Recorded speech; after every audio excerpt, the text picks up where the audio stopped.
భారత సంవిధానము భాగము 3 మౌలిక హక్కులు. కొన్ని శాసనముల వ్యావృత్తి. ఆర్టికల్ 31(c) కొన్ని ఆదేశిక సూత్రములను అమలుపరచు శాసనముల వ్యావృత్తి. 13వ అనుచ్ఛేదములో ఏమి ఉన్నప్పటికీ భాగము 4లో పేర్కొనబడిన సూత్రములన్నింటినీ గాని వాటిలో కొన్నింటిని గాని సాధించుట కొరకై రాజ్య విధానమును అమలుపరచు ఏ శాసనమునైనను 14వ అనుచ్ఛేదము లేక 19వ అనుచ్ఛేదము ద్వారా ప్రదత్తమైన ఏవేని హక్కులకు అసంగతముగా నున్నదను లేక ఆ హక్కులలో దేనినైనను తీసివేయుచున్నదను లేక కుంచుచున్నదను కారణమును బట్టి ప్రభావశూన్యమైనదని భావించరాదు. మరియు ఆ శాసనమందు అది అట్టి విధానమును అమలుపరచుట కొరకైనదను ప్రఖ్యానమున్నచో అది అట్టి విధానమును అమలుపరచదను కారణమును బట్టి ఏ న్యాయస్థానములోనూ ప్రష్టవ్యము కారాదు. అయితే అట్టి శాసనము రాజ్య శాసన మండలిచే చేయబడిన ఎడల రాష్ట్రపతి పర్యాలోచన కొరకై ప్రత్యేకింపబడి ఆయన అనుమతిని పొందిననే తప్ప దానికి ఈ అనుచ్ఛేదము యొక్క నిబంధనలు వర్తించవు. The Constitution of India, Part 3. Fundamental Rights. Saving of certain laws. Article 31(c). Saving of laws giving effect to certain directive principles. Notwithstanding anything contained in Article 13.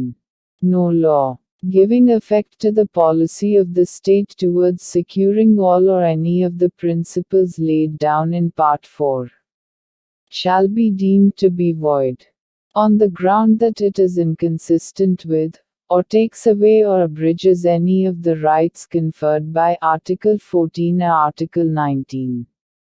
And no law containing a declaration that it is for giving effect to such policy shall be called in question in any court, on the ground that it does not give effect to such policy, provided that, where such law is made by the legislature of a state, the provisions of this article shall not apply thereto, unless such law, having been reserved for the consideration of the President, has received his assent.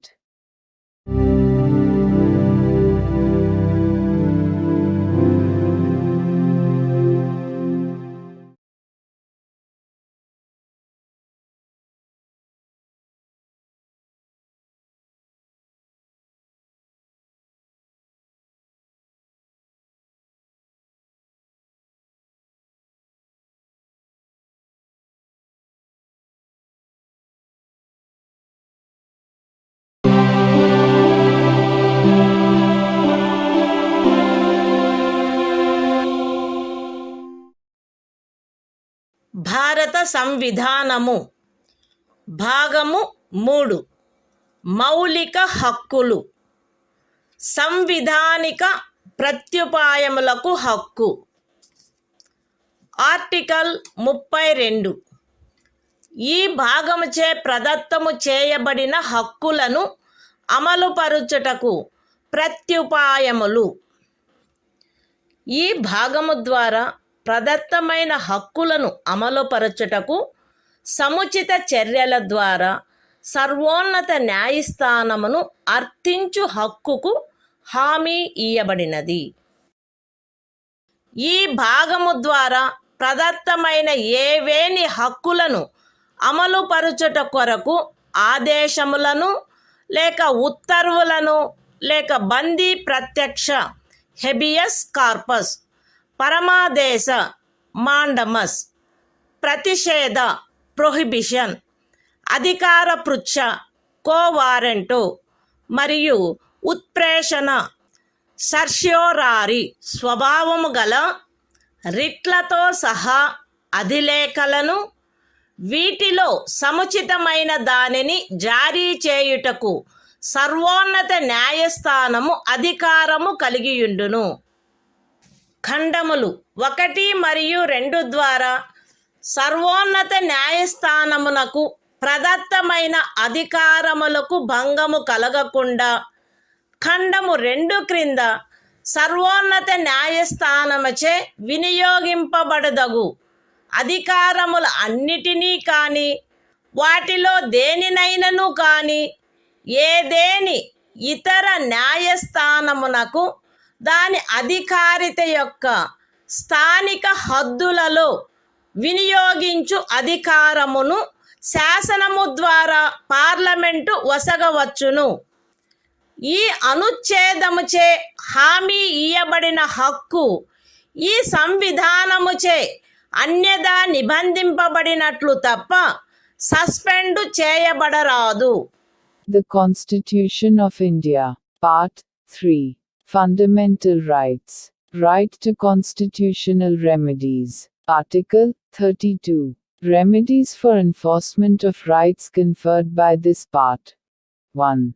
The right to move the Supreme Court, by appropriate proceedings for the enforcement of the rights conferred by this part, is guaranteed. 2. The Supreme Court shall have power to issue directions or orders, or writs, including writs in the nature of habeas corpus, mandamus, prohibition, quo warranto and certiorari, whichever may be appropriate, for the enforcement of any of the rights conferred by this part. 3. Without prejudice to the powers conferred on the Supreme Court, by clauses 1 and 2. Parliament may by law empower any other court to exercise within the local limits of its jurisdiction all or any of the powers exercisable by the Supreme Court under clause 2. 4. The right guaranteed by this article shall not be suspended, except as otherwise provided for by this Constitution.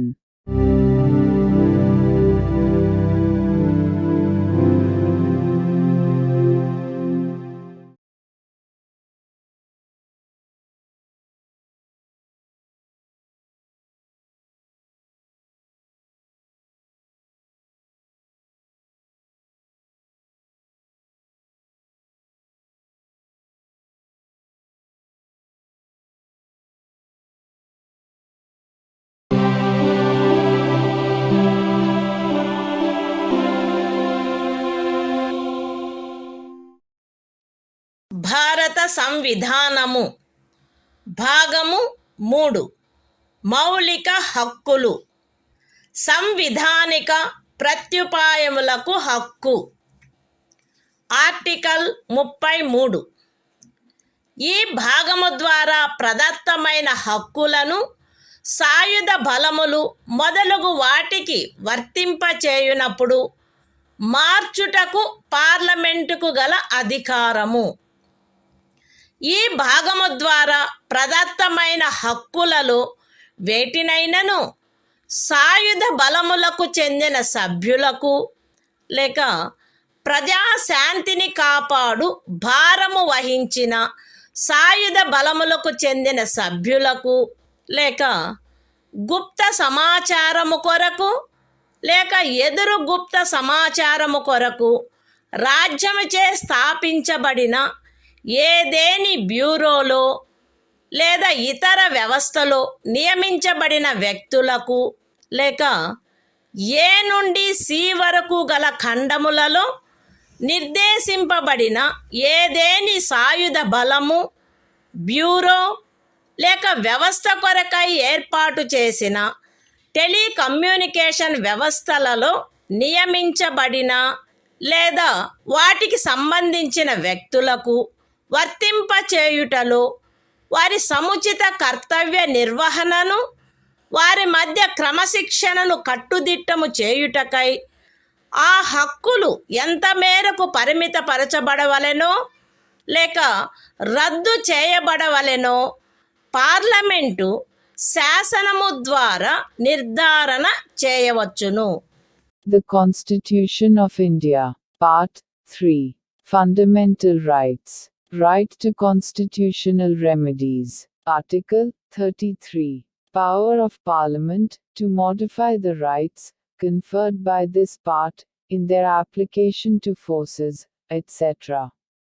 Parliament may by law determine to what extent any of the rights conferred by this part shall, in their application to the members of the armed forces, or the members of the forces charged with the maintenance of public order, or persons employed in any bureau or other organization established by the state for purposes of intelligence or counterintelligence, or person employed in or in connection with the telecommunication systems set up for the purposes of any force, bureau, or organization referred to in clauses A to C be restricted or abrogated so as to ensure the proper discharge of their duties and the maintenance of discipline among them.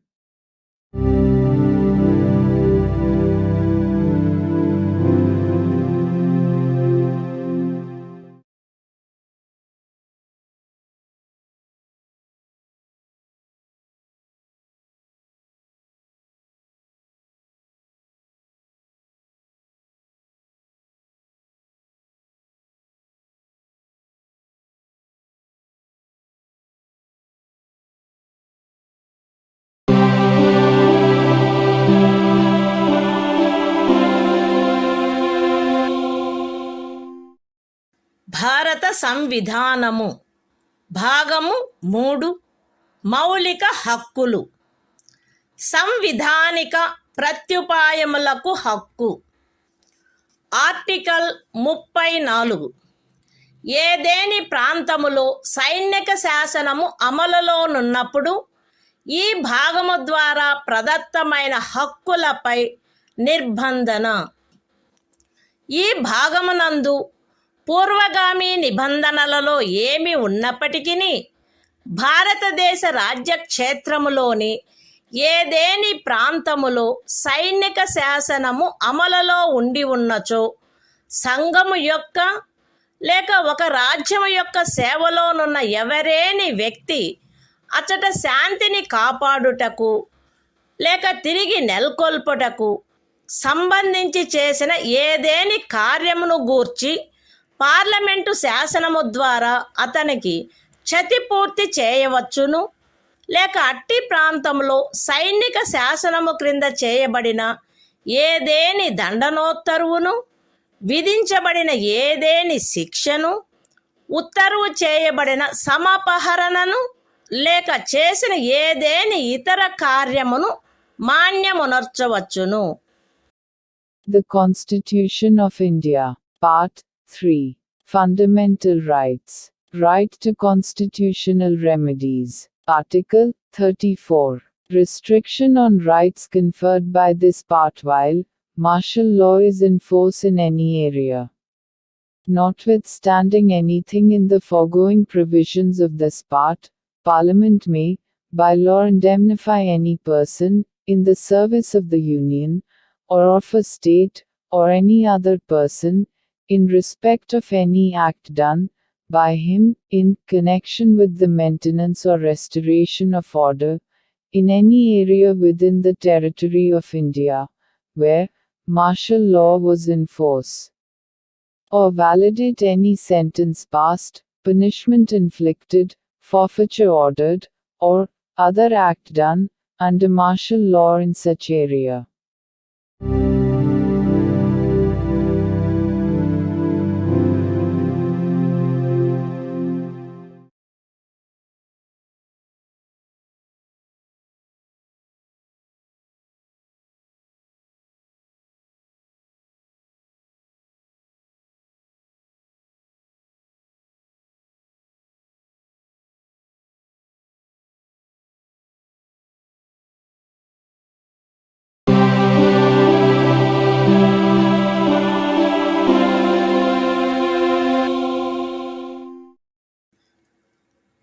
భారత సంవిధానము.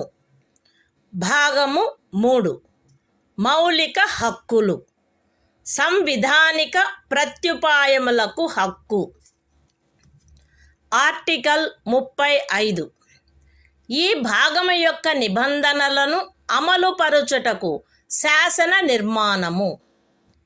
ఈ సంవిధానమునందేమున్నప్పటికీ 16వ అనుచ్ఛేదము యొక్క ఖండము 3, 32వ అనుచ్ఛేదము యొక్క ఖండము 3, 33వ మరియు 34వ అనుచ్ఛేదముల క్రింద parliament చేయు శాసనము ద్వారా నిబంధింపబడదగిన విషయములలో దేనిని గూర్చి అయినను శాసనములను చేయుటకు మరియు ఈ భాగము క్రింద అపరాధములుగా ప్రఖ్యానించబడిన కార్యములకు శిక్షను విహితము చేయుట కొరకైన శాసనములను చేయుటకు పార్లమెంటు అధికారము కలిగియుండును.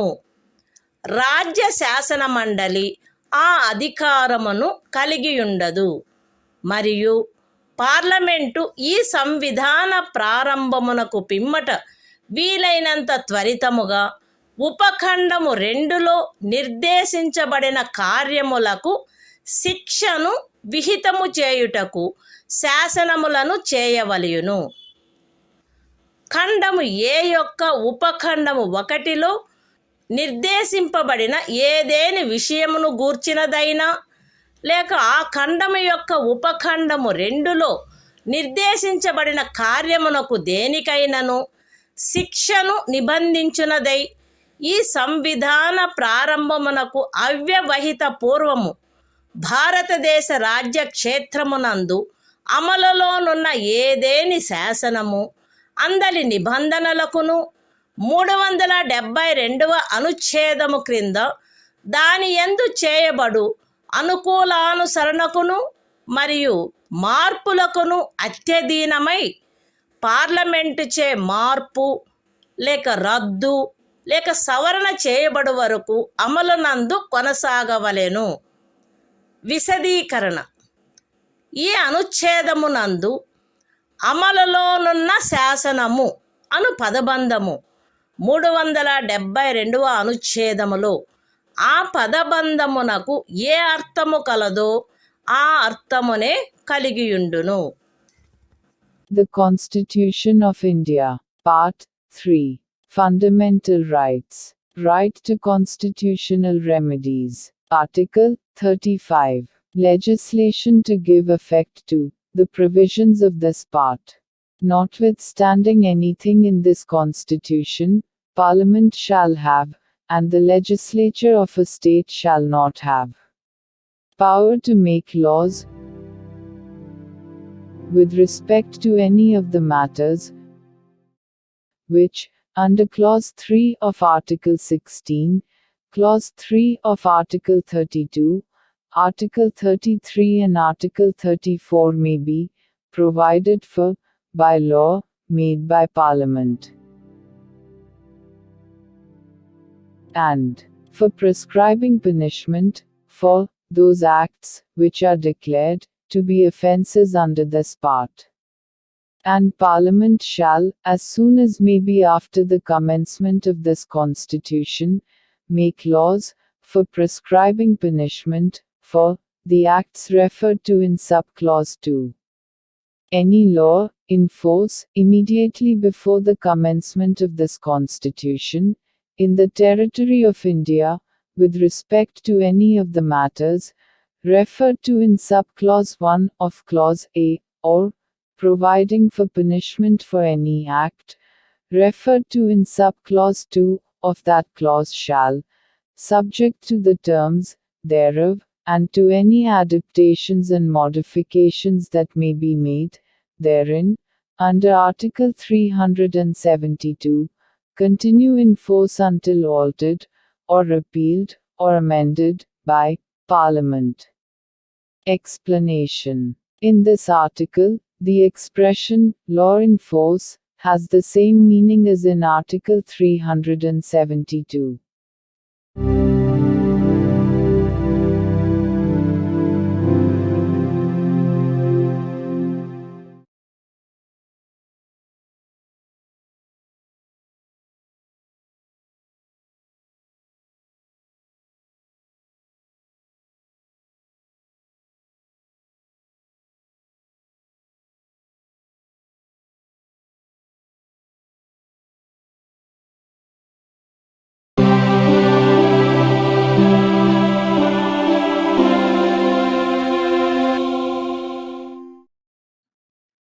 భారత సంవిధానము భాగము 4 రాజ్య విధానము యొక్క ఆదేశిక సూత్రములు.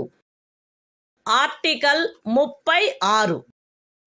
ఈ భాగంలో సందర్భము అన్యదా అపేక్షించననే తప్ప రాజ్యము అను పదము భాగము 3లో ఆ పదమునకు ఏ అర్థము కలదో ఆ అర్థమునే కలిగియుండును. The Constitution of India, Part 4. Directive Principles of State Policy. Article 36. Definition. In this part, unless the context otherwise requires, the state has the same meaning as in Part 3.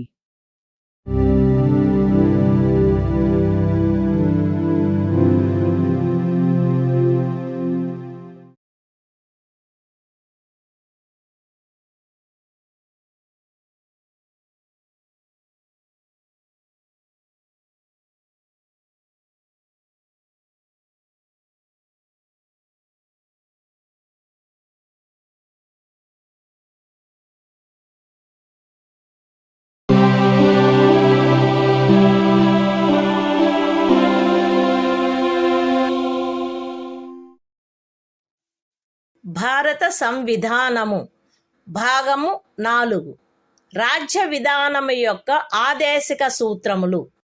Article 37. ఈ భాగములో గల సూత్రముల వర్తింపు. ఈ భాగంలోని నిబంధనలు ఏ న్యాయస్థానముచే కాని అమలు జరపదగినవి కావు. కానీ ఇందు పేర్కొనబడిన సూత్రములు దేశ పరిపాలనకు మూలాధారములుగాను మరియు శాసనములను చేయుటలో వాటిని వర్తింపచేయుట రాజ్యము యొక్క కర్తవ్యమై ఉండవలెను. The Constitution of India, Part 4.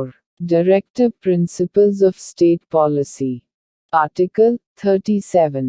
Application of the principles contained in this part. The provisions contained in this part shall not be enforceable by any court. But the principles therein laid down are, nevertheless, fundamental in the governance of the country, and it shall be the duty of the state to apply these principles in making laws.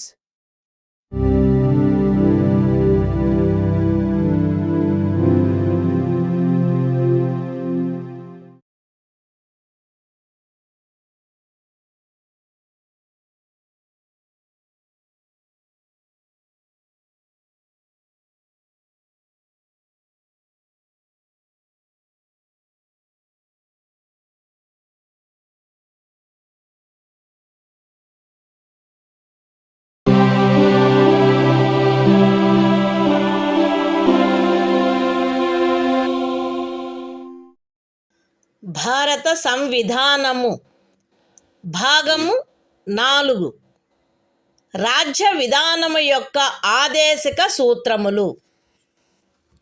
Article 38. రాజ్యము ప్రజల శ్రేయస్సును పెంపొందించు సాంఘిక వ్యవస్థను చేకూర్చుట. జాతీయ జీవనంలోని అన్ని రంగములలో సాంఘిక, ఆర్థిక మరియు రాజకీయ న్యాయమును ఉజ్జీవింపచేయు సాంఘిక వ్యవస్థను వీలైనంత వరకు కట్టుదిట్టము చేకూర్చుట ద్వారాను దానిని రక్షించుట ద్వారాను రాజ్యము ప్రజల శ్రేయస్సును పెంపొందించుటకు పాటుపడవలెను. రాజ్యము ప్రత్యేకించి రాబడిలో అసమానతలను తగ్గించుటకు పాటుపడవలెను మరియు విభిన్న ప్రాంతములందు నివసించుచున్న లేక విభిన్న వృత్తులను చేపట్టిన వ్యక్తుల మధ్య మాత్రమే కాకుండా ప్రజావర్గముల మధ్య కూడా హోదా, సౌకర్యములు మరియు అవకాశములందు అసమానతలను తొలగించుటకు ప్రయత్నించవలెను. The Constitution of India, Part 4. Directive Principles of State Policy. Article 38. State to secure social order, for the promotion of welfare of the people. The state shall strive to promote the welfare of the people by securing and protecting as effectively as it may a social order in which justice, social, economic, and political shall inform all the institutions of the national life. The state shall, in particular, strive to minimize the inequalities in income, and endeavor to eliminate inequalities in status, facilities and opportunities, not only amongst individuals, but also amongst groups of people, residing in different areas, or engaged in different vocations.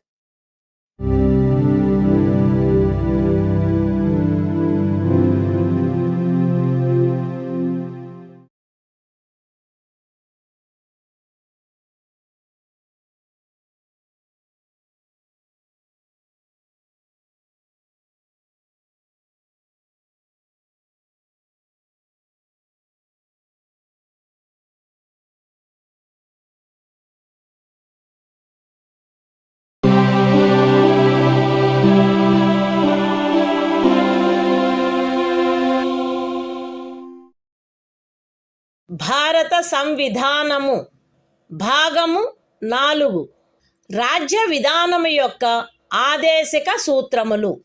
Article 39 రాజ్యము అనుసరించవలసిన కొన్ని విధాన సూత్రములు. రాజ్యము ఈ క్రింది వాటిని చేకూర్చుటకై ప్రత్యేకించి తన విధానమును రూపొందించవలెను. అవేవనగా స్త్రీ పురుష భేదము లేకుండా పౌరులు తగిన జీవనోపాధి సాధనములకు హక్కు కలిగియుండుట, జనులందరి ఉమ్మడి మేలును అత్యుత్తముగా సమకూర్చునట్లు సమాజపు భౌతిక వనరుల సామ్యమును మరియు నియంత్రణను పంపిణీ చేయుట, ఆర్థిక వ్యవస్థ యొక్క ప్రవృత్తి వలన జనసామాన్యమునకు హానికరమగునట్లుగా ఐశ్వర్యము, ఉత్పాదన సాధనములు కేంద్రీకృతము కాకుండుట, స్త్రీ పురుషులు ఉభయులకు సమానమైన పనికి సమానమైన వేతనము లభించుట, స్త్రీ పురుష కార్మికుల ఆరోగ్యము, శరీర దారుఢ్యము మరియు పిల్లల సుకుమారత్వము దురుపయోగము చేయబడుకుండుట మరియు పౌరుల ఆర్థికావశ్యకత వలన తమ వయస్సునకు లేక శరీర దారుఢ్యమునకు సరిపడని పనులలో చేరుటకు బలవంత పెట్టకుండుట, పిల్లలకు ఆరోగ్యకరమైన రీతిలో గౌరవప్రదమైన మరియు స్వేచ్ఛాయుతమైన పరిస్థితులలో అభివృద్ధి చెందు అవకాశములను మరియు సౌకర్యములను కల్పించుట మరియు బాల్య యవనములను శోషణ నుండి మరియు నైతిక మరియు భౌతిక పరిత్యజనము నుండి కాపాడుట. The Constitution of India, Part 4, Directive Principles of State Policy. Article 39. Certain principles of policy to be followed by the state. The state shall, in particular, direct its policy towards securing a. that the citizens, men and women equally, have the right to an adequate means of livelihood. b. that the ownership and control of the material resources of the community are so distributed as best to subserve the common good. c. that the operation of the economic system does not result in the concentration of wealth and means of production to the common detriment. d. that there is equal pay for equal work for both men and women. a. that the health and strength of workers, men and women, and the tender age of children are not abused, and that citizens are not forced by economic necessity to enter avocations unsuited to their age or strength. F. That children are given opportunities and facilities to develop in a healthy manner and in conditions of freedom and dignity, and that childhood and youth are protected against exploitation and against moral and material abandonment.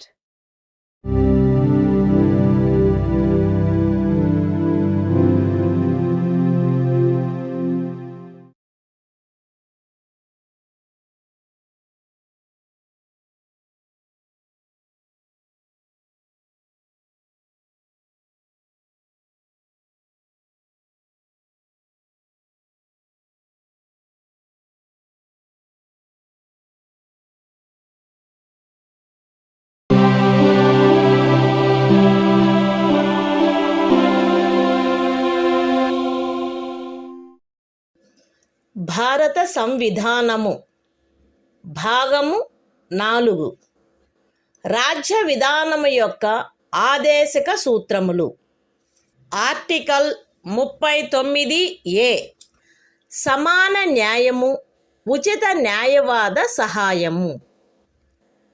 శాసన వ్యవస్థ ప్రవృత్తి సమానావకాశ ప్రాతిపదికపై న్యాయమును చేకూర్చు రీతిలో నిర్వహించబడినట్లు రాజ్యము కట్టుదిట్టము చేయవలెను.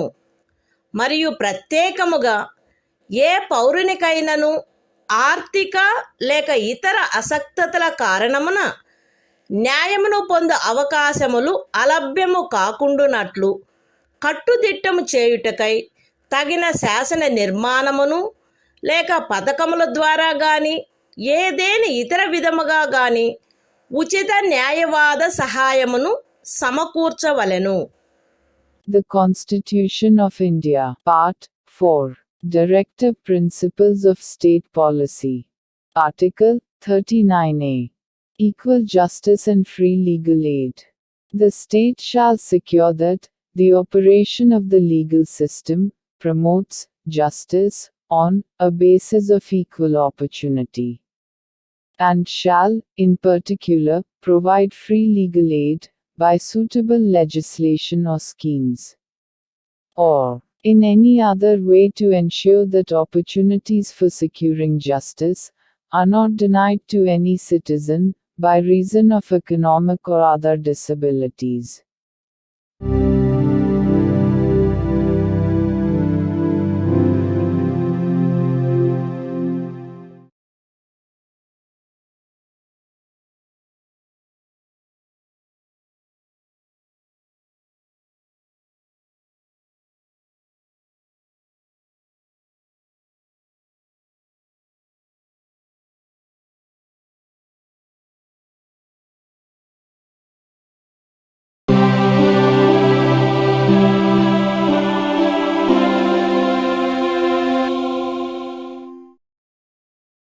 భారత సంవిధానము భాగము 4 రాజ్య విధానము యొక్క ఆదేశక సూత్రములు.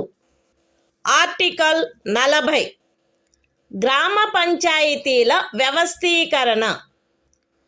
గ్రామ పంచాయతీలను వ్యవస్థీకరించి స్వపరిపాలనా యూనిట్లుగా అవి పనిచేయుటకు వాటికి ఆవశ్యకమగు అధికార ప్రాధికారముల నొసగుటకు రాజ్యము చర్యలను గైగొనవలెను.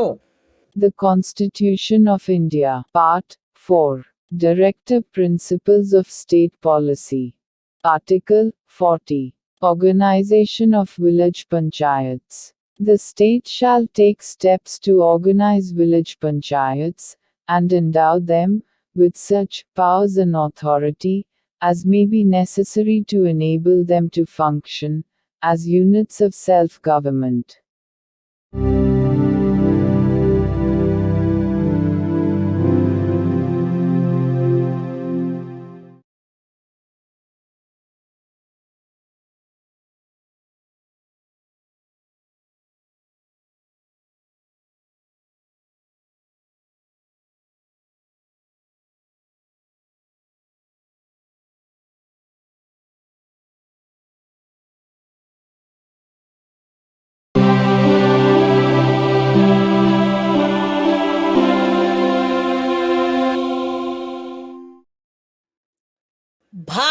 సంవిధానము భాగము 4 రాజ్య విధానము యొక్క ఆదేశక సూత్రములు.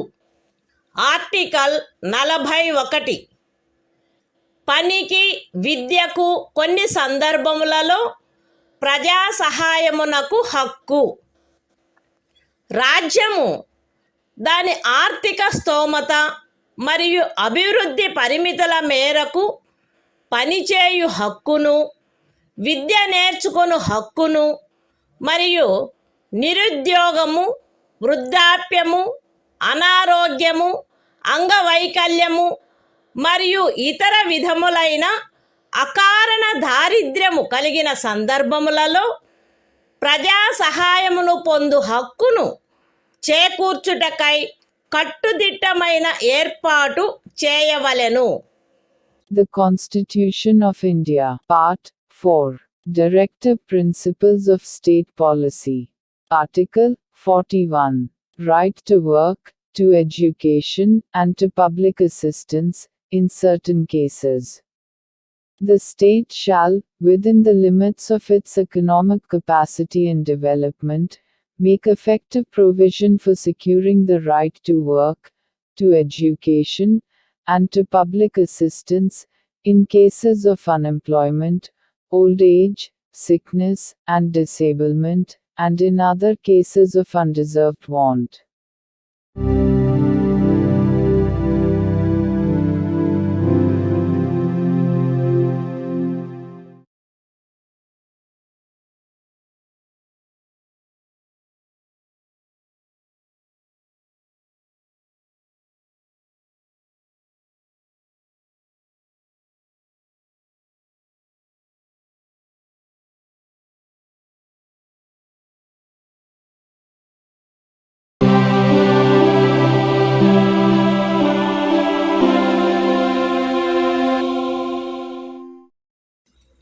భారత సంవిధానము భాగము 4 రాజ్య విధానము యొక్క ఆదేశక సూత్రములు.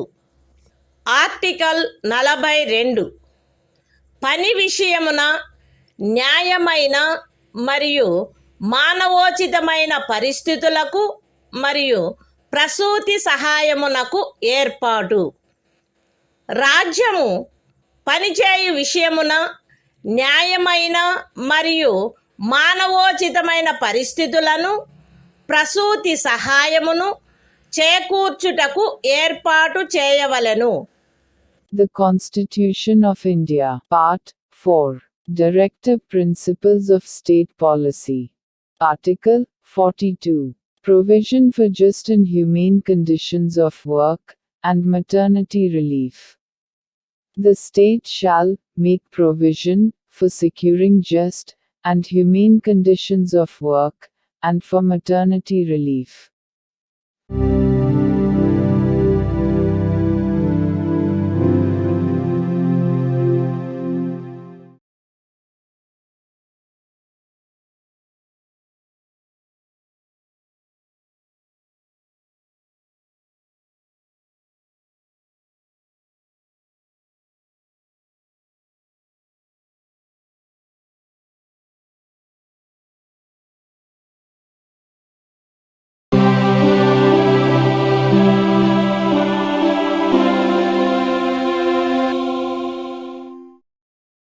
భారత సంవిధానము భాగము 4 రాజ్య విధానము యొక్క ఆదేశక సూత్రములు.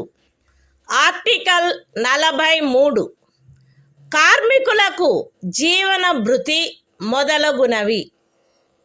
రాజ్యము తగిన శాసన నిర్మాణము ద్వారా లేక ఆర్థిక వ్యవస్థాపన ద్వారా లేక మరే విధముగానైనా వ్యవసాయ, పారిశ్రామిక లేక ఇతర కార్మికులందరికీ పనిని, జీవన భృతిని మరియు సముచిత జీవన స్థాయిని, విశ్రాంతి మరియు సాంఘిక సాంస్కృతిక అవకాశముల పూర్తి వినియోగమును చేకూర్చునట్టి పని పరిస్థితులను కల్పించుటకు ప్రయత్నించవలెను.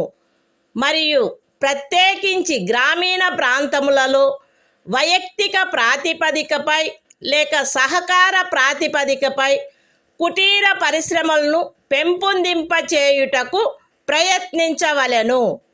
The Constitution of India, Part 4, Directive Principles of State Policy. Article 43, Living wage, etc., for workers. The state shall endeavor to secure, by suitable legislation, or economic organization or in any other way, to all workers, agricultural, industrial or otherwise, work, a living wage, conditions of work ensuring a decent standard of life, and full enjoyment of leisure, and social and cultural opportunities, and, in particular, the state shall endeavor to promote cottage industries, on an individual or cooperative basis, in rural areas.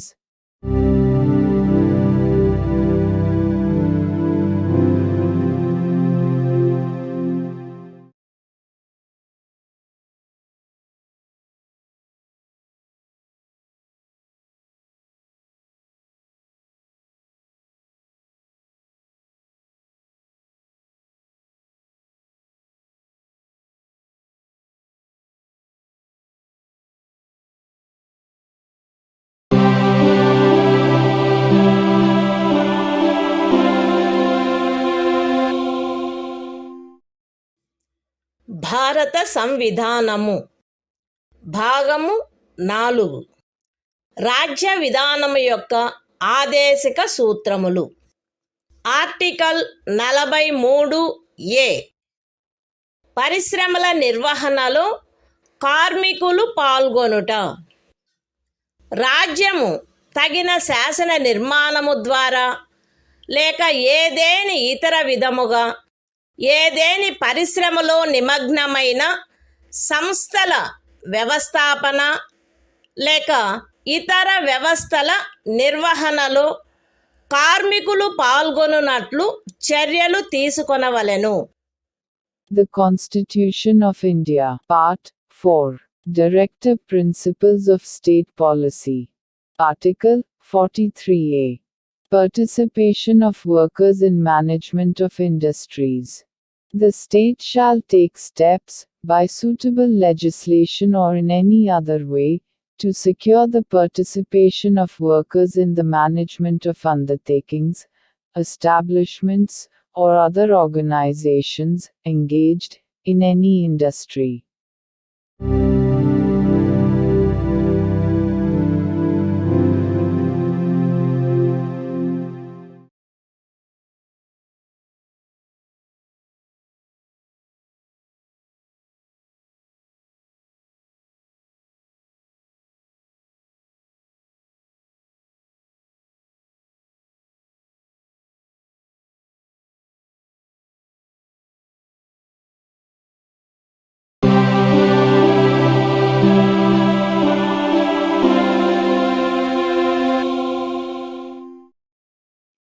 భారత సంవిధానము భాగము 4 రాజ్య విధానము యొక్క ఆదేశక సూత్రములు. Article 43B సహకార సంఘముల ప్రవర్ధనము. రాజ్యము సహకార సంఘములు స్వచ్ఛందముగా రూపొందించుటకు, స్వాయత్తముగా కృత్యములు నిర్వహించుటకు, ప్రజాస్వామ్య నియంత్రణ మరియు వృత్తిపరమై యాజమాన్యమును ప్రోత్సహించుటకు ప్రయత్నించవలెను. The Constitution of India, Part 4, Directive Principles of State Policy. Article 43B. Promotion of cooperative societies. The state shall endeavor to promote voluntary formation, autonomous functioning, democratic control and professional management of cooperative societies.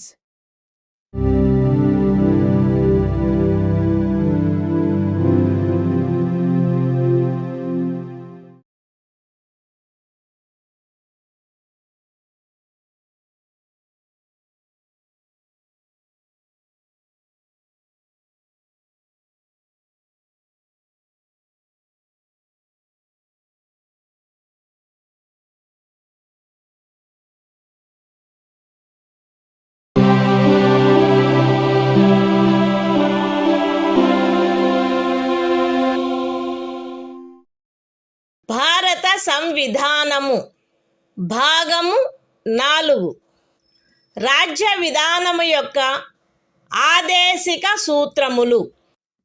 Article 44 పౌరులందరకు ఏకరూపమైన civil స్మృతి. భారతదేశ రాజ్య క్షేత్రమునంతటను పౌరులకు ఏకరూపమైన సివిల స్మృతిని చేకూర్చుటకు రాజ్యము ప్రయత్నించవలెను. The Constitution of India, Part 4, Directive Principles of State Policy. Article 44. Uniform Civil Code for the Citizens. The state shall endeavor to secure for the citizens a uniform civil code throughout the territory of India.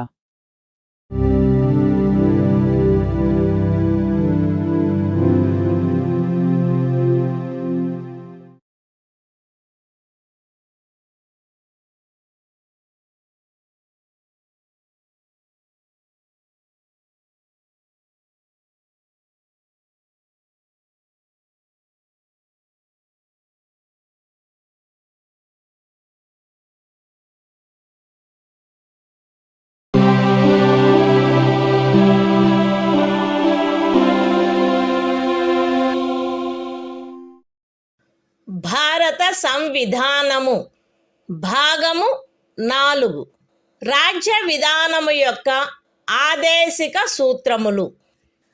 Article 45 6 సంవత్సరముల లోపు బాలలందరికీ బాల్య ప్రారంభంలో సంరక్షణ మరియు విద్యను ఏర్పాటు చేయుట.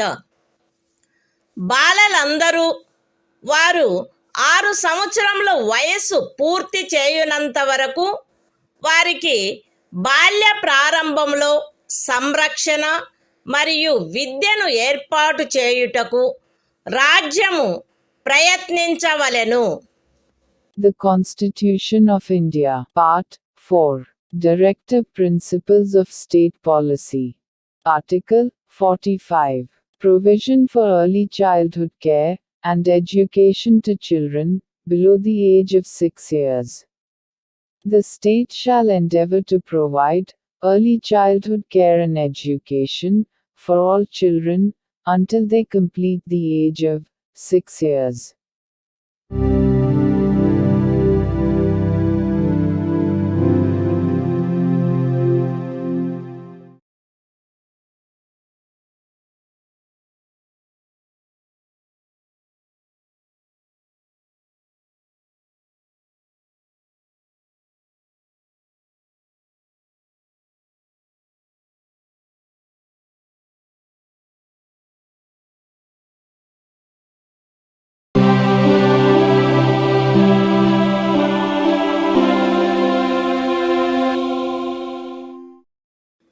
భారత సంవిధానము భాగము 4 రాజ్య విధానము యొక్క ఆదేశిక సూత్రములు.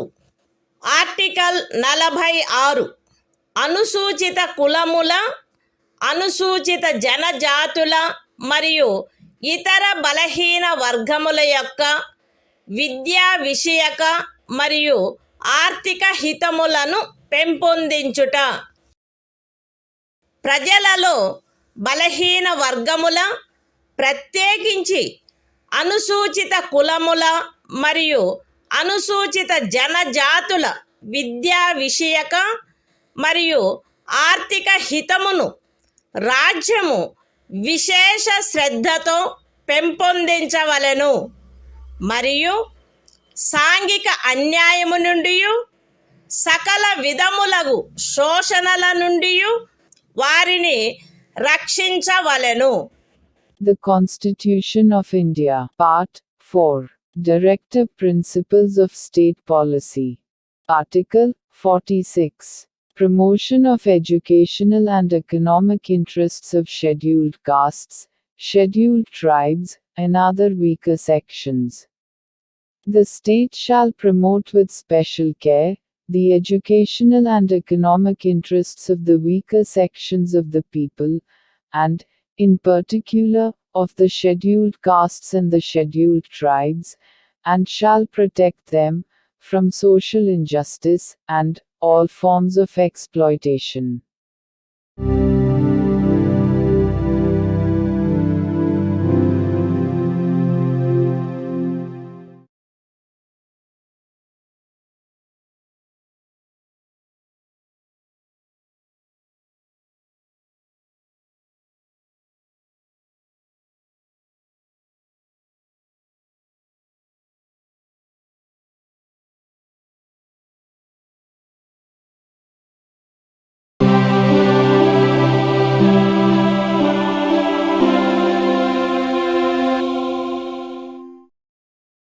భారత సంవిధానము భాగము 4 రాజ్య విధానము యొక్క ఆదేశిక సూత్రములు. ఆర్టికల్ 47 ఆహార పుష్టి స్థాయిని, జీవన స్థాయిని పెంచుటలో మరియు ప్రజారోగ్యమును మెరుగుపరచుటలో రాజ్యము యొక్క కర్తవ్యము. రాజ్యము ప్రజల ఆహార పుష్టి యొక్క స్థాయిని, జీవన స్థాయిని పెంచుట మరియు ప్రజారోగ్యమును మెరుగుపరుచుట తన ప్రాథమిక కర్తవ్యములలోనివిగా పరిగణించవలెను మరియు ప్రత్యేకించి వైద్య ప్రయోజనములకై తప్ప మద్యపానీయములను మరియు ఆరోగ్యమునకు భంగము కలిగించు ఔషధములను సేవించుటను నిషేధించుటకు రాజ్యము ప్రయత్నించవలెను. The Constitution of India, Part 4, Directive Principles of State Policy. Article 47. Duty of the state to raise the level of nutrition and the standard of living, and to improve public health. The state shall regard the raising of the level of nutrition and the standard of living of its people, and the improvement of public health, as among its primary duties, and, in particular, the state shall endeavor to bring about prohibition of the consumption, except for medicinal purposes, of intoxicating drinks and of drugs, which are injurious to health.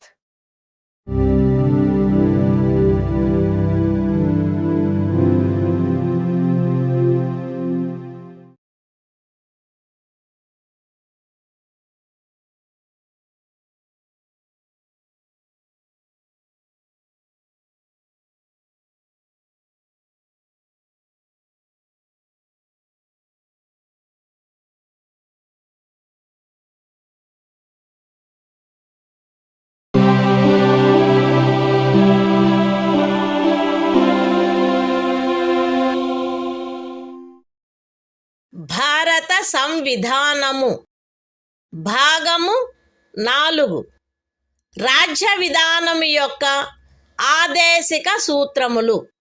Article 48 వ్యవసాయ మరియు పశు సంవర్ధనము యొక్క వ్యవస్థీకరణ.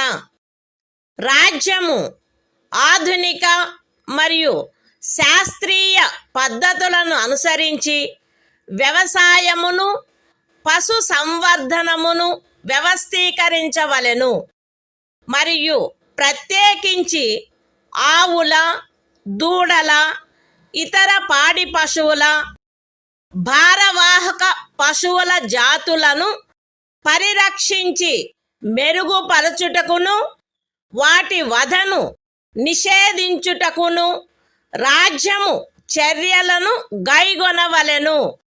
The Constitution of India, Part 4, Directive Principles of State Policy. Article 48. Organization of Agriculture and Animal Husbandry.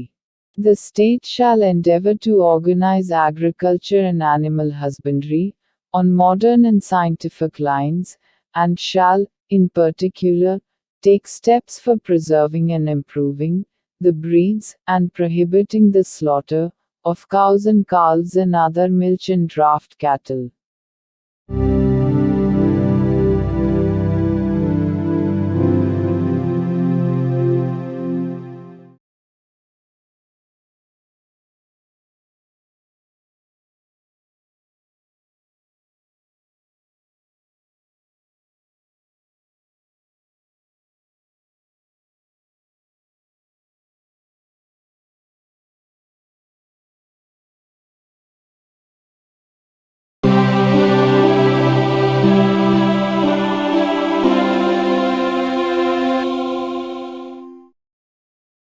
భారత సంవిధానము భాగము 4 రాజ్య విధానము యొక్క ఆదేశిక సూత్రములు.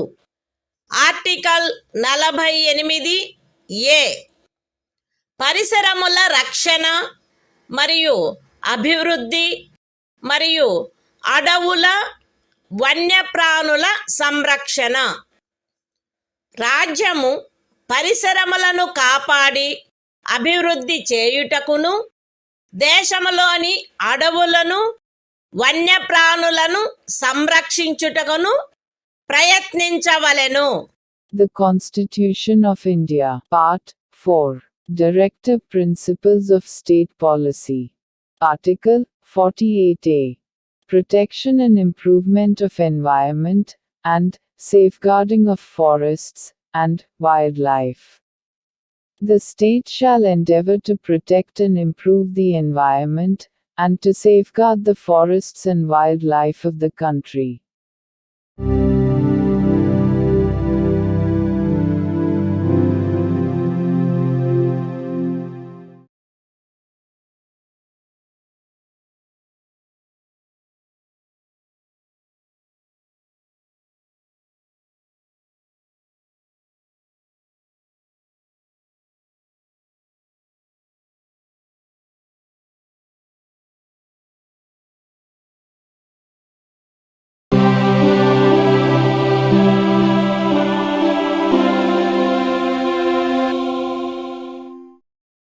భారత సంవిధానము భాగము 4 రాజ్య విధానము యొక్క ఆదేశిక సూత్రములు.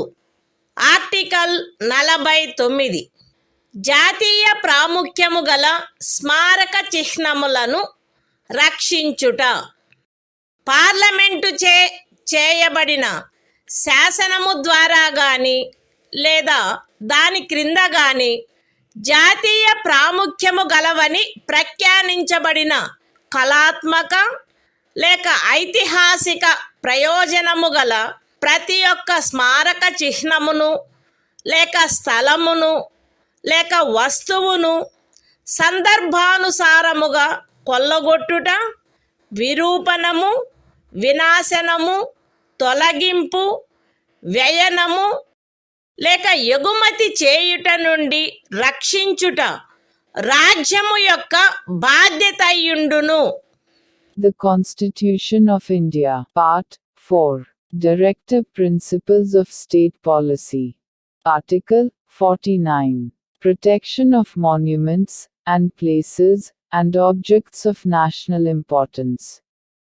It shall be the obligation of the state to protect every monument, or place, or object of artistic or historic interest, declared by or under law made by Parliament to be of national importance, from spoliation, disfigurement, destruction, removal, disposal or export, as the case may be.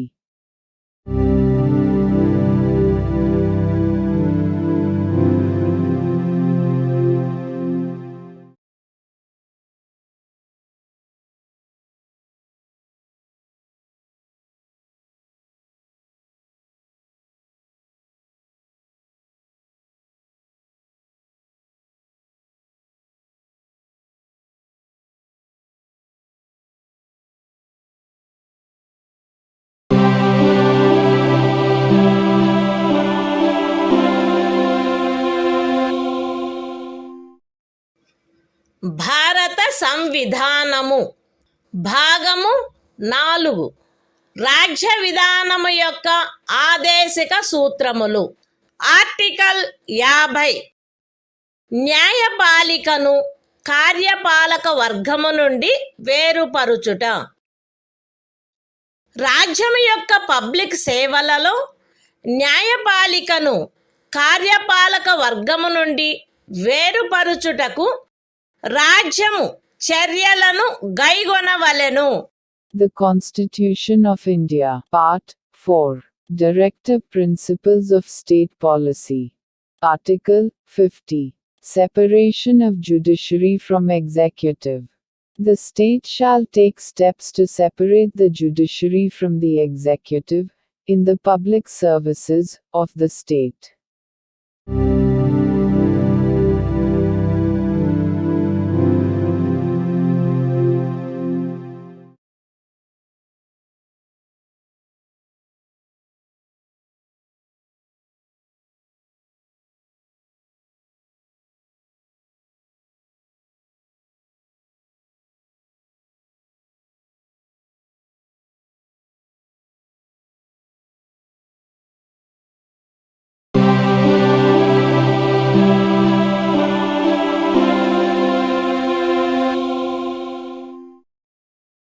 భారత సంవిధానము భాగము 4 రాజ్య విధానము యొక్క ఆదేశిక సూత్రములు.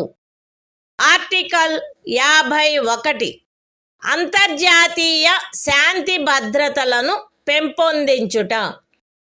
రాజ్యము ఈ క్రింది వాటికై ప్రయత్నించవలెను: అంతర్జాతీయ శాంతి భద్రతలను పెంపొందించుట, జాతుల మధ్య న్యాయమైన మరియు గౌరవప్రదమైన సంబంధములను నెలకొల్పుట, సువ్యవస్థిత ప్రజానీకముల పరస్పర వ్యవహారములందు అంతర్జాతీయ శాసనము పట్ల, సంధి బాధ్యతల పట్ల గౌరవమును పెంపొందించుట మరియు అంతర్జాతీయ వివాదముల పరిష్కారము మధ్యవర్తిత్వము ద్వారా జరుగుటను ప్రోత్సహించుట. The Constitution of India, Part 4, Directive Principles of State Policy. Article 51, Promotion of International Peace and Security. The state shall endeavor to a. Promote international peace and security. b. Maintain just and honorable relations between nations. c. Foster respect for international law and treaty obligations in the dealings of organized peoples with one another. And d. Encourage settlement of international disputes by arbitration.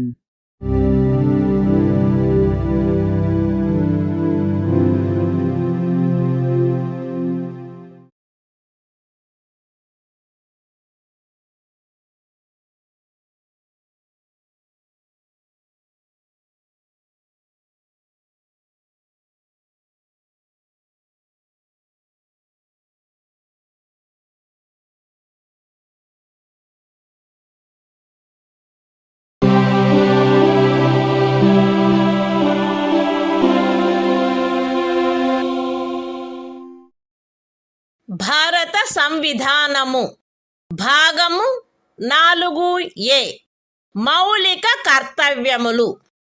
Article 51A ప్రతి భారత పౌరునికి సంవిధానమునకు కట్టుబడి ఉండుట మరియు దాని ఆదర్శములను, సంస్థలను, జాతీయ పతాకమును, జాతీయ గీతమును గౌరవించుట, జాతీయ స్వాతంత్ర పోరాటమునకు స్ఫూర్తినిచ్చిన ఉన్నతాదర్శములను జ్ఞప్తి అందించుకొని వాటిని పాటించుట, భారతదేశ సార్వభౌమతను, ఐక్యతను మరియు అఖండతను సమర్థించి కాపాడుట, దేశమును రక్షించుట మరియు కోరినప్పుడు జాతీయ సేవ చేయుట, భారత ప్రజలందరి మధ్య మత, భాష మరియు ప్రాంతము లేక వర్గ వైవిధ్యముల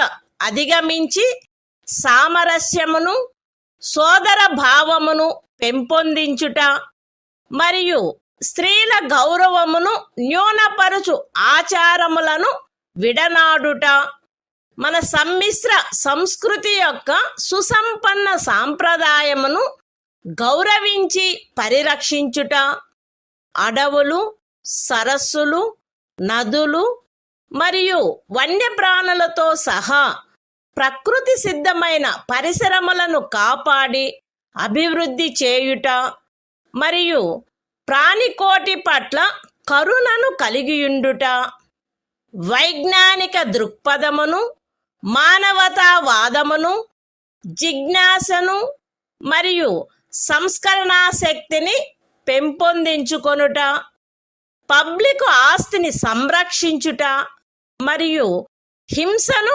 విడనాడుట, దేశ ప్రజల కృషి మరియు సాధనముల ఉన్నత స్థాయిలను నిరంతరం అందుకొనున్నట్లుగా వ్యష్టి మరియు సమష్టి కార్యరంగములన్నింటిలో శ్రేష్టతకై పాటుపడుట, తల్లి, తండ్రి లేక సంరక్షకుడు 6 మరియు 14 సంవత్సరముల మధ్య వయసు కలిగిన తమ పిల్లలకు లేక పోషితునికి విద్యావకాశములను కలగచేయుట కర్తవ్యమై ఉండవలెను. The Constitution of India, Part 4A. Fundamental Duties. Article 51A. Fundamental Duties. It shall be the duty of every citizen of India to abide by the Constitution and respect its ideals and institutions, the national flag and the national anthem. B. To cherish and follow the noble ideals which inspired our national struggle for freedom. C. To uphold and protect the sovereignty, unity and integrity of India. D. To defend the country and render national service when called upon to do so. A. To promote harmony and the spirit of common brotherhood amongst all the people of India, transcending religious, linguistic and regional or sectional diversities. To renounce practices derogatory to the dignity of women. F. To value and preserve the rich heritage of our composite culture. G. To protect and improve the natural environment, including forests, lakes, rivers and wildlife, and to have compassion for living creatures. H. To develop the scientific temper, humanism, and the spirit of inquiry and reform. I. To safeguard public property and to abjure violence. J. To strive towards excellence in all spheres of individual and collective activity, so that the nation constantly rises to higher levels of endeavor and achievement. K. Who is a parent or guardian, to provide opportunities for education to his child, or, as the case may be, what between the age of 6 and 14 years.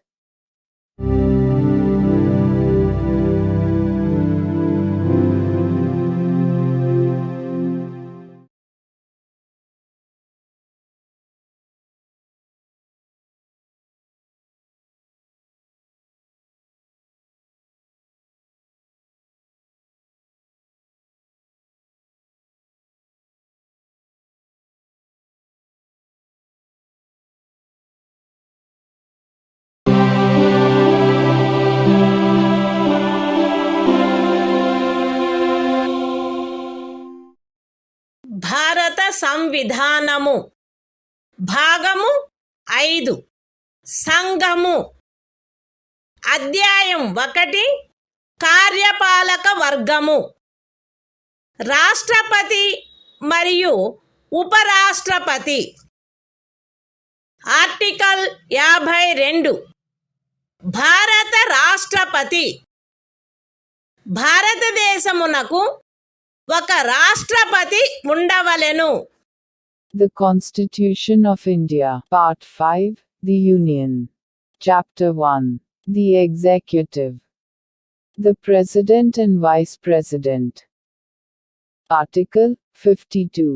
The President of India. There shall be a President of India.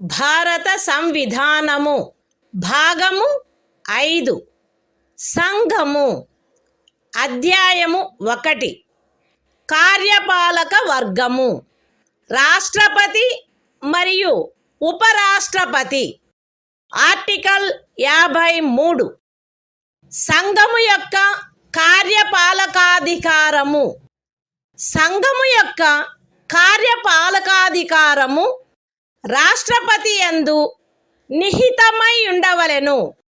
ఆయన దానిని స్వయముగా లేక తనకు అధీనస్థులగు అధికారుల ద్వారా ఈ సంవిధానమును అనుసరించి వినియోగించవలెను. పూర్వగామి నిబంధన యొక్క సాధారణతకు భంగము కలగకుండా సంఘము యొక్క రక్షణ బలములపై సర్వాధిపత్యము రాష్ట్రపతి యందు నిహితమై ఉండవలెను మరియు దాని వినియోగము శాసనము ద్వారా క్రమబద్ధము చేయబడవలెను. ఈ అనుచ్ఛేదములోనిదేదియు అస్తిత్వంలోనున్న ఏదేని శాసనము ద్వారా ఏదేని రాజ్య ప్రభుత్వమునకు గాని ఇతర ప్రాధికారికి గాని ప్రదత్తము చేయబడిన ఏవేని కృత్యములను రాష్ట్రపతికి అంతరణ చేయునిదిగా భావింపబడరాదు. లేక రాష్ట్రపతి మినహా ఇతర ప్రాధికారులకు శాసనము ద్వారా కృత్యములను ప్రదత్తము చేయుట నుండి పార్లమెంటును నివారించదు. The Constitution of India, Part 5, The Union. Chapter 1. The Executive. The President and Vice President. Article 53. Executive Power of the Union. 1. The executive power of the Union shall be vested in the President, and shall be exercised by him, either directly, or through officers, subordinate to him, in accordance with this Constitution. 2. Without prejudice to the generality of the foregoing provision, the supreme command of the defense forces of the Union shall be vested in the President, and the exercise thereof shall be regulated by law.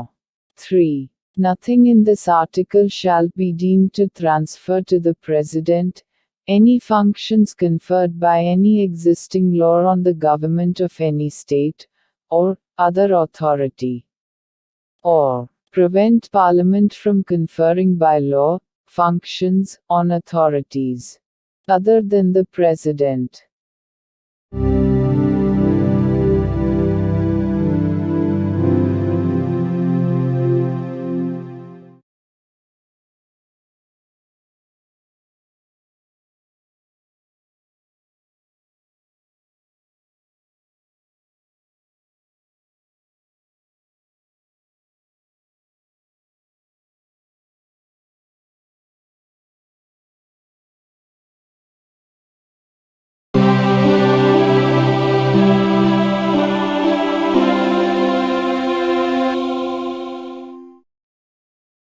భారత సంవిధానము భాగము 5 సంఘము అధ్యాయము 1 కార్యపాలక వర్గము రాష్ట్రపతి మరియు ఉపరాష్ట్రపతి article 54 రాష్ట్రపతి ఎన్నిక రాష్ట్రపతి ఈ క్రింది వారితో కూడిన నిర్వాచక గణము యొక్క సభ్యులచే ఎన్నుకొనబడవలెను. పార్లమెంటు ఉభయ సదనములోని ఎన్నుకొనబడిన సభ్యులు మరియు రాజ్య శాసన సభలలోని ఎన్నుకొనబడిన సభ్యులు. విశదీకరణ ఈ అనుచ్ఛేదము మరియు అనుచ్ఛేదము 55లోని రాజ్యము అను పదములో ఢిల్లీ జాతీయ రాజధాని రాజ్యక్షేత్రము మరియు పాండిచ్చేరి సంఘ రాజ్యక్షేత్రము చేరియుండును. The Constitution of India, Part 5, The Union. Chapter 1. The Executive.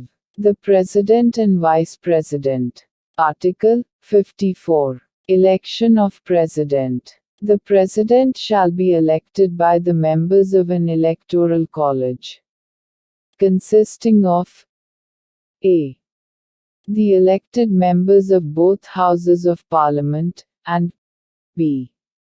the elected members of the legislative assemblies of the states.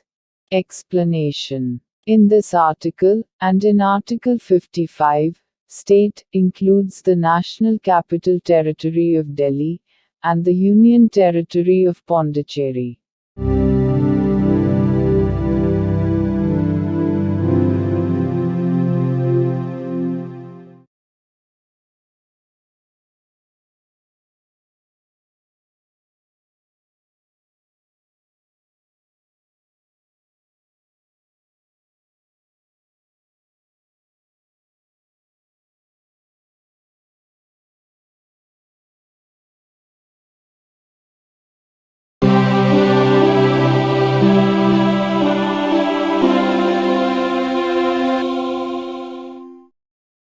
భారత సంవిధానము భాగము 5 సంఘము అధ్యాయము 1 కార్యపాలక వర్గము రాష్ట్రపతి మరియు ఉపరాష్ట్రపతి.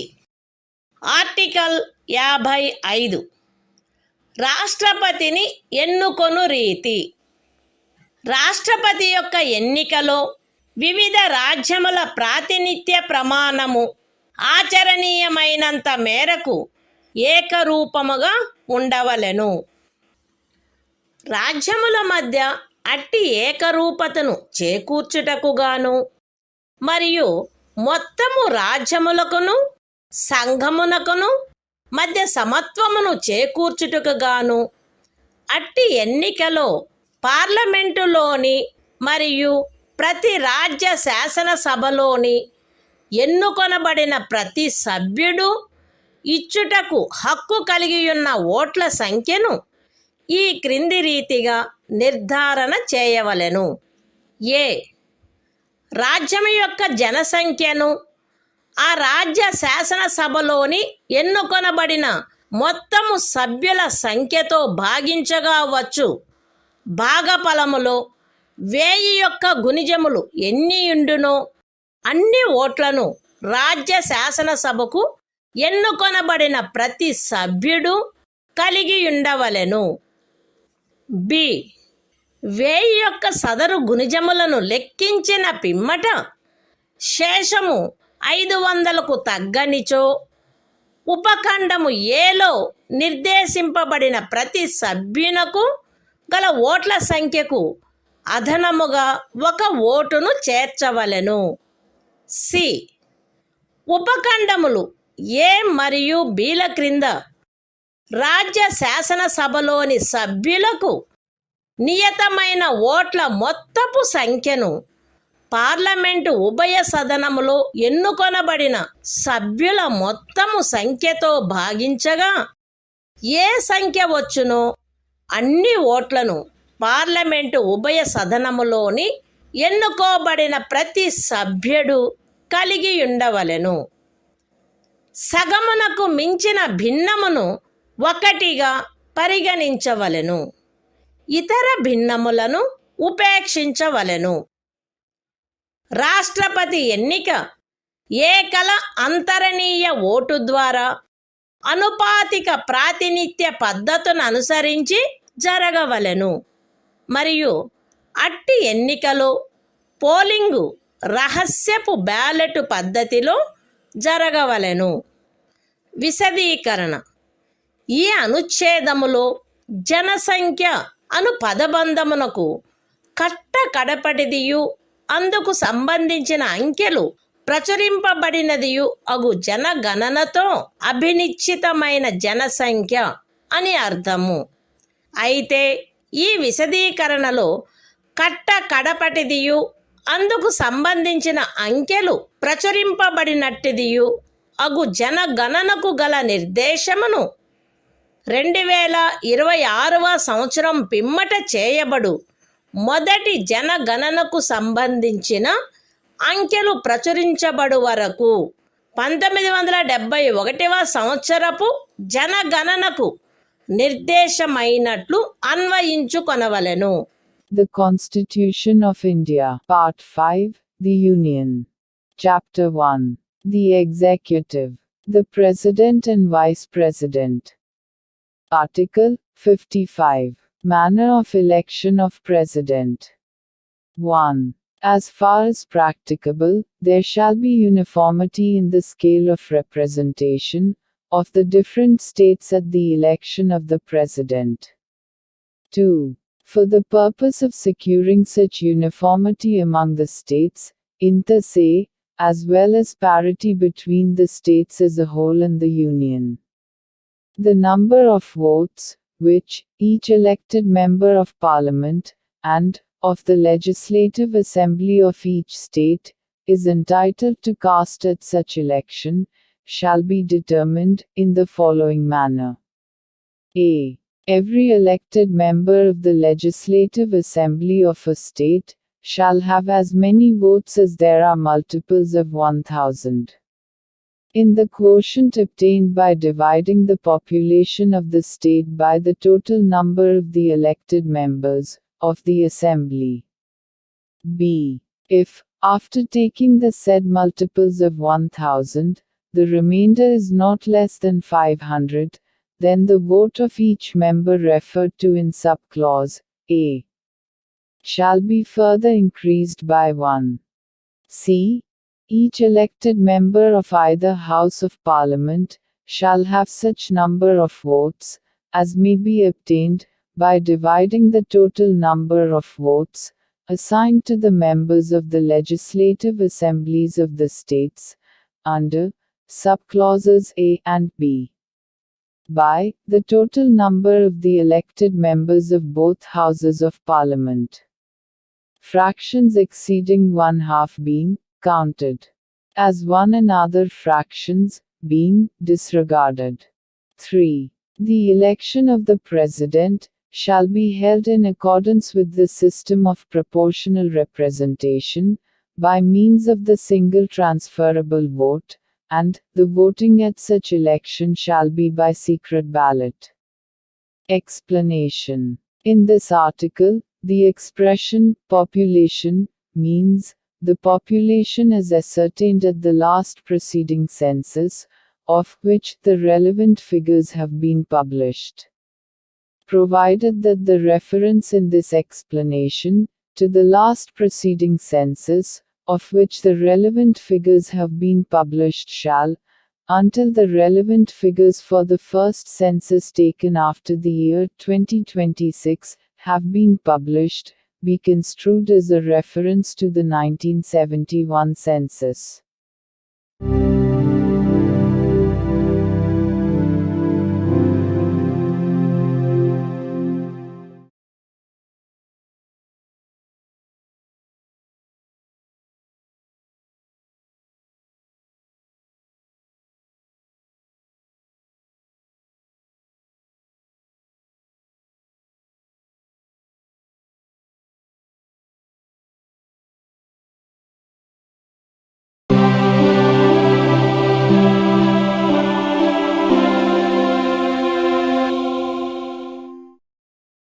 భారత సంవిధానము భాగము 5 సంఘము అధ్యాయము 1 కార్యపాలక వర్గము రాష్ట్రపతి మరియు ఉపరాష్ట్రపతి ఆర్టికల్ 56 రాష్ట్రపతి పదావధి రాష్ట్రపతి తన పదవిలో ప్రవేశించిన తేదీ నుండి 5 సంవత్సరముల కాలావధి వరకు పదవి యందుండవలెను. అయితే రాష్ట్రపతి తన చేవ్రాలుతో ఉపరాష్ట్రపతికి లేఖ రాయుట ద్వారా తన పదవికి రాజీనామా ఇవ్వవచ్చును. రాష్ట్రపతిని సంవిధానాతిక్రమణము కావించినందుకు 61వ అనుచ్ఛేదములో నిబంధించబడిన రీతిగా మహాభియోగము ద్వారా పదవి నుండి తొలగించవచ్చును. రాష్ట్రపతి తన పదావధి ముగిసినప్పటికీ తన ఉత్తరాధికారి ఆ పదవిలో ప్రవేశించు వరకు పదవిలో కొనసాగవలెను. ఖండము 1 యొక్క వినాయింపులోని ఖండము ఏ క్రింద ఉపరాష్ట్రపతికి పంపబడిన రాజీనామా పత్రమును ఆయన లోక్సభ అధ్యక్షునికి తక్షణమే పంపవలెను. The Constitution of India, Part 5, The Union. Chapter 1. The Executive. The President and Vice President. Article 56. Term of Office of President. 1. The President shall hold office for a term of 5 years, from the date on which he enters upon his office. Provided that a. The President may, by writing under his hand addressed to the Vice President, resign his office. b. The President may, for violation of the Constitution, be removed from office by impeachment in the manner provided in Article 61. c. The President shall, notwithstanding the expiration of his term, continue to hold office, until his successor enters upon his office. 2. Any resignation addressed to the Vice President under Clause A of the proviso to Clause 1 shall forthwith be communicated, by him, to the Speaker of the House of the People.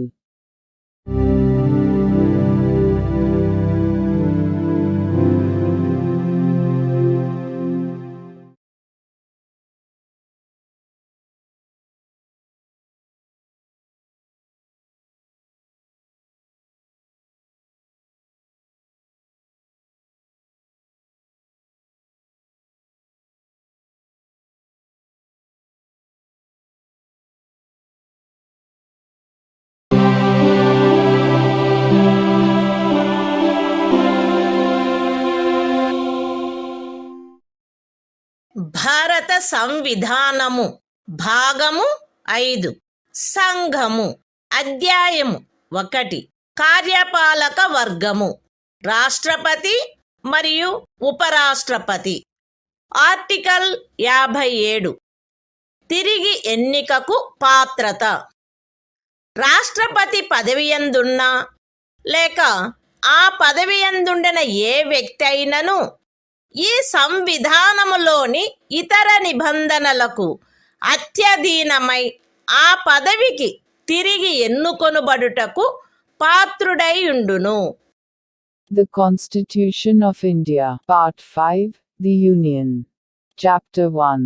The Executive. The President and Vice President. Article 57. Eligibility for re-election. A person who holds, or who has held, office as President shall, subject to the other provisions of this Constitution, be eligible for re-election to that office.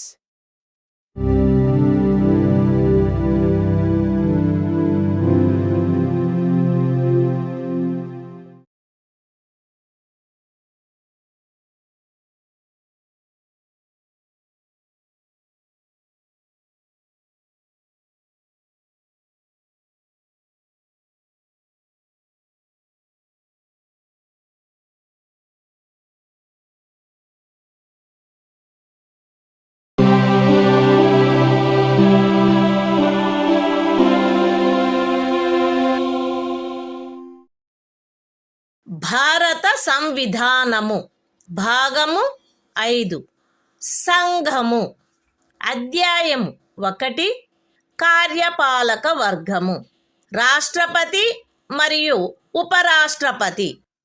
Article 58 రాష్ట్రపతిగా ఎన్నికకు అర్హతలు.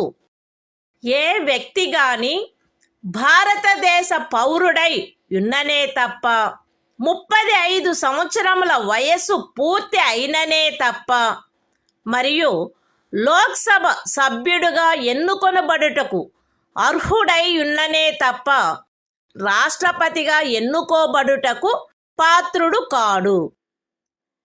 ఏ వ్యక్తి అయినను భారత ప్రభుత్వము క్రింద లేక ఏదేని రాజ్య ప్రభుత్వము క్రింద లేక సదరు ప్రభుత్వములోని దేని యొక్క నియంత్రణకైనను అత్యధీనమై ఉన్న ఏదేని స్థానిక లేక ఇతర ప్రాధికారి క్రింద గాని లాభాయుతమైన ఏదేని పదవి యందున్నచో ఆ వ్యక్తి రాష్ట్రపతిగా ఎన్నుకొనబడుటకు పాత్రుడు కాడు.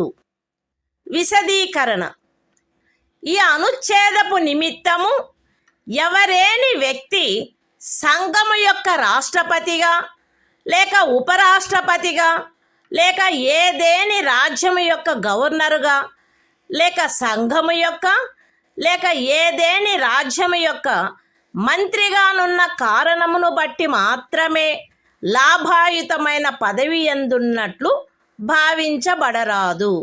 The Constitution of India, Part 5, The Union. Chapter 1. The Executive. The President and Vice President. Article 58. Qualifications for election as President. 1. No person shall be eligible for election as President, unless he is a citizen of India, has completed the age of 35 years, and is qualified for election, as a member of the House of the People. 2. A person shall not be eligible for election as President if he holds any office of profit, under the Government of India, or the Government of any state, or under any local or other authority, subject to the control of any of the said governments. Explanation: for the purposes of this article, a person shall not be deemed to hold any office of profit, by reason only that he is the President or Vice President of the Union, or the Governor of any state, or as a minister either for the Union or for any state.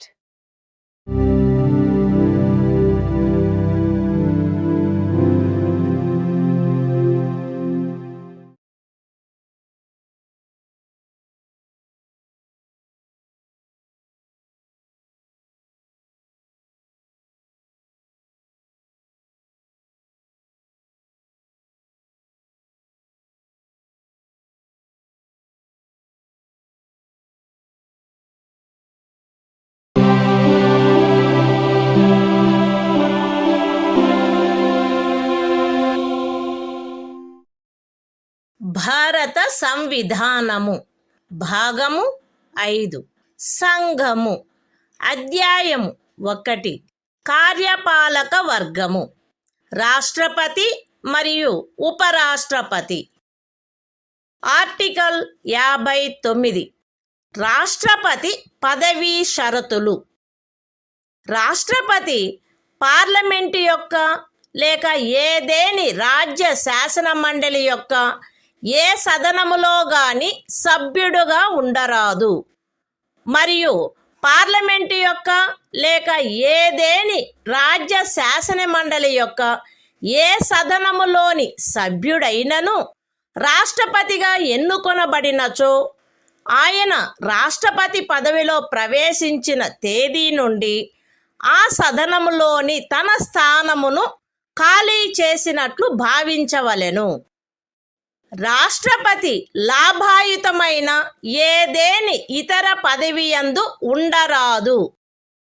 రాష్ట్రపతి అద్దె చెల్లించకుండా తన అధికార నివాస గృహములను ఉపయోగించుకొనుటకు హక్కు కలిగియుండును, మరియు parliament శాసనము ద్వారా నిర్ధారణ చేయు ఉపలబ్ధులకు, భత్యములకు మరియు విశేషాధికారములకు మరియు తద్విషయమున అట్లు నిబంధన చేయబడు వరకు 2వ అనుసూచిలో నిర్దిష్టపరచబడిన ఉపలబ్ధులకు, భత్యములకు మరియు విశేషాధికారములకు ఆయన హక్కు కలిగియుండును.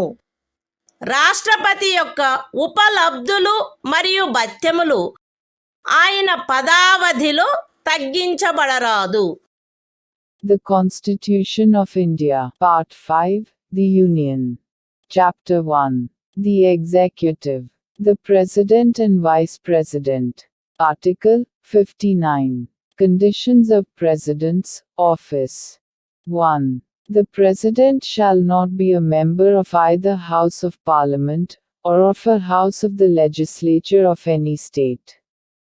And, if a member of either House of Parliament or of a House of the Legislature of any state be elected President, he shall be deemed to have vacated his seat in that House, on the date on which he enters upon his office as President. 2. The President shall not hold any other office of profit. 3. The President shall be entitled without payment of rent to the use of his official residences, and shall be also entitled to such emoluments, allowances, and privileges as may be determined by Parliament by law. And, until provision in that behalf is so made, such emoluments, allowances and privileges, as are specified in the second schedule. 4. The emoluments and allowances of the President shall not be diminished during his term of office.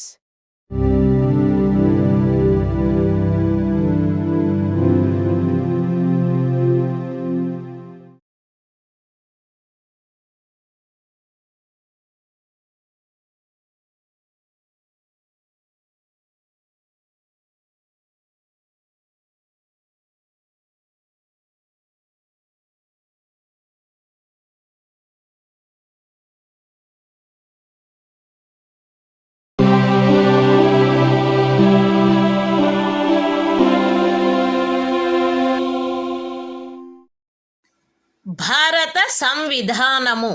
భాగము 5. సంఘము. అధ్యాయము 1. కార్యపాలక వర్గము. రాష్ట్రపతి మరియు ఉపరాష్ట్రపతి. Article 60. రాష్ట్రపతిచే ప్రమాణము లేక ప్రతిజ్ఞ. ప్రతి రాష్ట్రపతి మరియు రాష్ట్రపతిగా వ్యవహరించు లేక రాష్ట్రపతి కృత్యములను నిర్వహించు ప్రతి వ్యక్తి తన పదవిలో ప్రవేశించుటకు పూర్వము భారతదేశ ముఖ్య న్యాయమూర్తి సమక్షమున లేక ఆయన హాజరు లేనప్పుడు సర్వోన్నత న్యాయస్థాన న్యాయాధీశులలో అందుబాటులోనున్న వారిలో అందరికంటే సీనియర్ న్యాయాధీశుని సమక్షమున గాని ఈ క్రింది రూపములో ప్రమాణము లేక ప్రతిజ్ఞ చేసి దానిపై చేవ్రాలు చేయవలెను. ఏబి అను నేను భారతదేశ రాష్ట్రపతి పదవిని శ్రద్ధాపూర్వకముగా నిర్వహింతుననియు లేక రాష్ట్రపతి యొక్క కృత్యములను శ్రద్ధాపూర్వకముగా నిర్వహింతుననియు నా సంపూర్ణ సామర్థ్యము మేరకు సంవిధానమును మరియు శాసనమును పరిరక్షించి సంరక్షించి రక్షింతుననియు భారతదేశ ప్రజల సేవయందును వారి క్షేమమునందును నిరతుడునయ్యదననియు దైవ సాక్షిగా ప్రమాణము చేయుచున్నాను. సత్యనిష్టతో ప్రతిజ్ఞ చేయుచున్నాను. The Constitution of India. Part 5. The Union. Chapter 1. The Executive. The President and Vice President. Article 60. Oath, or affirmation, by the President.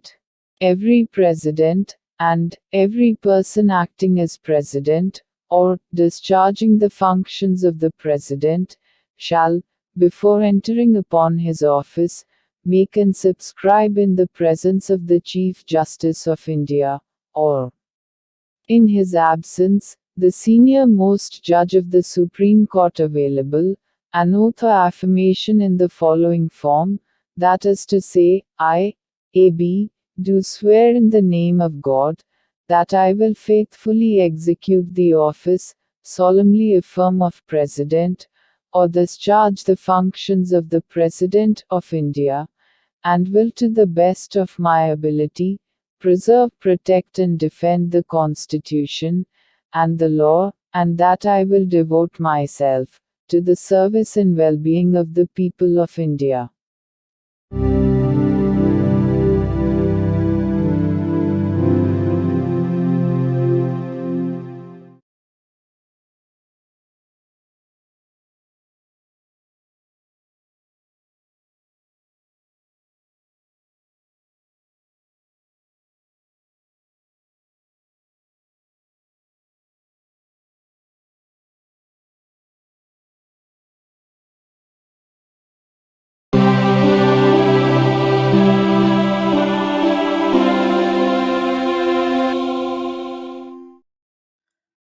భారత సంవిధానము భాగము 5 సంఘము అధ్యాయము 1 కార్యపాలక వర్గము రాష్ట్రపతి మరియు ఉపరాష్ట్రపతి ఆర్టికల్ 61 రాష్ట్రపతిపై మహాభియోగము తెచ్చుటకు ప్రక్రియ సంవిధానాతిక్రమణము కావించినాడని రాష్ట్రపతిపై మహాభియోగం జరపబడవలసినప్పుడు పార్లమెంటు యొక్క ఏ సదనము చేనైనను ఆరోపణ చేయబడవలెను. అట్టి ఆరోపణ ఏదియు అట్టి ఆరోపణ చేయు ప్రతిపాదన గల తీర్మానమును ప్రస్తావించవలెనను ఉద్దేశము తమకు కలదని ఆ సదనము యొక్క మొత్తము సభ్యుల సంఖ్యలో 4వ వంతుకు తక్కువగాని మంది చేవ్రాలు చేసి వ్రాతపూర్వకముగా నోటీసు ఇచ్చిన పిమ్మట కనీసం 14 దినములు గడిచిన తర్వాత ప్రస్తావించననే తప్ప మరియు అట్టి తీర్మానము ఆ సదనము యొక్క మొత్తము సభ్యుల సంఖ్యలో 3/2 తక్కువ కాని అధిక సంఖ్యాకులచే పాస్ చేయబడిననే తప్ప చేయబడరాదు. పార్లమెంటు యొక్క ఏ సదనమైనను అట్లు ఆరోపణ చేసినప్పుడు 2వ సదనము ఆ ఆరోపణను దర్యాప్తు చేయవలెను లేక దర్యాప్తు చేయించవలెను. మరియు అట్టి దర్యాప్తు జరుగునప్పుడు హాజరగుటకును ప్రతినిధిని పంపుటకును రాష్ట్రపతికి హక్కు ఉండును. దర్యాప్తు ఫలితముగా రాష్ట్రపతిపై చేయబడిన ఆరోపణ స్థిరపడినదని ప్రఖ్యానించు తీర్మానము ఆ ఆరోపణను దర్యాప్తు చేసిన లేక చేయించిన సదనము యొక్క సభ్యుల మొత్తము సంఖ్యలో 3/2 తక్కువ కాని అధిక సంఖ్యాకులచే ఆమోదించబడినచో అట్లు ఆమోదించబడిన తేదీ నుండి ఆ తీర్మానము రాష్ట్రపతిని పదవి నుండి తొలగించు ప్రభావము కలిగియుండును. The Constitution of India, Part 5, The Union. Chapter 1. The Executive. The President and Vice President. Article 61. Procedure for impeachment of the President. 1. When a President is to be impeached for violation of the Constitution, the charge shall be preferred by either House of Parliament. 2. No such charge shall be preferred, unless the proposal to prefer such charge is contained in a resolution, which has been moved, after at least 14 days' notice in writing, signed by not less than 1/4 of the total number of members of the House, has been given of their intention to move the resolution. And such resolution has been passed by a majority of not less than 2/3 of the total membership of the House. 3.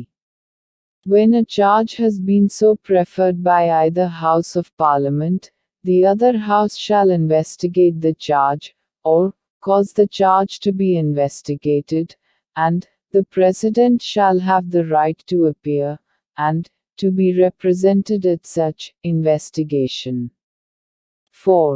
If as a result of the investigation, a resolution is passed by a majority of not less than 2/3 of the total membership of the House, by which the charge was investigated, or cause to be investigated, declaring that the charge preferred against the President has been sustained, such resolution shall have the effect of removing the President from his office, as from the date on which the resolution is so passed.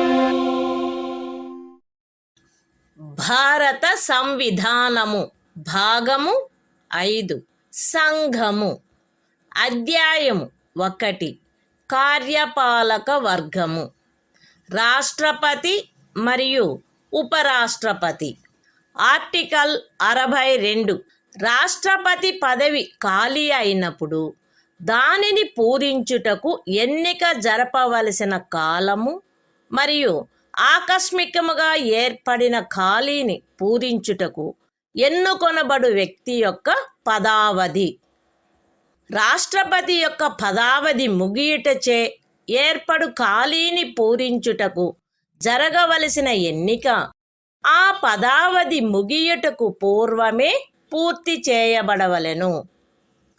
మరణము, రాజీనామా లేక తొలగింపు కారణముగా లేక అన్యదా రాష్ట్రపతి పదవియందు ఏర్పడిన ఖాళీని పూరించుటకు జరగవలసిన ఎన్నిక ఆ ఖాళీ ఏర్పడిన తర్వాత సాధ్యమైనంత త్వరితముగాను ఎట్టి సందర్భంలోనూ ఖాళీ ఏర్పడిన తేదీ నుండి 6 మాసములు దాటకుండగను జరపబడవలెను.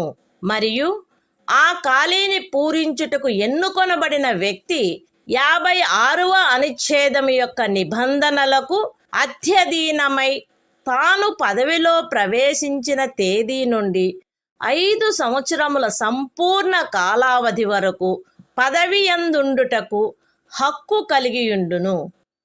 The Constitution of India, Part 5, The Union. Chapter 1. The Executive. The President and Vice President. Article 62. Time of holding election to fill vacancy in the office of President. And, the term of office of person elected to fill casual vacancy. 1. An election to fill a vacancy caused by the expiration of the term of office of President, shall be completed before the expiration of the term. 2.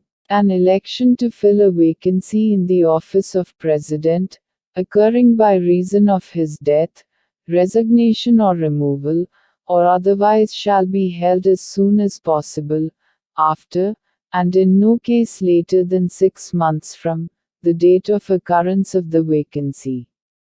And, the person elected to fill the vacancy shall, subject to the provisions of Article 56, be entitled to hold office for the full term of 5 years, from the date on which he enters upon his office.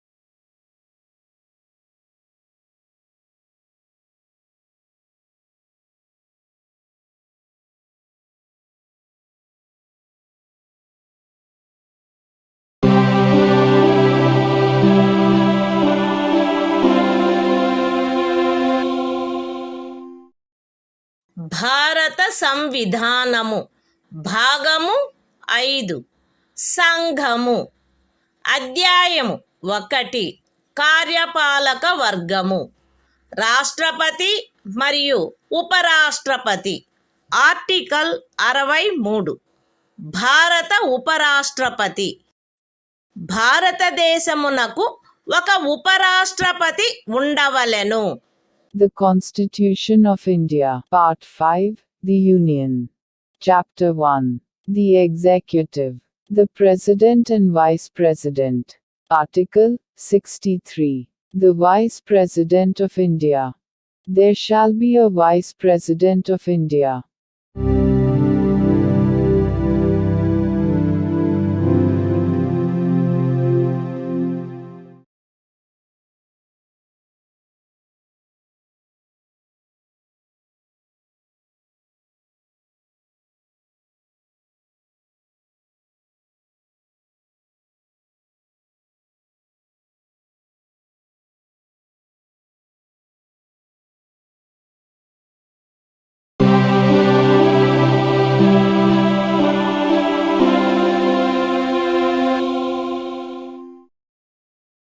భారత సంవిధానము భాగము 5 సంఘము అధ్యాయము 1 కార్యపాలక వర్గము రాష్ట్రపతి మరియు ఉపరాష్ట్రపతి.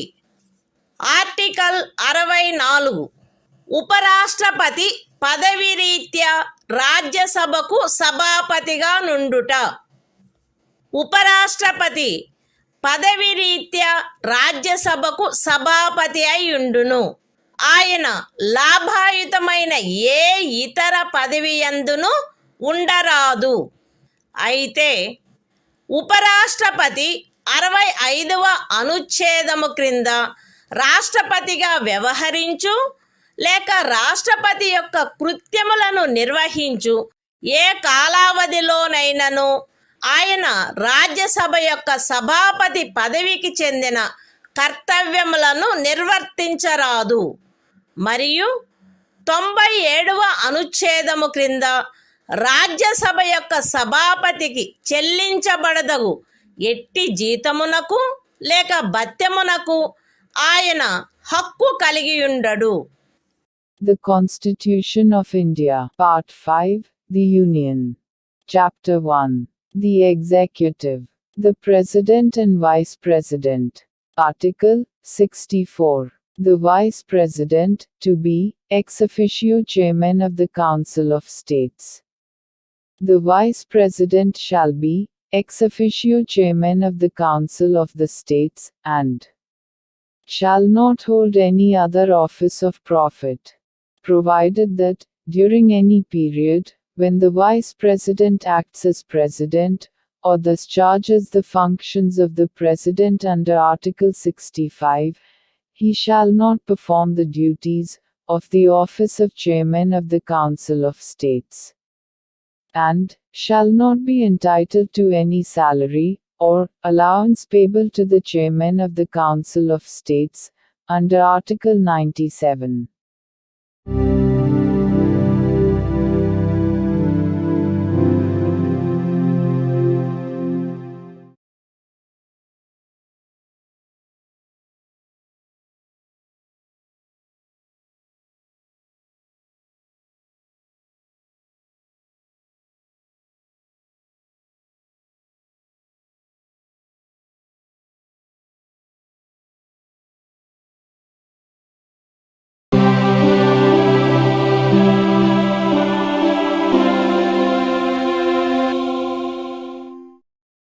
భారత సంవిధానము భాగము 5 సంఘము అధ్యాయము 1 కార్యపాలక వర్గము రాష్ట్రపతి మరియు ఉపరాష్ట్రపతి. ఆర్టికల్ 65. రాష్ట్రపతి పదవిలో ఆకస్మిక ఖాళీ ఏర్పడినప్పుడు, రాష్ట్రపతి హాజరు లేనప్పుడును ఉపరాష్ట్రపతి రాష్ట్రపతిగా వ్యవహరించుట లేక ఆయన కృత్యములను నిర్వహించుట. మరణము, రాజీనామా లేక తొలగింపు కారణముగా లేక అన్యదా రాష్ట్రపతి పదవిలో ఖాళీ ఏర్పడినప్పుడు అట్టి ఖాళీని పూరించుటకు ఈ అధ్యాయము యొక్క నిబంధనలను అనుసరించి ఎన్నుకొనబడిన కొత్త రాష్ట్రపతి తన పదవిలో ప్రవేశించు తేదీ వరకు ఉపరాష్ట్రపతి రాష్ట్రపతిగా వ్యవహరించవలెను. రాష్ట్రపతి హాజరులో లేకుండుట, అస్వస్థత లేక మరేదేని కారణము వలన తన కృత్యములను నిర్వహించజాలని ఎడల ఆయన తన కర్తవ్యములను తిరిగి చేపట్టు తేదీ వరకు ఉపరాష్ట్రపతి రాష్ట్రపతి కృత్యములను నిర్వహించవలెను. ఉపరాష్ట్రపతి అట్లు రాష్ట్రపతిగా వ్యవహరించు లేక రాష్ట్రపతి యొక్క కృత్యములను నిర్వహించు కాలావధిలోనూ ఆ కాలావధికి సంబంధించి రాష్ట్రపతికి గల సర్వాధికారములను ఉన్ముక్తతాధికారములను కలిగియుండును. పార్లమెంటు శాసనము ద్వారా నిర్ధారణ చేయు ఉపలబ్ధులకు, భత్యములకు మరియు విశేషాధికారములకు మరియు అట్లు నిబంధన చేయబడు వరకు 2వ అనుసూచిలో నిర్దిష్టపరచబడిన ఉపలబ్ధులకు, భత్యములకు మరియు విశేషాధికారములకు ఆయన హక్కు కలిగియుండును. The Constitution of India, Part 5, The Union. Chapter 1. The Executive. The President and Vice President. Article 65. The Vice President, to act as President, or to discharge his functions, during casual vacancies in the office, or during the absence of President.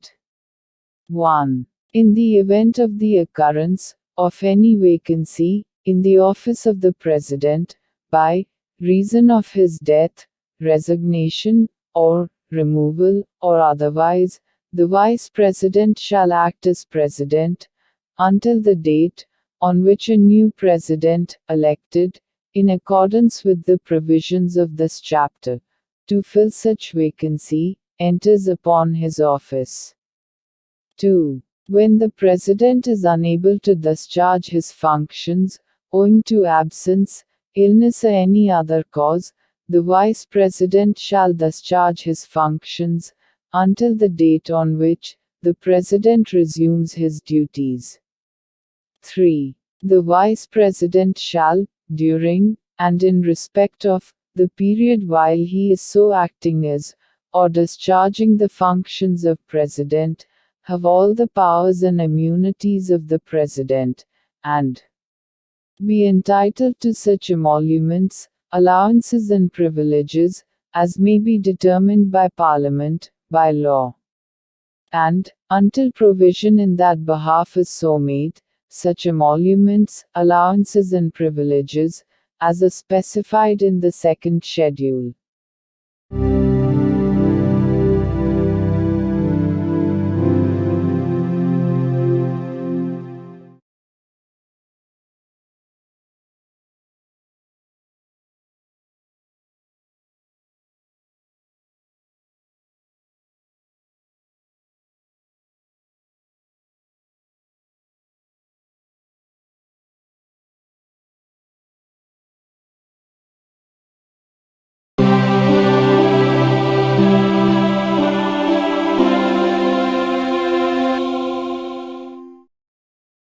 భారత సంవిధానము భాగము 5 సంఘము అధ్యాయము 1 కార్యపాలక వర్గము రాష్ట్రపతి మరియు ఉపరాష్ట్రపతి.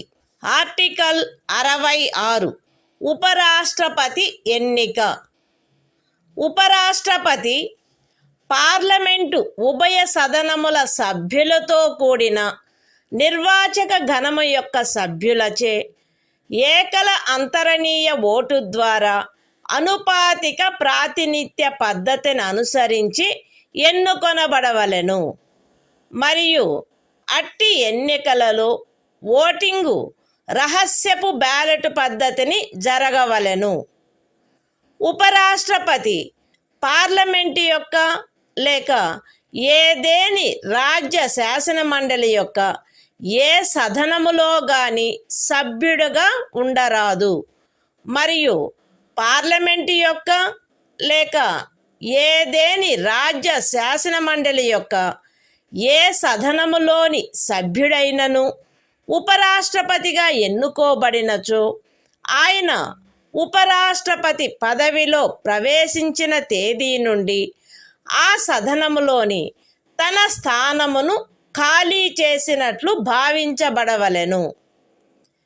ఏ వ్యక్తి గాని ఆయన భారతదేశ పౌరుడై ఉన్ననే తప్ప ఆయనకు 35 సంవత్సరముల వయస్సు పూర్తి అయిననే తప్ప మరియు ఆయన రాజ్యసభ సభ్యుడుగా ఎన్నుకొనబడుటకు అర్హుడై ఉన్ననే తప్ప ఉపరాష్ట్రపతిగా ఎన్నుకొనబడుటకు పాత్రుడు కాడు. ఏ వ్యక్తి అయినను భారత ప్రభుత్వము క్రింద గాని ఏదేని రాజ్య ప్రభుత్వము కింద గాని సదరు ప్రభుత్వములలో దేని యొక్క నియంత్రణకైనను అధ్యధీనమయ్యున్న ఏదేని స్థానిక లేక ఇతర ప్రాధికారి క్రింద గాని లాభాయుతమైన ఏదేని పదవి యందున్నచో ఆ వ్యక్తి ఉపరాష్ట్రపతిగా ఎన్నుకొనబడుటకు పాత్రుడు కాడు. విశదీకరణ: ఈ అనుచ్ఛేదపు నిమిత్తము ఎవరేని వ్యక్తి సంఘము యొక్క రాష్ట్రపతిగా లేక ఉపరాష్ట్రపతిగా లేక ఏదేని రాజ్యము యొక్క గవర్నరుగా లేక సంఘము యొక్క లేక ఏదేని రాజ్యము యొక్క మంత్రిగా ఉన్న కారణమును బట్టి మాత్రమే లాభాయుతమైన పదవి యందున్నట్లు భావించరాదు. The Constitution of India, Part 5, The Union.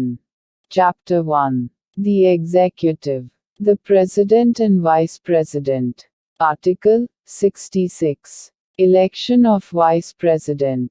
1. The Vice President shall be elected by the members of an electoral college, consisting of the members of both houses of Parliament, in accordance with the system of proportional representation, by means of the single transferable vote, and the voting at such election shall be by secret ballot. 2. The Vice President shall not be a member of either House of Parliament or of a House of the Legislature of any state. And, if a member of either House of Parliament or of a House of the Legislature of any state be elected Vice President, he shall be deemed to have vacated his seat in that House, on the date on which he enters upon his office, as Vice President. 3. No person shall be eligible for election as Vice President, unless he is a citizen of India.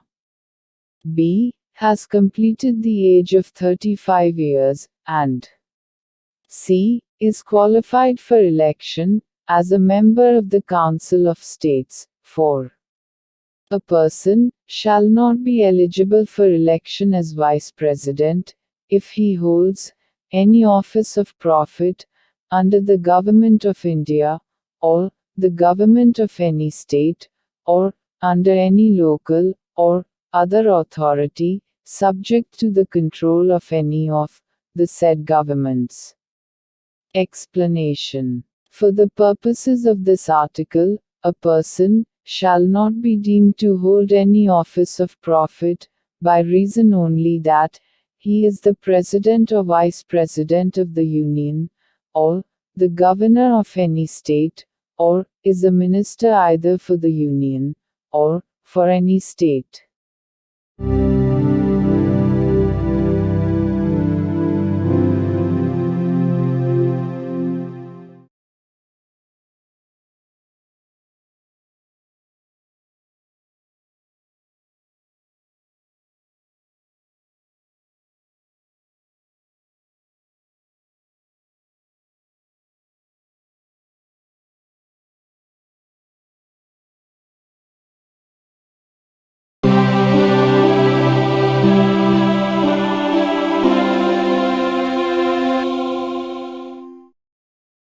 భారత సంవిధానము భాగము 5 సంఘము అధ్యాయము 1 కార్యపాలక వర్గము రాష్ట్రపతి మరియు ఉపరాష్ట్రపతి. Article 67 ఉపరాష్ట్రపతి పదావధి. ఉపరాష్ట్రపతి తన పదవిలో ప్రవేశించిన తేదీ నుండి 5 సంవత్సరముల కాలావధి వరకు పదవియందుండును.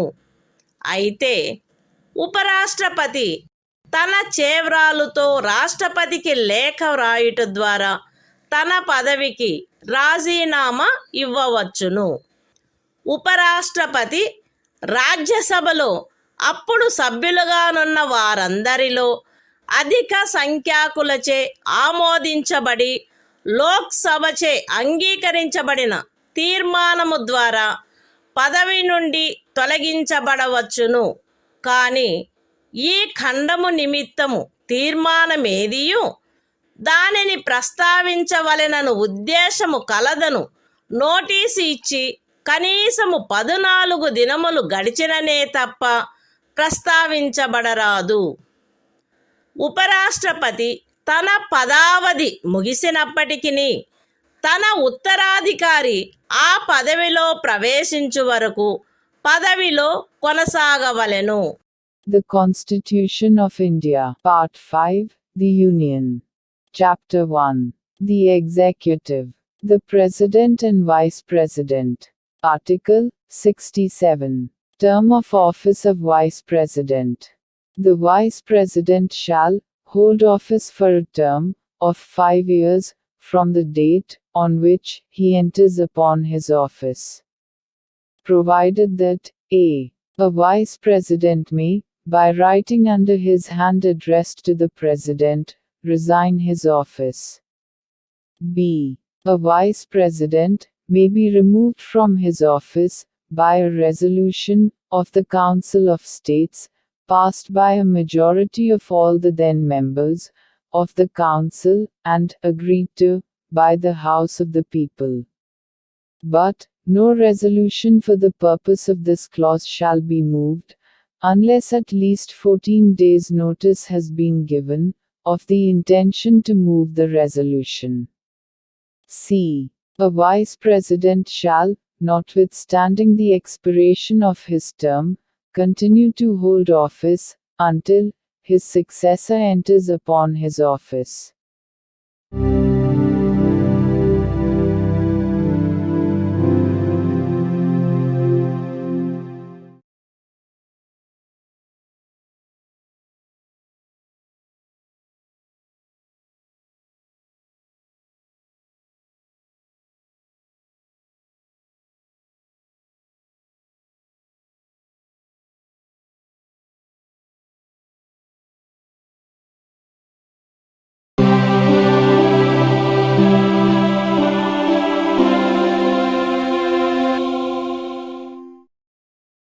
భారత సంవిధానము భాగము 5 సంఘము అధ్యాయము 1 కార్యపాలక వర్గము రాష్ట్రపతి మరియు ఉపరాష్ట్రపతి.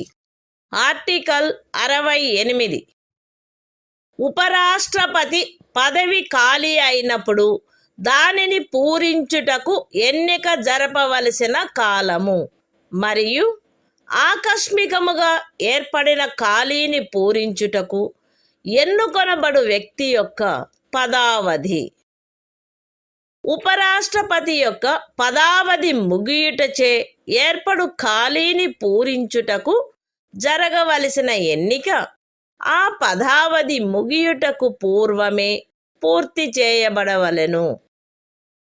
మరణము, రాజీనామా లేక తొలగింపు కారణముగా లేక అన్యథా ఉపరాష్ట్రపతి పదవియందు ఏర్పడిన ఖాళీని పూరించుటకు జరపవలసిన ఎన్నిక ఆ ఖాళీ ఏర్పడిన తరువాత సాధ్యమైనంత త్వరితముగా జరపబడవలెను మరియు ఆ ఖాళీని పూరించుటకు ఎన్నుకొనబడిన వ్యక్తి 67వ అనుచ్ఛేదము యొక్క నిబంధనలకు అత్యధీనమై తాను పదవిలో ప్రవేశించిన తేదీ నుండి 5 సంవత్సరముల సంపూర్ణ కాలావధి వరకు పదవి యందుండుటకు హక్కు కలిగియుండును. The Constitution of India, Part 5, The Union. Chapter 1. The Executive. The President and Vice President. Article 68. Time of holding election to fill vacancy in the office of Vice President. And the term of office of person elected to fill casual vacancy. 1. An election to fill a vacancy caused by the expiration of the term of office of Vice President shall be completed before the expiration of the term. 2.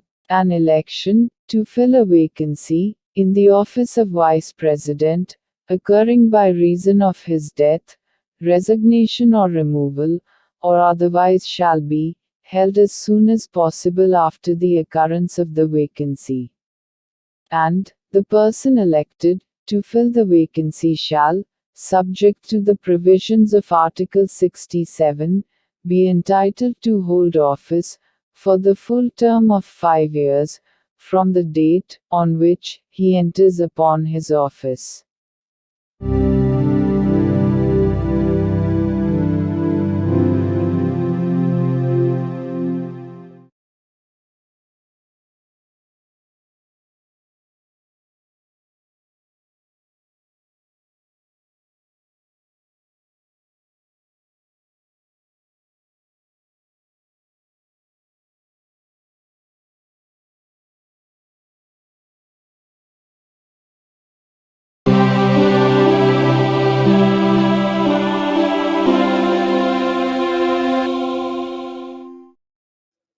భారత సంవిధానము భాగము 5 సంఘము అధ్యాయము 1 కార్యపాలక వర్గము రాష్ట్రపతి మరియు ఉపరాష్ట్రపతి.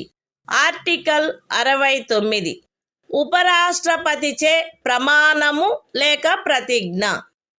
ప్రతి ఉపరాష్ట్రపతి తన పదవిలో ప్రవేశించుటకు పూర్వము రాష్ట్రపతి సమక్షమున గాని తద్విషయమున ఆయనచే నియమింపబడిన వ్యక్తి సమక్షమున గాని ఈ క్రింది ప్రరూపములో ప్రమాణము లేక ప్రతిజ్ఞ చేసి దానిపై చేవ్రాలు చేయవలెను.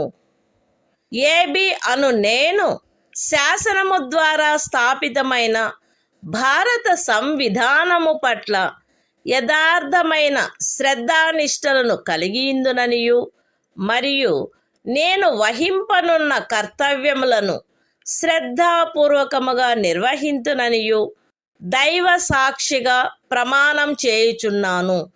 సత్యనిష్టతో ప్రతిజ్ఞ చేయుచున్నాను. The Constitution of India, Part 5, The Union. Chapter 1. The Executive. The President and Vice President. Article 69. Oath or affirmation by the Vice President. Every Vice President shall, before entering upon his office, make and subscribe before the President, or some person appointed in that behalf, by him, an oath or affirmation, in the following form, that is to say, I, A.B., do swear in the name of God, that I will bear true faith and solemnly affirm allegiance to the Constitution of India, as by law established, and that I will faithfully discharge the duty upon which I am about to enter.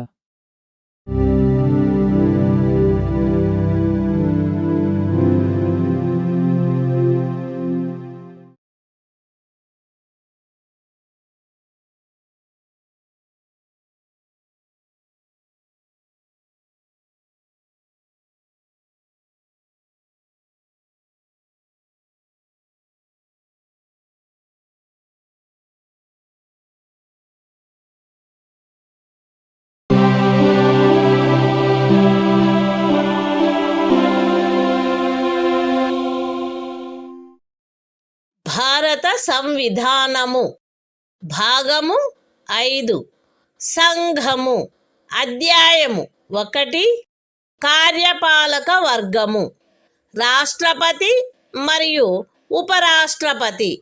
Article 70 ఇతర యాదృచ్ఛిక పరిస్థితులలో రాష్ట్రపతి యొక్క కృత్యములు.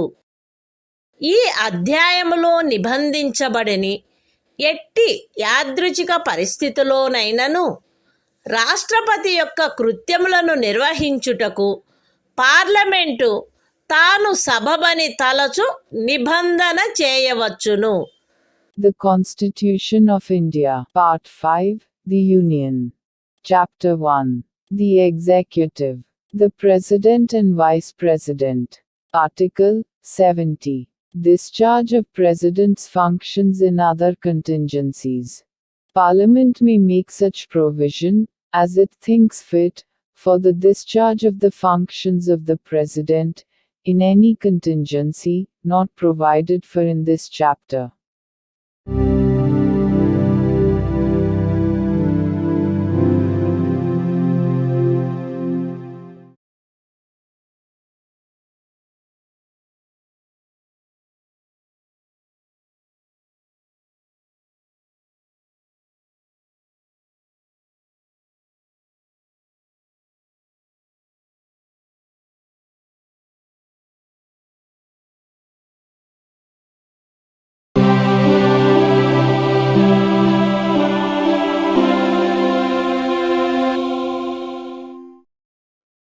భారత సంవిధానము.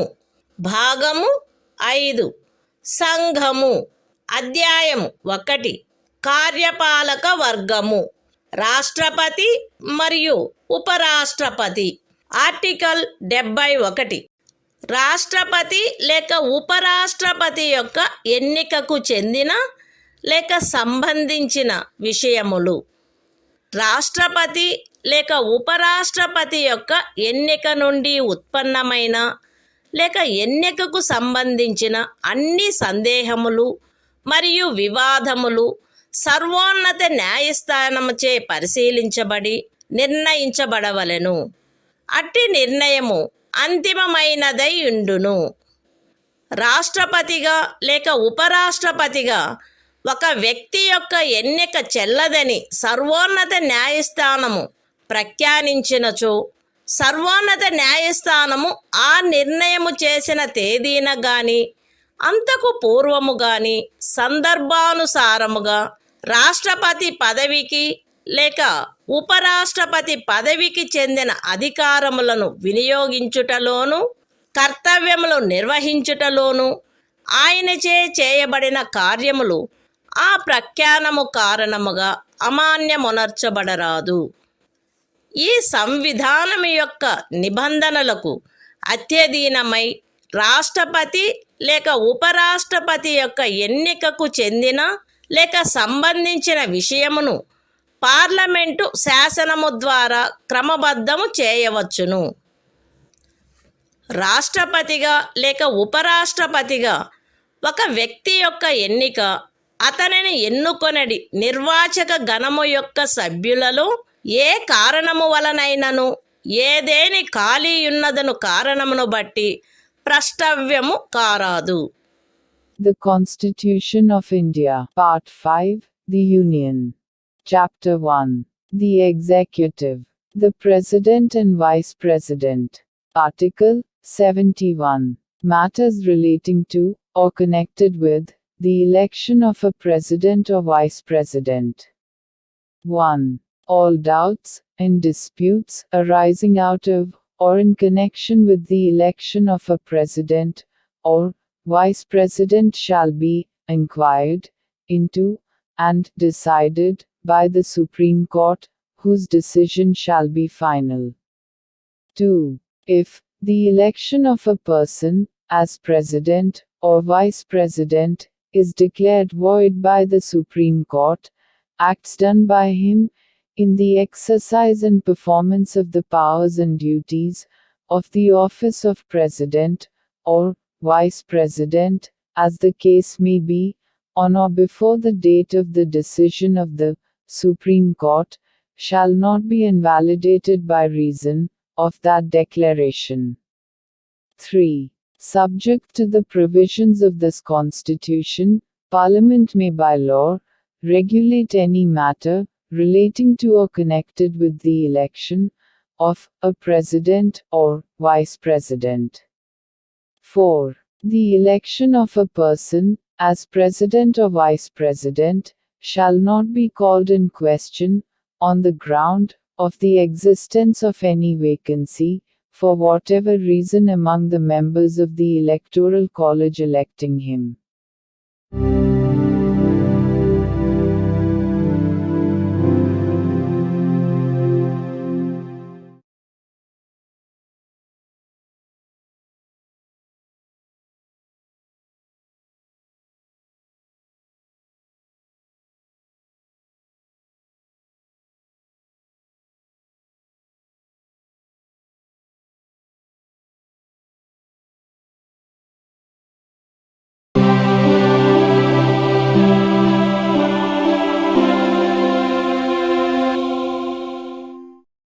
భారత సంవిధానము భాగము 5 సంఘము అధ్యాయము 1 కార్యపాలక వర్గము రాష్ట్రపతి మరియు ఉపరాష్ట్రపతి ఆర్టికల్ 72 కొన్ని సందర్భములలో క్షమాపణలు మొదలైన వాటిని మంజూరు చేయుటకు మరియు దండనోత్తర్వును సస్పెండ్ చేయుటకు పరిహరించుటకు లేక లఘూకరించుటకు రాష్ట్రపతి యొక్క అధికారము.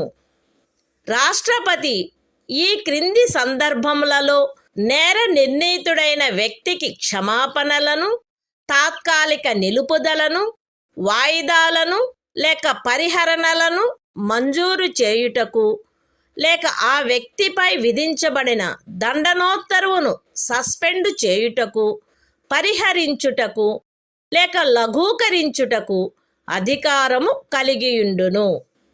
శిక్ష లేక దండనోత్తరువు సైనిక న్యాయస్థానముచే విధించబడిన అన్ని సందర్భములలో సంఘము యొక్క కార్యపాలనాధికారంలో చేరియున్న విషయమునకు సంబంధించిన ఏదేని శాసనమునకు విరుద్ధమగు అపరాధమునకై శిక్ష లేక దండనోత్తరు విధించబడిన అన్ని సందర్భములలో దండనోత్తరు మరణ దండనోత్తరు అయిన అన్ని సందర్భములలో ఏదేని సైనిక న్యాయస్థానముచే ఇవ్వబడిన దండనోత్తరువును సస్పెండ్ చేయుటకు, పరిహరించుటకు లేక లఘూకరించుటకు సంఘమునకు చెందిన సాయుధ బలముల యొక్క ఎవరేని అధికారికి శాసనము ద్వారా ప్రదత్తము చేయబడిన అధికారమునకు ఖండము 1 యొక్క ఉపఖండము ఏలో ఉన్నదేదియు భంగము కలిగించదు.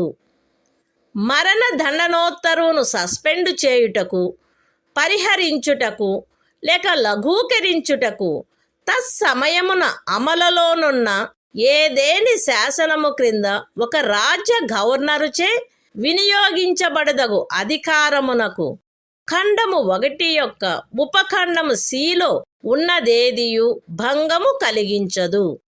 The Constitution of India, Part 5, The Union. Chapter 1. The Executive. The President and Vice President. Article 72. Power of President to grant pardons, etc. and to suspend, remit, or commute sentences in certain cases. 1. The President shall have the power to grant pardons, reprieves, respites, or remissions of punishment, or to suspend, remit, or commute the sentence of any person convicted of any offense, in all cases where the punishment or sentence is by a court-martial. B. In all cases where the punishment or sentence is for an offense against any law relating to a matter to which the executive power of the Union extends. C. In all cases where the sentence is a sentence of death. 2. Nothing in sub-clause A of clause 1 shall affect the power conferred by law on any officer of the armed forces of the Union, to suspend, remit, or commute a sentence passed by a court-martial. 3. Nothing in subclause C of clause 1 shall affect the power to suspend, remit, or commute a sentence of death exercisable by the governor of a state under any law for the time being in force.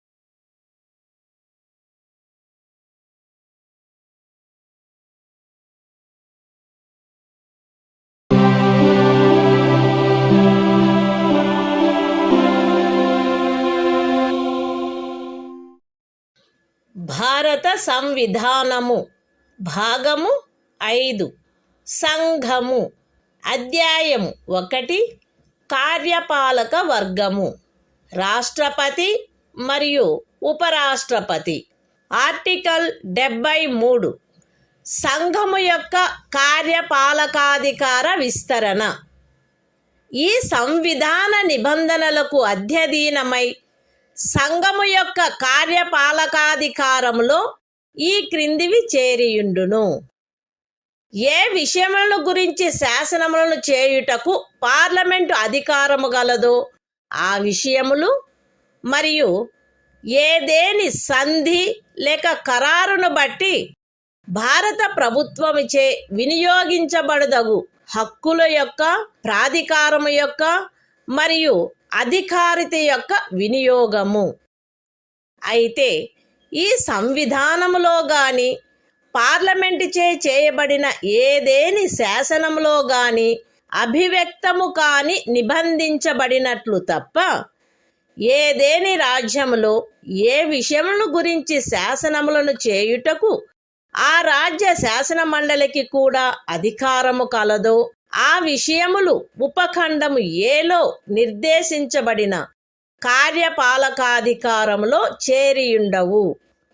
ఏ విషయముల గురించి ఒక రాజ్యము కొరకు శాసనములు చేయుటకు పార్లమెంటుకు అధికారము కలదో ఆ విషయములలో ఆ రాజ్యము మరియు ఆ రాజ్యపు ఎవరేని అధికారి లేక ప్రాధికారి ఈ సంవిధానము యొక్క ప్రారంభమునకు అవ్యవహిత పూర్వము చలాయించగలిగి ఉండినట్టి కార్యపాలకాధికారమును లేక కృత్యములను ఈ అనుచ్ఛేదములో ఏమి ఉన్నప్పటికీ పార్లమెంటుచే అన్యథా నిబంధించబడినంత వరకు ఆ రాజ్యము మరియు ఆ రాజ్యపు ఎవరేని అధికారి లేక ప్రాధికారి చలాయించుచుండుట కొనసాగించవచ్చును.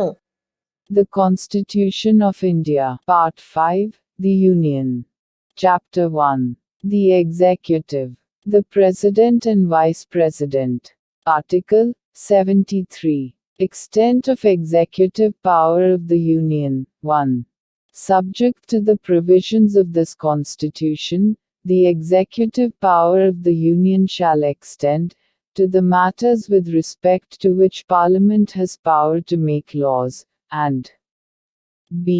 to the exercise of such rights, authority, and jurisdiction as are exercisable by the Government of India, by virtue of any treaty or agreement, provided that the executive power referred to in subclause A shall not, save as expressly provided in this Constitution, or in any law made by Parliament, extend, in any state to matters with respect to which the legislature of the state has also power to make laws.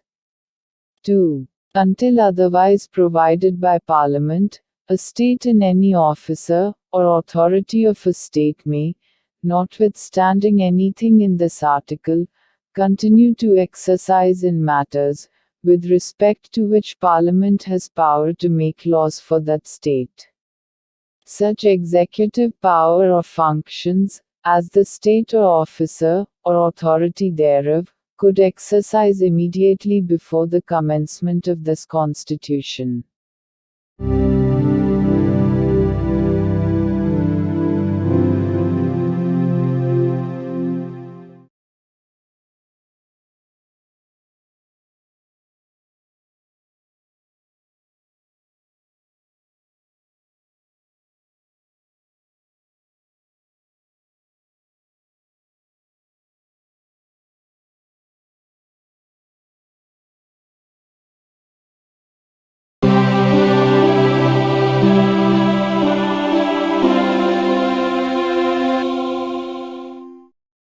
భారత సంవిధానము భాగము 5 సంఘము అధ్యాయము 1 కార్యపాలక వర్గము మంత్రి పరిషత్తు article 74 రాష్ట్రపతికి సహాయపడుటకును సలహానిచ్చుటకును మంత్రి పరిషత్తు రాష్ట్రపతికి సహాయపడుటకును సలహానిచ్చుటకును ప్రధానమంత్రి ఆధిపత్యమున ఒక మంత్రి పరిషత్తు ఉండవలెను.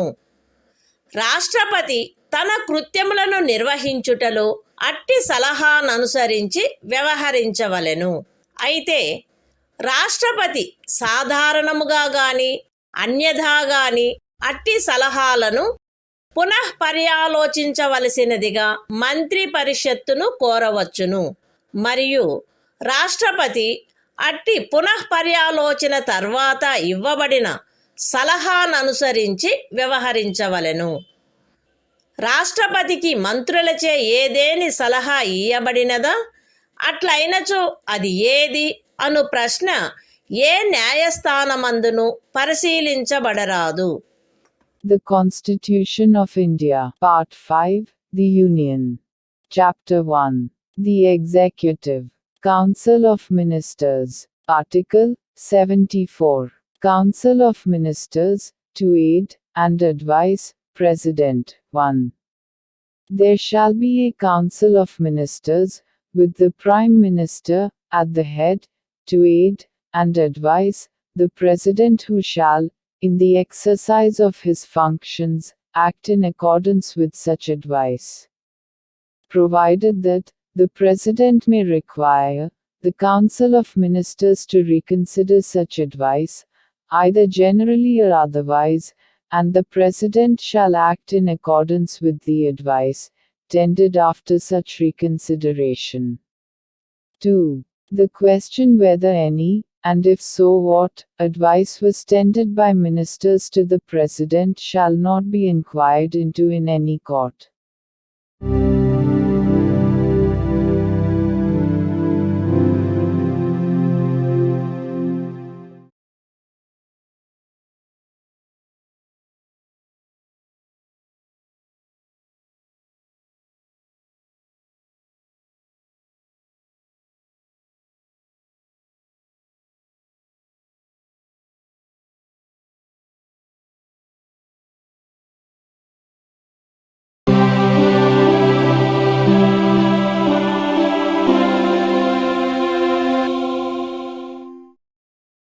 భారత సంవిధానము భాగము 5 సంఘము అధ్యాయము 1 కార్యపాలక వర్గము మంత్రి పరిషత్తు ఆర్టికల్ 75 మంత్రులను గూర్చిన ఇతర నిబంధనలు ప్రధానమంత్రి రాష్ట్రపతిచే నియమించబడవలెను.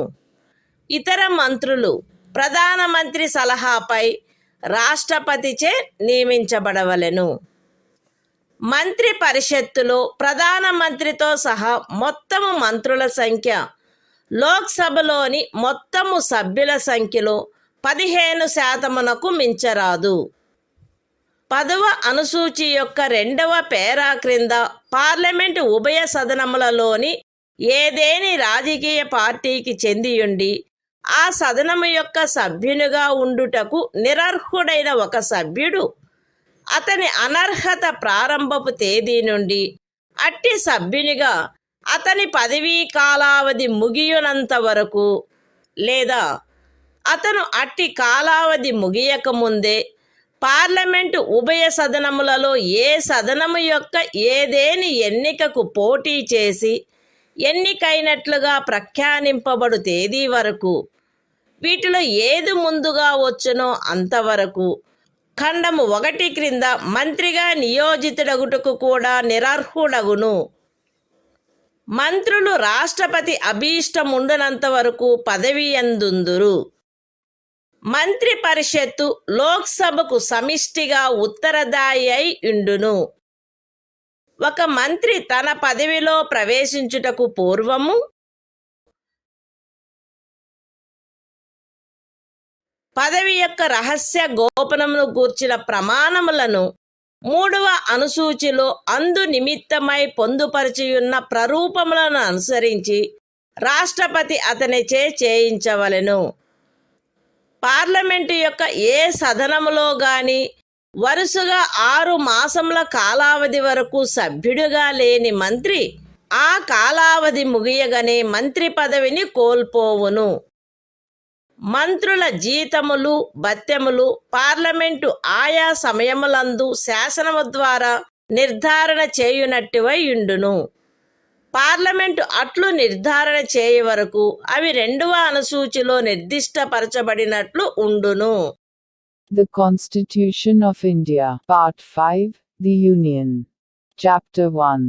The Executive. Council of Ministers. Article 75. Other provisions as to ministers. 1. The Prime Minister shall be appointed by the President, and the other ministers shall be appointed by the President, on the advice of the Prime Minister. 1a. The total number of ministers, including the Prime Minister, in the Council of Ministers, shall not exceed 15% of the total number of members of the House of the People. 1b.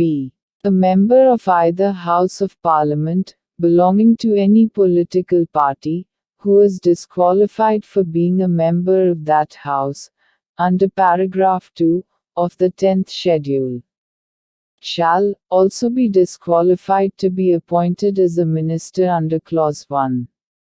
For duration of the period commencing from the date of his disqualification, till the date on which the term of his office as such member would expire, or, where he contests any election to either House of Parliament before the expiry of such period, till the date on which he is declared elected, whichever is earlier. 2. The ministers shall hold office during the pleasure of the President. 3. The Council of Ministers shall be collectively responsible to the House of the People. 4. Before a minister enters upon his office, the President shall administer to him the oaths of office and of secrecy according to the forms set out for the purpose in the 3rd schedule. 5. A minister, who, for any period of 6 consecutive months, is not a member of either House of Parliament, shall at the expiration of that period, cease to be a minister. 6. The salaries and allowances of ministers shall be such as Parliament may from time to time by law determine, and, until Parliament so determines, shall be as specified in the 2nd schedule.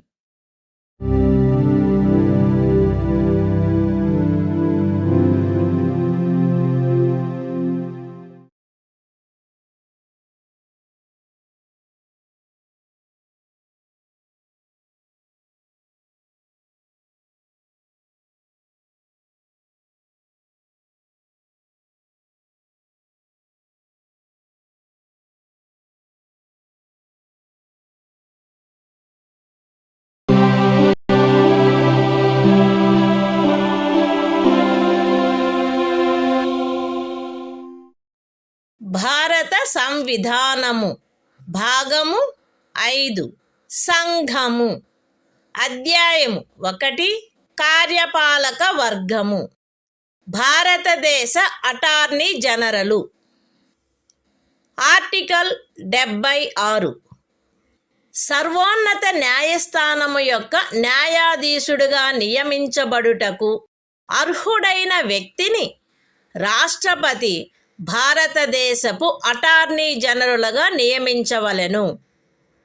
ఆయా సమయములందు శాసనిక విషయములలో రాష్ట్రపతిచే తనకు నిర్దేశించబడు వాటిపై భారత ప్రభుత్వమునకు సలహానిచ్చుటయు, రాష్ట్రపతిచే తనకు అప్పగించబడు శాసనిక స్వభావము గల ఇతర కర్తవ్యములను నిర్వర్తించుటయు ఈ సంవిధానము ద్వారా గాని దాని క్రింద గాని తత్సమయమున అమలులోనున్న ఏదేని ఇతర శాసనము ద్వారా గాని దాని క్రింద గాని తనకు ప్రదత్తము చేయబడిన కృత్యములను నిర్వహించుటయు అటార్నీ జనరల్ యొక్క కర్తవ్యమై ఉండును.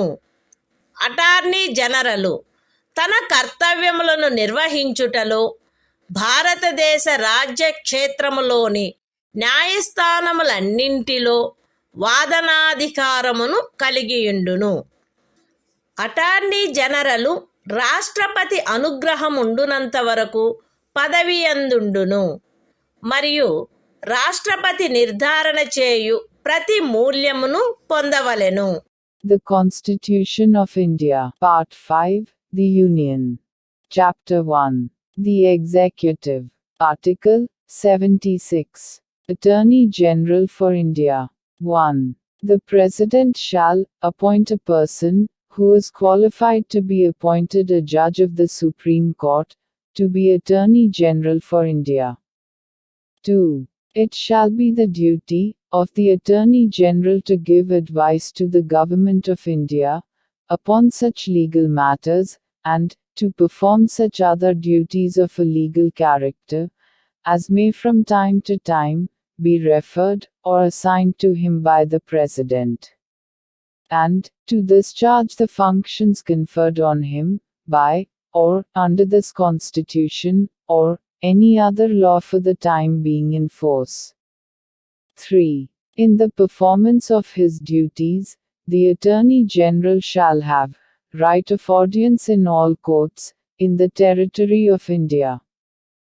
4. The Attorney General shall hold office during the pleasure of the President, and shall receive such remuneration as the President may determine.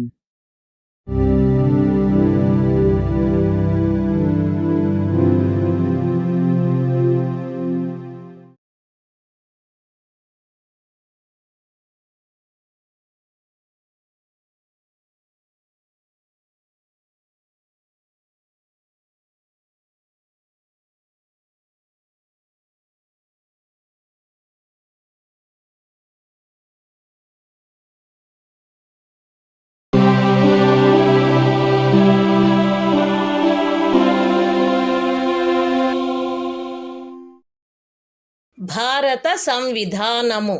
భాగము 5. సంఘము. అధ్యాయము 1 కార్యపాలక వర్గము. ప్రభుత్వము యొక్క కార్యకలాప నిర్వహణ. ఆర్టికల్ 77.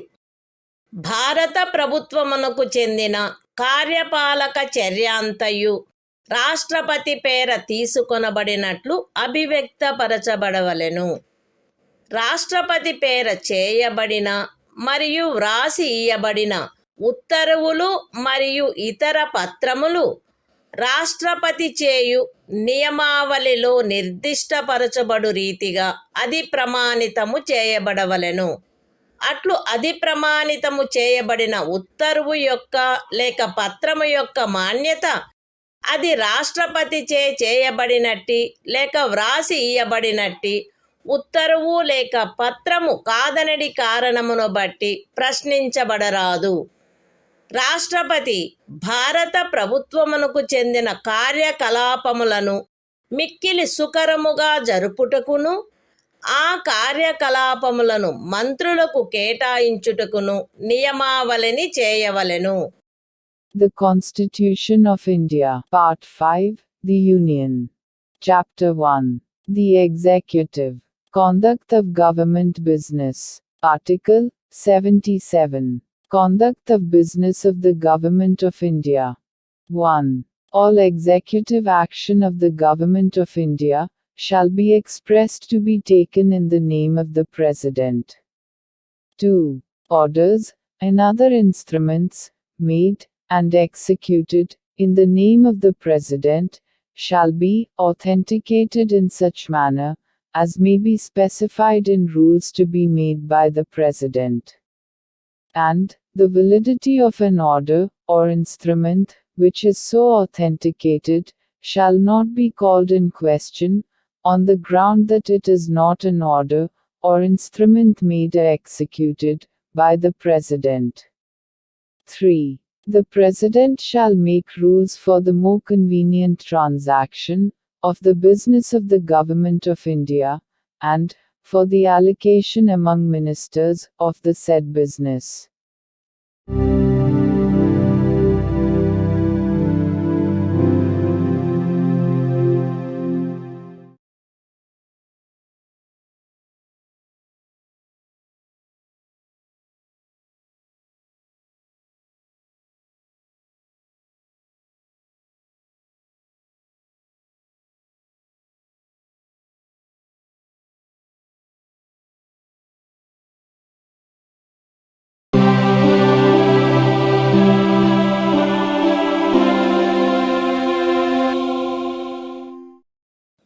భారత సంవిధానము భాగము 5 సంఘము అధ్యాయం 1 కార్యపాలక వర్గము ప్రభుత్వము యొక్క కార్యకలాప నిర్వహణ ఆర్టికల్ 78 రాష్ట్రపతికి సమాచారమును అందచేయుట మున్నగు విషయములను గురించి ప్రధానమంత్రి కర్తవ్యములు ఈ క్రింద తెలుపబడినవి ప్రధానమంత్రి కర్తవ్యములై ఉండును.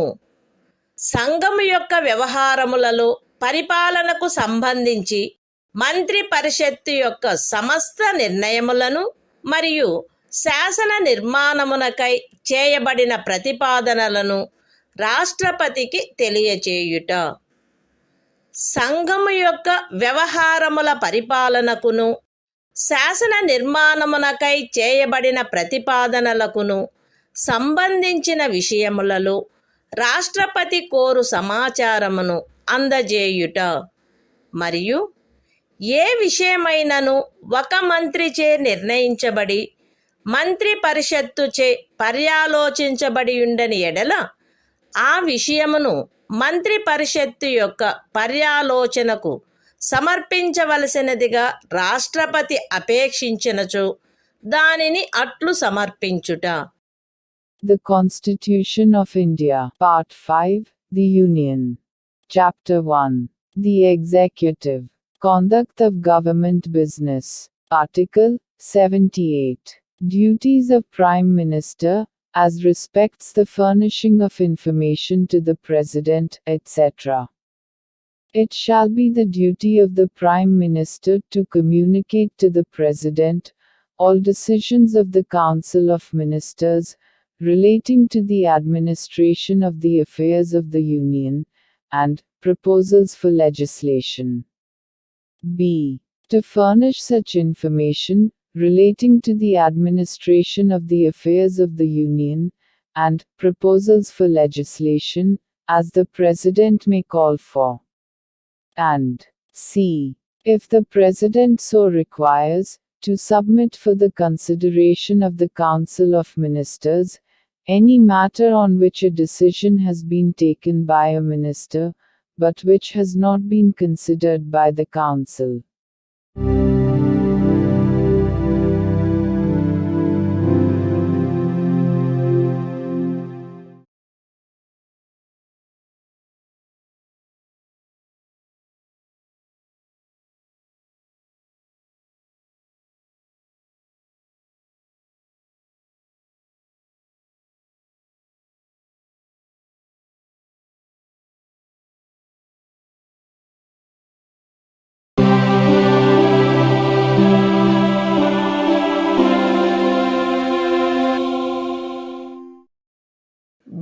భారత సంవిధానము భాగము 5 సంఘము అధ్యాయం 2 పార్లమెంటు సాధారణ విషయములు ఆర్టికల్ 79 పార్లమెంటు యొక్క సంఘటన సంఘమునకు రాష్ట్రపతితోనూ క్రమముగా రాజ్యసభ మరియు లోక్సభ అని అనబడు 2 సదనములతో కూడిన ఒక పార్లమెంటు ఉండవలెను. The Constitution of India, Part 5, The Union. Chapter 2, Parliament, General. Article 79. Constitution of Parliament. There shall be a Parliament for the Union, which shall consist of the President, and 2 houses, to be known respectively as the Council of States, and the House of the People.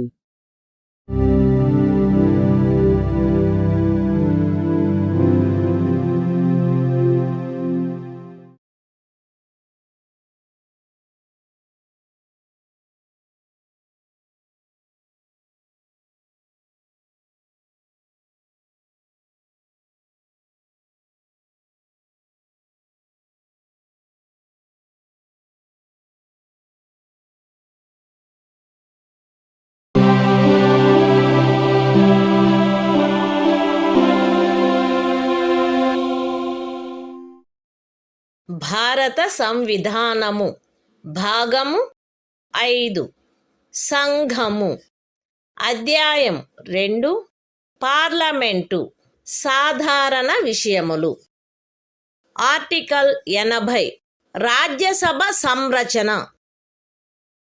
Rajya Sabha ఈ క్రింది వారితో కూడి ఉండవలెను. ఖండము 3 యొక్క నిబంధనలను అనుసరించి రాష్ట్రపతిచే నామనిర్దేశము చేయబడు 12 మంది సభ్యులు మరియు రాజ్యముల యొక్కయు సంఘ రాజ్య క్షేత్రముల యొక్కయు 238 మందికి మించని ప్రతినిధులు. రాజ్యసభలో రాజ్యముల యొక్కయు సంఘ రాజ్య క్షేత్రముల యొక్కయు ప్రతినిధులచే పూరించబడవలసిన స్థానముల కేటాయింపు 4వ అనుసూచియందు గల తద్విషయక నిబంధనలను అనుసరించి ఉండవలెను.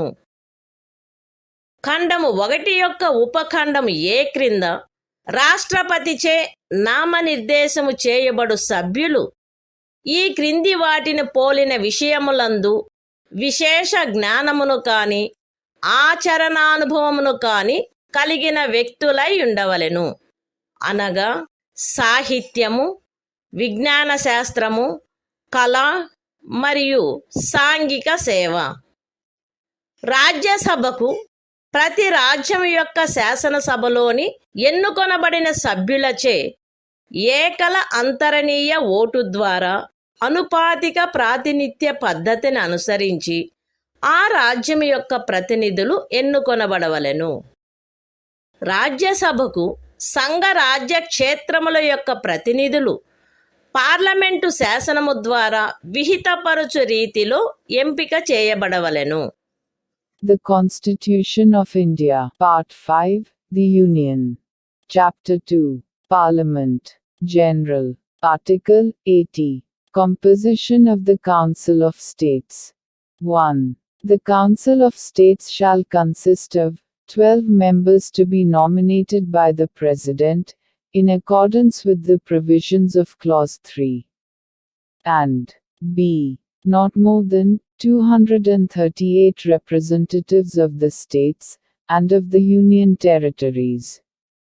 2. The allocation of seats, in the Council of States, to be filled by representatives of the states and of the Union territories, shall be in accordance with the provisions in that behalf contained in the 4th schedule. 3.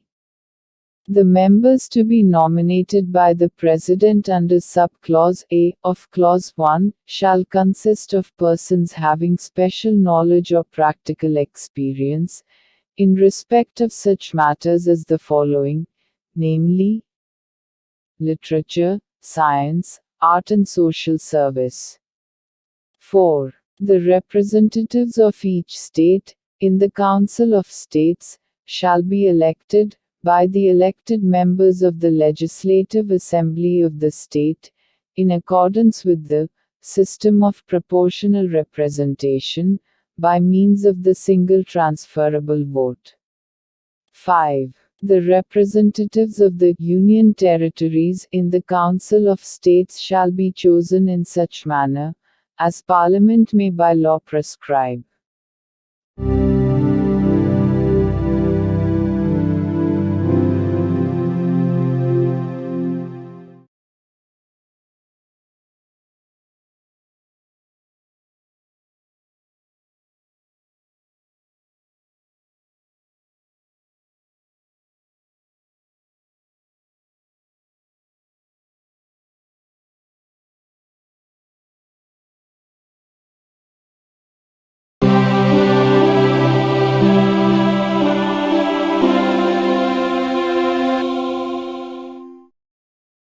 భారత సంవిధానము భాగము 5 సంఘము అధ్యాయం 2 parliament సాధారణ విషయములు article 81 Lok Sabha సంరచన 1 331వ అనుచ్ఛేదము యొక్క నిబంధనలకు అధ్యయనమై లోక్సభ ఈ క్రింది వారితో కూడి ఉండవలెను.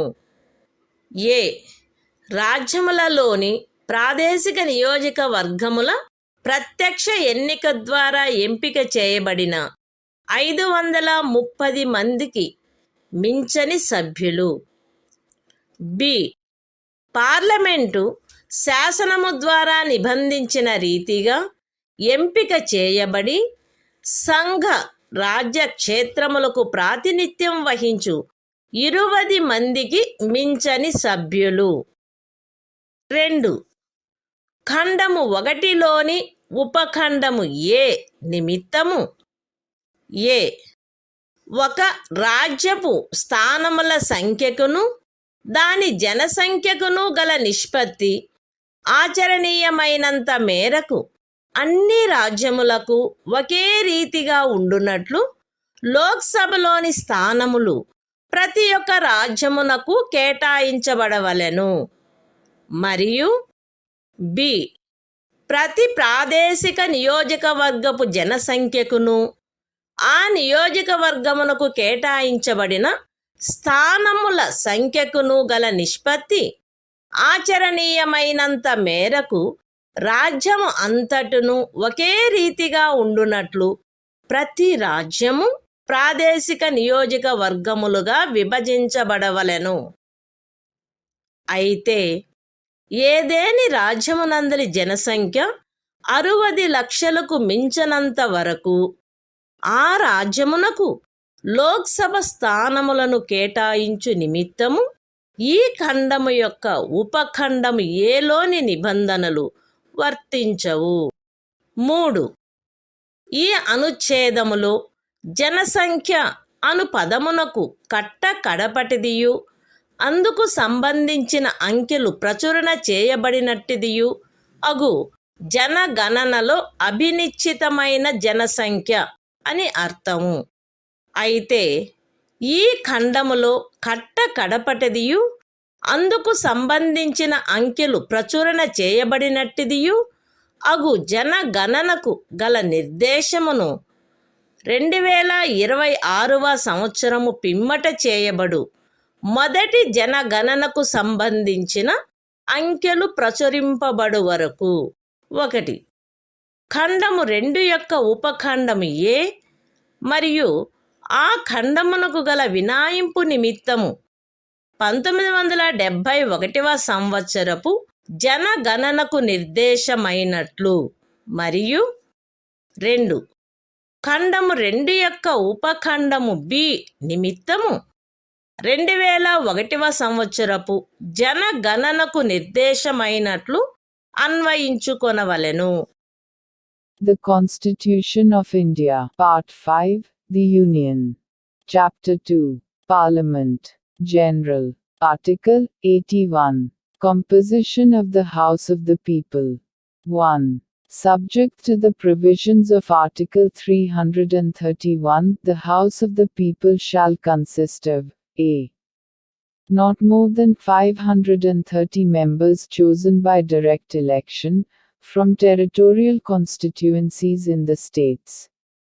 And b. Not more than 20 members to represent the Union territories, chosen in such manner, as Parliament may by law provide. 2. For the purposes of sub-clause A of Clause 1. There shall be allotted to each state, a number of seats in the House of the People, in such manner, that the ratio between that number, and, the population of the state is, so far as practicable, the same for all states. And b. Each state shall be divided into territorial constituencies, in such manner, that the ratio between the population of each constituency, and, the number of seats allotted to it is, so far as practicable, the same throughout the state. Provided that, the provisions of sub-clause A of this clause, shall not be applicable, for the purpose of allotment of seats, in the House of the People, to any state, so long as the population of that state does not exceed 6 millions. 3. In this article, the expression population means the population is ascertained at the last preceding census, of which the relevant figures have been published. Provided that the reference, in this clause, to the last preceding census of which the relevant figures have been published, shall, until the relevant figures for the first census taken after the year 2026 have been published, be construed. 1. For the purposes of sub-clause A of Clause 2, and the proviso to that clause, as a reference to the 1971 census. And 2. For the purposes of sub-clause B of Clause 2, as a reference to the 2001 census.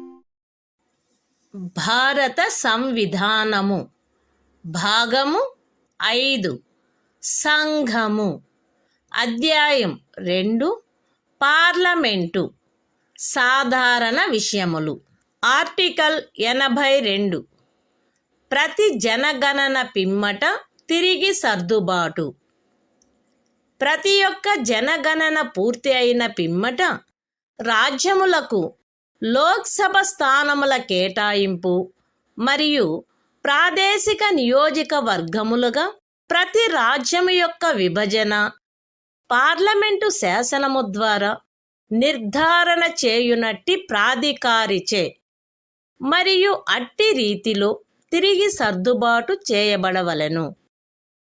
అయితే అట్లు తిరిగి చేయబడిన సర్దుబాటు అప్పుడు అస్తిత్వములోనున్న లోక్సభ విఘటితమగు వరకు ఆ సభలోని ప్రాతినిధ్యమునకు భంగము కలిగించరాదు. అంతేగాక అట్లు తిరిగి చేయబడిన సర్దుబాటు రాష్ట్రపతి ఉత్తర్వు ద్వారా నిర్దిష్టపరచు తేదీన అమలులోనికి వచ్చును మరియు అట్టి సర్దుబాటు అమలులోనికి వచ్చు వరకు ఆ సదనమునకు చెందిన ఏదేని ఎన్నికను అట్టి సర్దుబాటునకు పూర్వము ఉన్న ప్రాదేశిక నియోజకవర్గముల ప్రాతిపదికపై జరపవచ్చును. అంతేగాక ఇంకను 2026వ సంవత్సరము పిమ్మట చేయబడిన మొదటి జనగణనకు సంబంధించిన అంకెలు ప్రచురించబడు వరకు ఈ అనుచ్ఛేదము క్రింద 1. 1971వ సంవత్సరం జనగణన ప్రాతిపదికపై తిరిగి సర్దుబాటు చేయబడినట్లు లోక్సభలో రాజ్యములకు స్థానముల కేటాయింపును చేయుటను. 2. ప్రతి ఒక్క రాజ్యమును 2001వ సంవత్సర జనగణన ప్రాతిపదికపై తిరిగి సర్దుబాటు చేయబడు ప్రాదేశిక నియోజకవర్గములుగా విభజించుటను తిరిగి సర్దుబాటు చేయుట ఆవశ్యకము కాదు. The Constitution of India, Part 5, The Union. Chapter 2, Parliament, General. Article 82. Readjustment after each census. Upon the completion of each census, the allocation of seats in the House of the People to the states, and the division of each state into territorial constituencies, shall be readjusted by such authority, and in such manner as Parliament may by law determine, provided that such readjustment shall not affect representation in the House of the People until the dissolution of the then existing House. Provided further that such readjustment shall take effect from such date as the President may, by order, specify. And until such readjustment takes effect, any election to the House may be held on the basis of the territorial constituencies existing before such readjustment. Provided also that, until the relevant figures for the first census, taken after the year 2026, have been published, it shall not be necessary to readjust the allocation of seats in the House of the People to the states, as readjusted on the basis of the 1971 census. And 2. The division of each state into territorial constituencies, as may be readjusted on the basis of the 2001 census, under this article.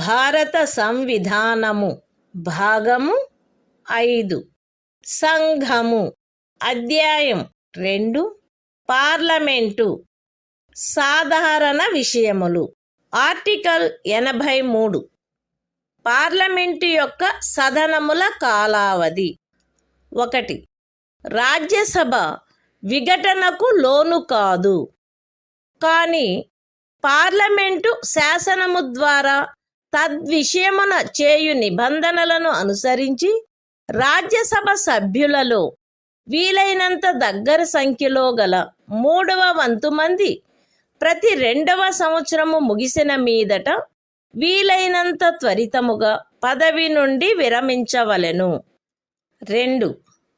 Lok Sabha దాని మొదటి సమావేశమునకై నియతమైన తేదీ నుండి 5 సంవత్సరముల పాటు ఆ లోపున విఘటన చేయబడిననే తప్ప కొనసాగవలెను, అంతకు మించి కొనసాగరాదు.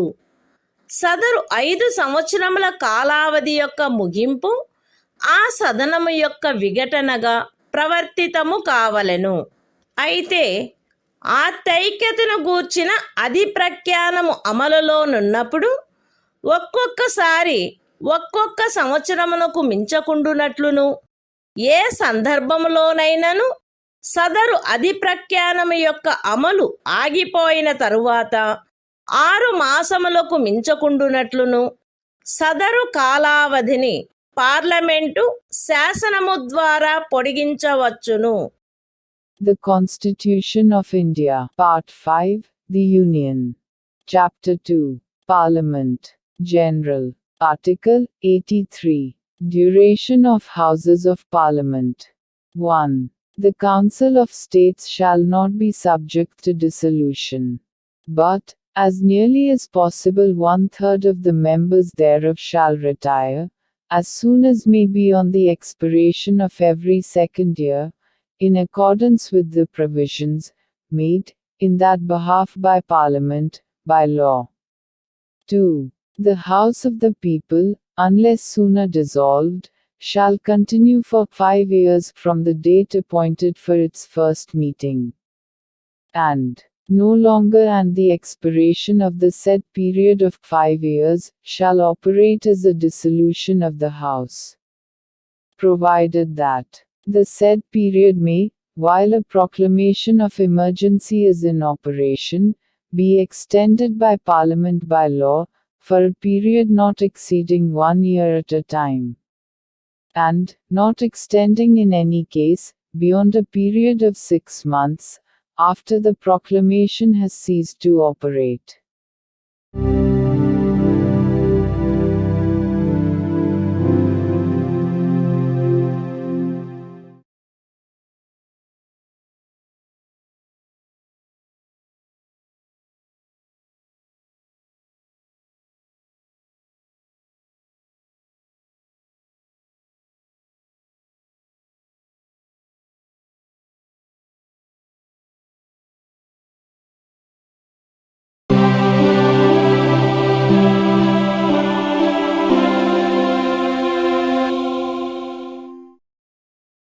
భారత సంవిధానము భాగము 5 సంఘము అధ్యాయం 2 పార్లమెంటు సాధారణ విషయములు. ఆర్టికల్ 84. పార్లమెంటు సభ్యత్వమునకు అర్హత. ఏ వ్యక్తి అయినను తాను భారతదేశ పౌరుడై ఉండి ఎన్నికల కమిషనుచే తద్విషయమై ప్రాధీకృతుడైన వ్యక్తి సమక్షమున 3వ అనుసూచిలో అందు నిమిత్తము పొందుపరచబడిన ప్రరూపమును అనుసరించి ప్రమాణము లేక ప్రతిజ్ఞ చేసి దానిపై చేవ్రాలు చేసిననే తప్ప రాజ్యసభలోని స్థానము విషయంలో 30 సంవత్సరముల వయస్సుకు తక్కువ కాకుండాను, లోక్సభలోని స్థానము విషయంలో 25 సంవత్సరముల వయస్సుకు తక్కువ కాకుండాను ఉన్ననే తప్ప, మరియు పార్లమెంటుచే చేయబడిన ఏదేని శాసనము ద్వారా గాని దాని క్రింద గాని తద్విషయమున విహితము చేయబడు ఇతర అర్హతలను కలిగియున్ననే తప్ప పార్లమెంటులోని స్థానమును పూరించుటకై ఎంపిక చేయబడుటకు అర్హుడు కాడు. The Constitution of India, Part 5, The Union. Chapter 2, Parliament, General. Article 84. Qualification for membership of Parliament. A person shall not be qualified to be chosen to fill a seat in Parliament, unless he is a citizen of India, and makes and subscribes, before some person, authorized in that behalf by the Election Commission, an oath or affirmation according to the form set out for the purpose, in the 3rd schedule. B. Is, in the case of a seat in the Council of States, not less than 30 years of age, and, in the case of a seat in the House of the People, not less than 25 years of age. And, C. Possesses such other qualifications, as may be prescribed, in that behalf, by or under, any law made by Parliament.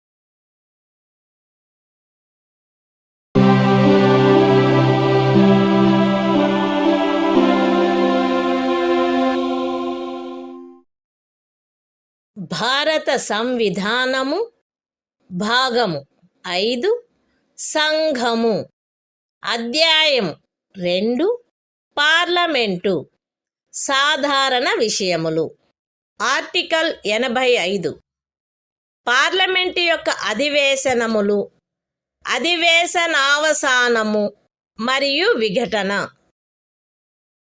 రాష్ట్రపతి ఆయా సమయములందు parliament యొక్క ప్రతి సదనమును ఆయన సబబని తలుచు సమయమునను స్థలమునను సమావేశమగుటకు ఆహ్వానించవలెను.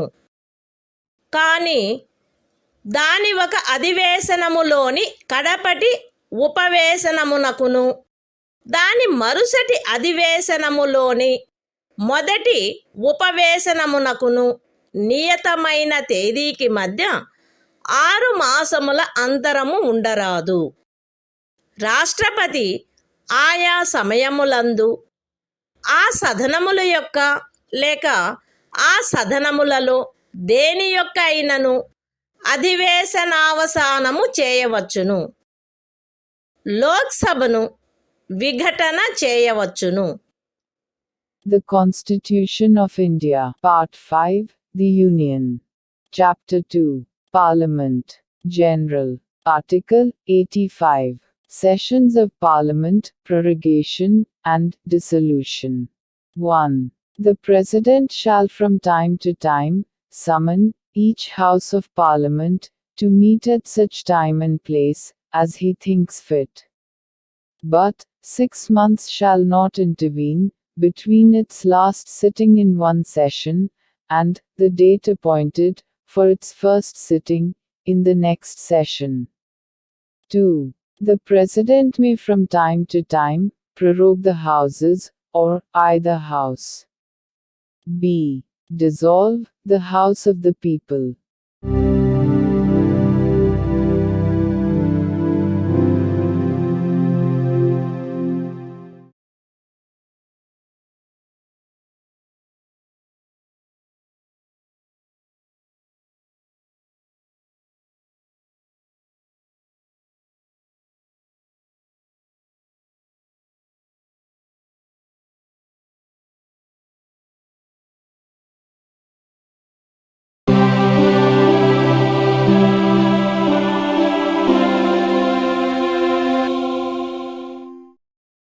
భారత సంవిధానము భాగము 5 సంఘము అధ్యాయం 2 parliament సాధారణ విషయములు ఆర్టికల్ 86 సదనములలో ప్రసంగించుటకు మరియు సందేశములను పంపుటకును రాష్ట్రపతికి గల హక్కు.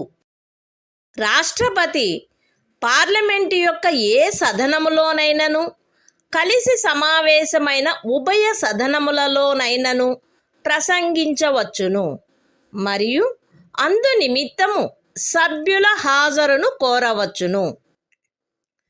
రాష్ట్రపతి పార్లమెంటు యొక్క ఏ సదనమునకైనను పార్లమెంటులో అప్పటికి పెండింగులో ఉన్న బిల్లులను గూర్చి లేక అన్యతా సందేశములను పంపవచ్చును మరియు ఏ సదనమునకు అట్టి సందేశము పంపబడునో ఆ సదనము ఏ విషయమును పర్యాలోచించుటకు ఆ సందేశము ద్వారా ఆపేక్షించబడినదో ఆ విషయమును గూర్చి వీలైనంత త్వరితముగా పర్యాలోచించవలెను. The Constitution of India, Part 5, The Union. Chapter 2, Parliament, General. Article 86. Right of President to address and send messages to Houses. 1. The President may address either House of Parliament or both Houses assembled together, and, for that purpose, require the attendance of members. 2. The President may send messages to either House of Parliament, whether with respect to a bill then pending in Parliament or otherwise. And a House to which any message is so sent shall, with all convenient dispatch, consider any matter required by the message to be taken into consideration.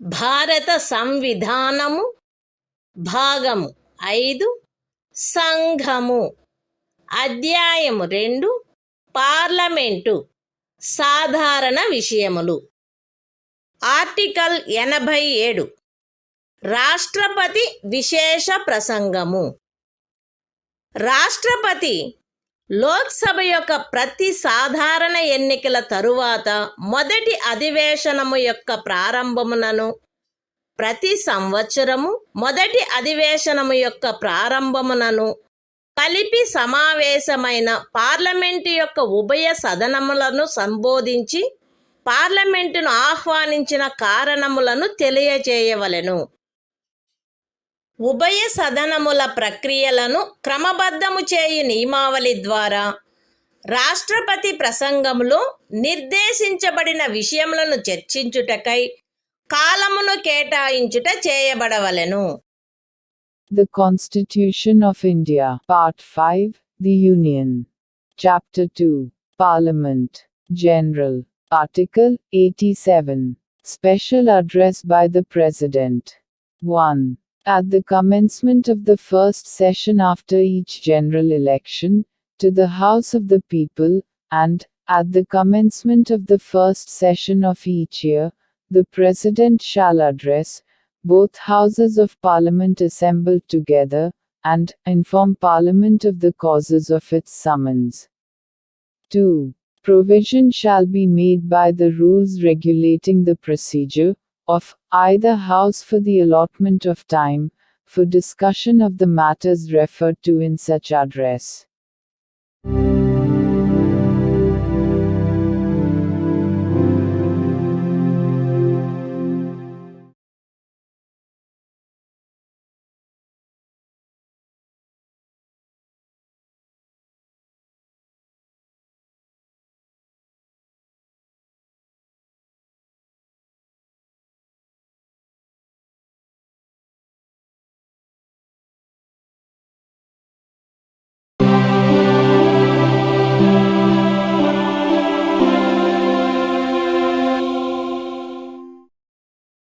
భారత సంవిధానము భాగము 5 సంఘము అధ్యాయము 2 parliament సాధారణ విషయములు article 88 సదనములను గురించి మంత్రులకు attorney జనరలకు గల హక్కులు ప్రతి మంత్రి మరియు భారతదేశ అటార్నీ జనరలును ఉభయ సదనములలో దేనియందైనను ఆ సదనముల సంయుక్త ఉపవేశనములోనైనను ఆయన సభ్యుడిగా పేర్కొనబడిన పార్లమెంటు యొక్క ఏ కమిటీలోనైనను మాట్లాడుటకును అన్యథా వాటి కార్యకలాపములలో పాల్గొనుటకును హక్కు కలిగియుండును.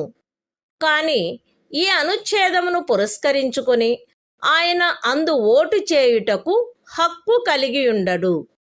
The Constitution of India, Part 5, The Union. Chapter 2, Parliament, General. Article 88. Rights of Ministers and Attorney General. As respects Houses, every Minister and the Attorney General of India shall have the right to speak in, and otherwise to take part in the proceedings of either House, any joint sitting of the Houses, and any committee of Parliament, of which he may be named a member, but shall not by virtue of this article be entitled to vote.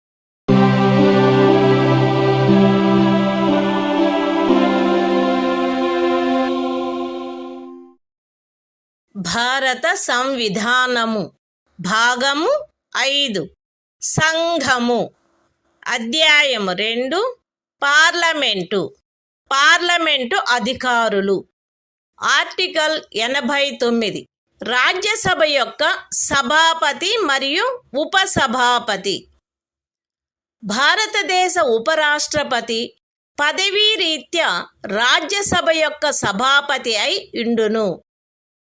Rajya Sabha వీలైనంత త్వరగా ఆ సభ యొక్క సభ్యులలో ఒకరిని ఉపసభాపతిగా ఎంపిక చేసుకొనవలెను మరియు ఉపసభాపతి పదవి ఖాళీ అయినప్పుడెల్లను సభ మరొక సభ్యుని ఉపసభాపతిగా ఎంపిక చేసుకొనవలెను.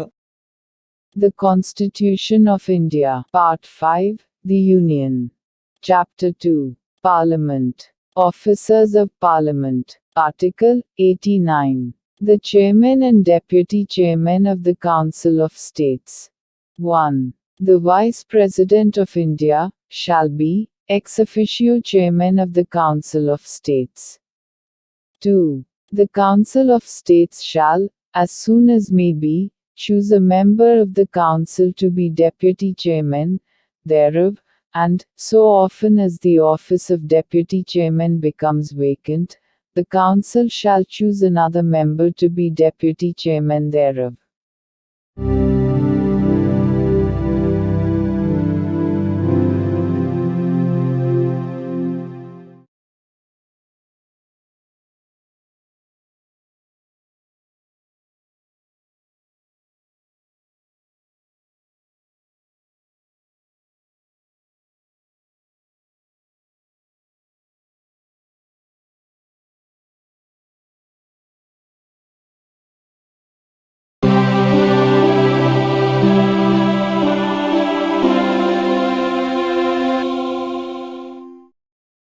భారత సంవిధానము భాగము 5 సంఘము అధ్యాయం 2 పార్లమెంటు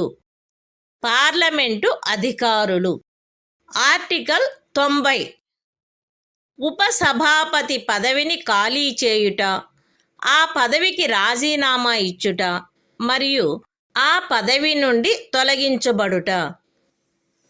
రాజ్యసభ యొక్క ఉపసభాపతి పదవియందున్న సభ్యుడు ఏ సభలో సభ్యత్వమును కోల్పోయినచో తన పదవిని ఖాళీ చేయవలెను. బి తన చేవ్రాలుతో సభాపతికి లేఖ వ్రాయుట ద్వారా ఎప్పుడైనను తన పదవికి రాజీనామా ఇవ్వవచ్చును. మరియు సి సభలో అప్పుడున్న సభ్యులందరిలో అధిక సంఖ్యాకులచే పాస్ చేయబడిన ఆ సభ యొక్క తీర్మానము ద్వారా పదవి నుండి తొలగించబడవచ్చును. అయితే ఖండము సి నిమిత్తమగు తీర్మానమేదియు దానిని ప్రస్తావించవలెనను ఉద్దేశము కలదని నోటీసు ఇచ్చి కనీసం 14 దినములు గడిచిననే తప్ప ప్రస్తావించబడరాదు. The Constitution of India, Part 5, The Union. Chapter 2, Parliament. Officers of Parliament. Article 90. Vacation and resignation of, and removal from, the office of Deputy Chairman. A member holding office, as Deputy Chairman of the Council of States, shall vacate his office if he ceases to be a member of the Council. B. May at any time, by writing under his hand addressed to the Chairman, resign his office. And C. May be removed from his office, by a resolution of the Council, passed by a majority of all the then members of the Council.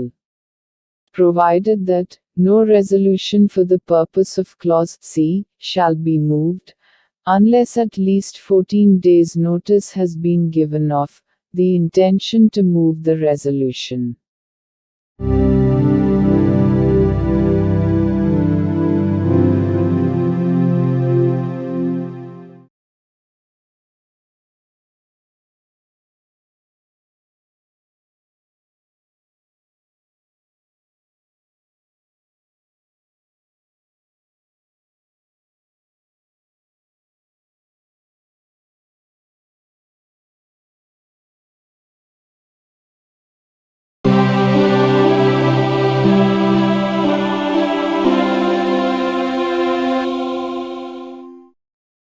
భారత సంవిధానము భాగము 5 సంఘము అధ్యాయము 2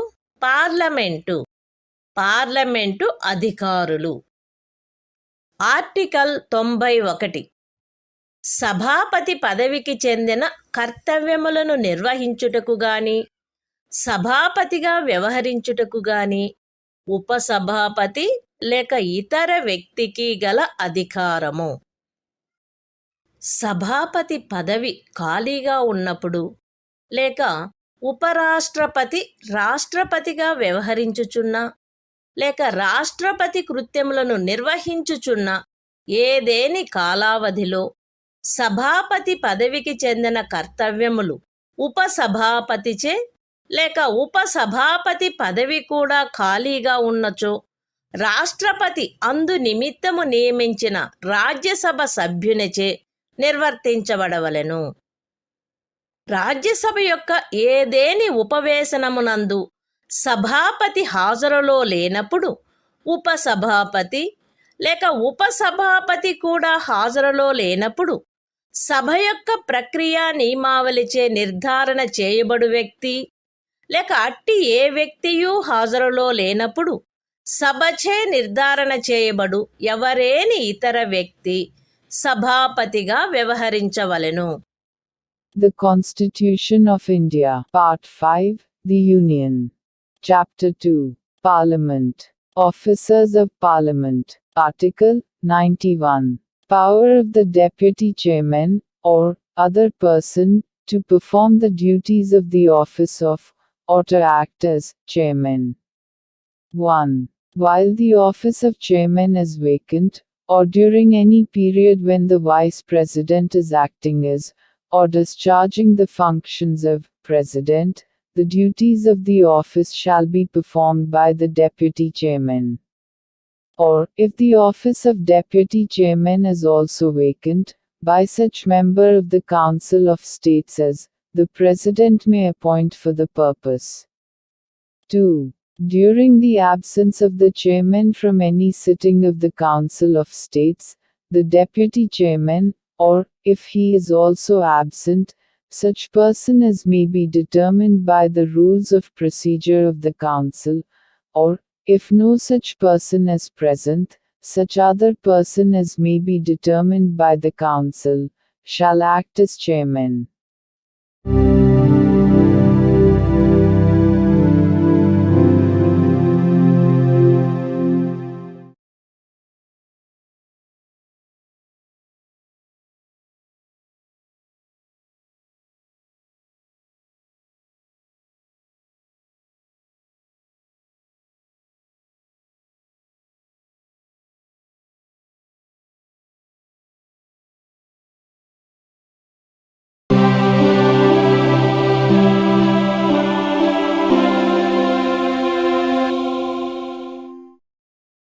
భారత సంవిధానము భాగము 5 సంఘము అధ్యాయము 2 parliament అధికారులు article 92 సభాపతి లేక ఉపసభాపతిని పదవి నుండి తొలగించుటకు తీర్మానము పర్యాలోచించబడుచున్నప్పుడు ఆయన అధ్యక్షత వహించకుండుట.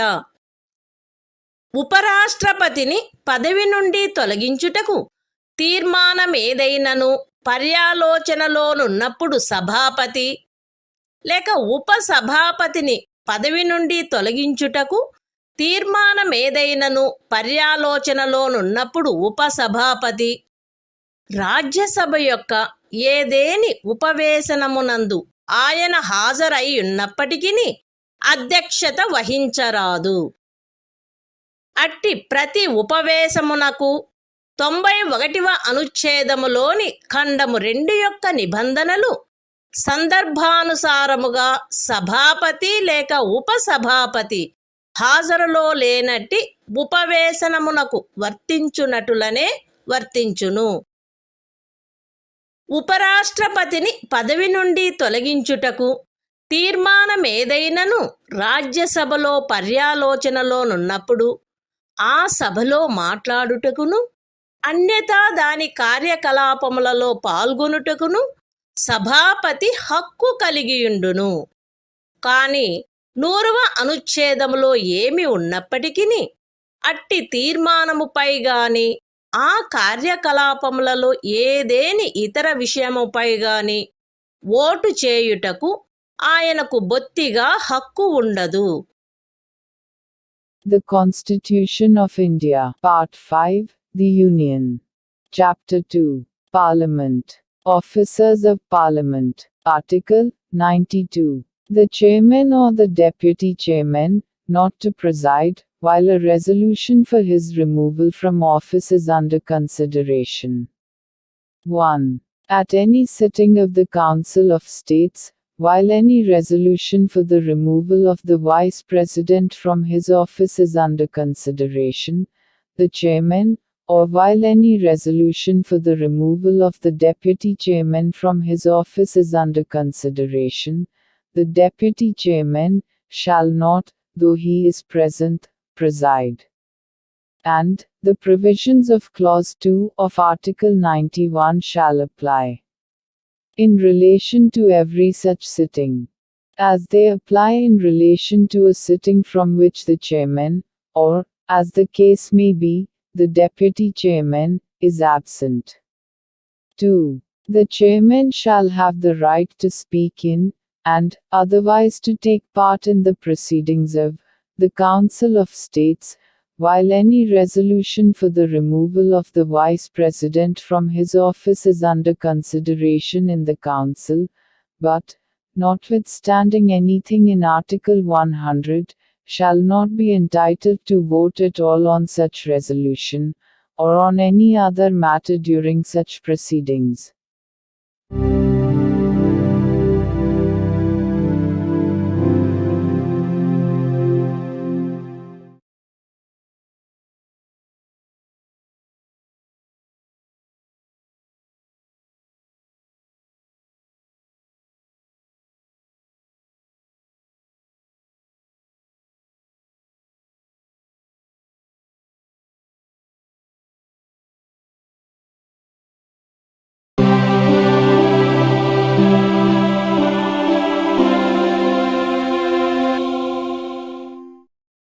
భారత సంవిధానము భాగము 5 సంఘము. అధ్యాయము 2 పార్లమెంటు. పార్లమెంటు అధికారులు. ఆర్టికల్ 93. లోక్సభ అధ్యక్షుడు మరియు ఉపాధ్యక్షుడు. లోక్సభ వీలైనంత త్వరితముగా ఆ సదనం యొక్క సభ్యులలో ఇద్దరిని క్రమముగా అధ్యక్ష ఉపాధ్యక్ష పదవులకు ఎంపిక చేసుకొనవలెను. మరియు అధ్యక్ష పదవి గాని ఉపాధ్యక్ష పదవి గాని ఖాళీ అయినప్పుడెల్లను ఆ సభ మరొక సభ్యుని సందర్భానుసారముగా అధ్యక్షుడుగా లేక ఉపాధ్యక్షుడుగా ఎంపిక చేసుకొనవలెను. The Constitution of India, Part 5, The Union. Chapter 2, Parliament. Officers of Parliament. Article 93. The Speaker and Deputy Speaker of the House of the People. The House of the People shall, as soon as may be, choose 2 members of the House, to be respectively Speaker and Deputy Speaker thereof, and so often as the office of Speaker or Deputy Speaker becomes vacant, the House shall choose another member to be Speaker or Deputy Speaker, as the case may be.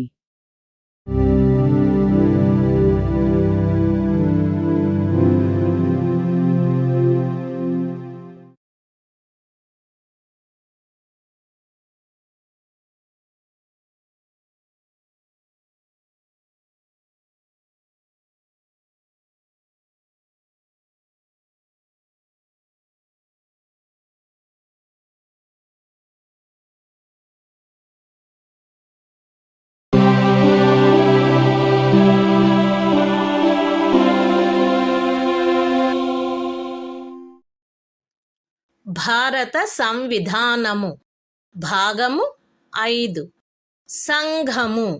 అధ్యాయం 2 parliament. Parliament అధికారులు. Article 94. అధ్యక్ష లేక ఉపాధ్యక్ష పదవిని ఖాళీ చేయుట, ఆ పదవికి రాజీనామా ఇచ్చుట మరియు ఆ పదవి నుండి తొలగింపబడుట. లోక్సభ యొక్క అధ్యక్ష లేక ఉపాధ్యక్ష పదవి యందున్న సభ్యుడు లోక్సభలో సభ్యత్వమును కోల్పోయినచో తన పదవిని ఖాళీ చేయవలెను. అట్టి సభ్యుడు అధ్యక్షుడైనచో ఉపాధ్యక్షునికి, ఉపాధ్యక్షుడైనచో అధ్యక్షునికి తన చేవ్రాలుతో లేఖ వ్రాయుట ద్వారా ఎప్పుడైనను తన పదవికి రాజీనామా ఇవ్వవచ్చును.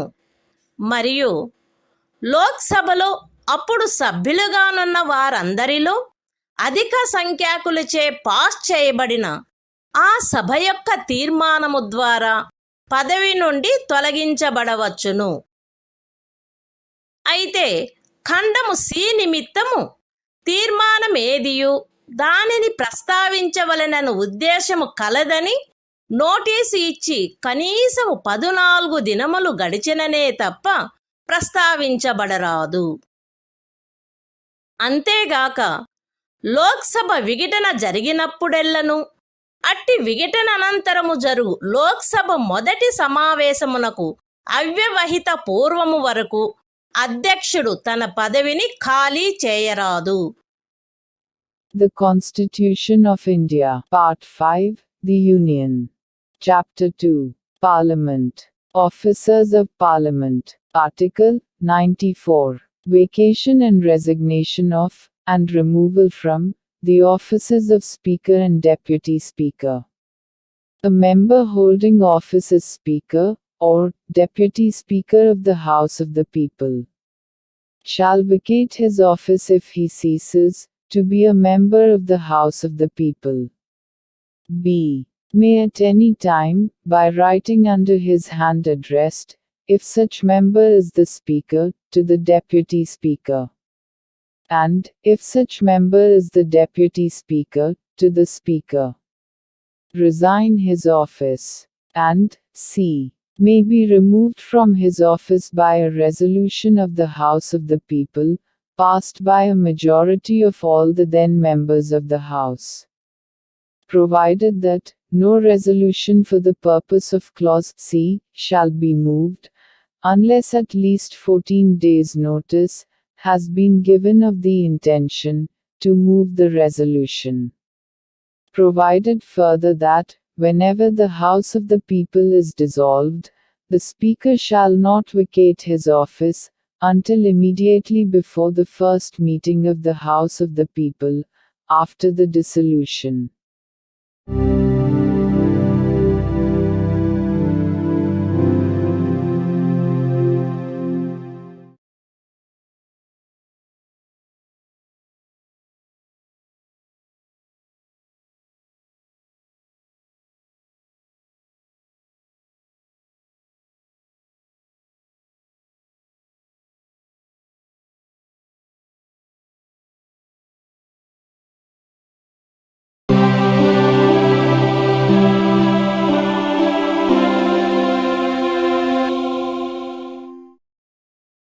భారత సంవిధానము భాగము 5 సంఘము అధ్యాయం 2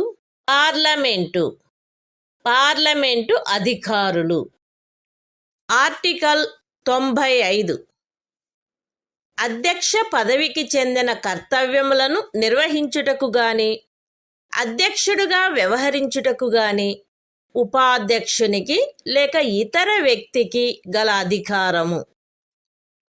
అధ్యక్ష పదవి ఖాళీగానున్నప్పుడు ఆ పదవికి చెందిన కర్తవ్యములు ఉపాధ్యక్షునిచే, లేక ఉపాధ్యక్ష పదవి కూడా ఖాళీగానున్నచో రాష్ట్రపతి అందు నిమిత్తము నియమించు Lok Sabha సభ్యునిచే నిర్వర్తించబడవలెను.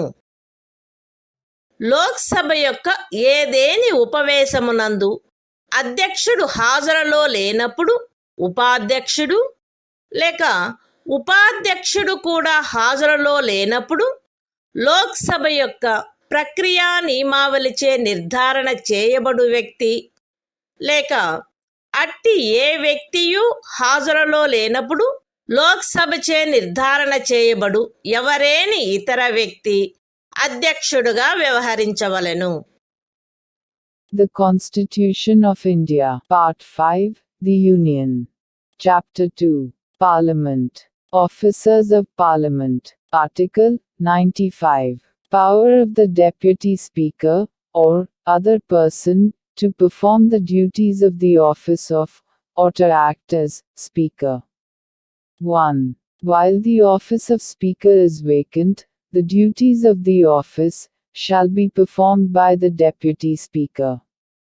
Or, if the office of Deputy Speaker is also vacant, by such member of the House of the People as the President may appoint for the purpose.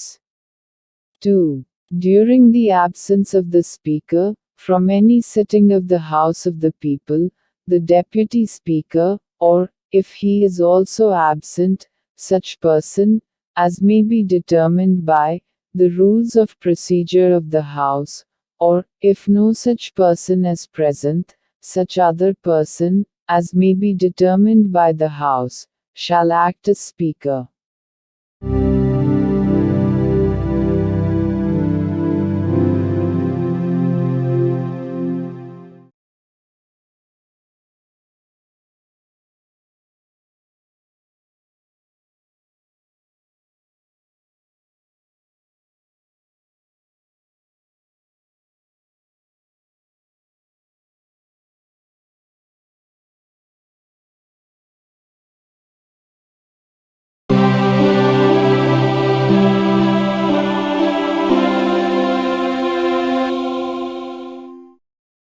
భారత సంవిధానము భాగము 5 సంఘము అధ్యాయము 2 parliament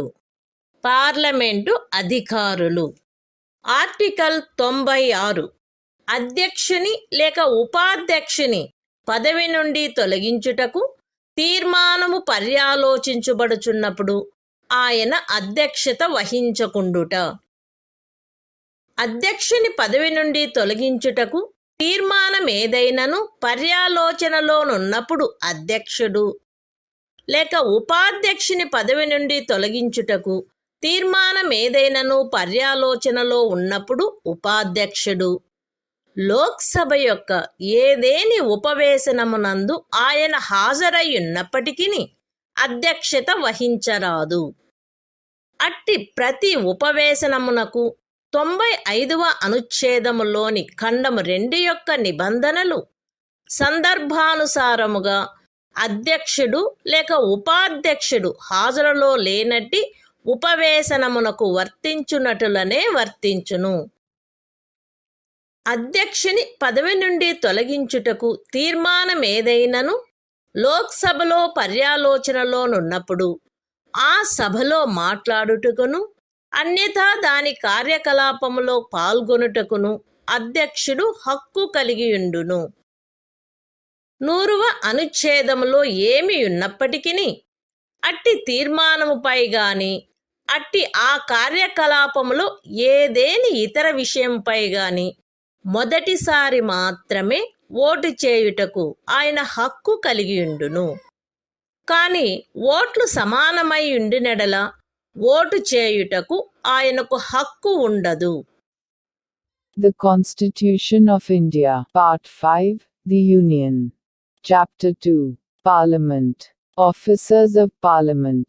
Article 96. The Speaker or the Deputy Speaker, not to preside, while a resolution for his removal from office is under consideration.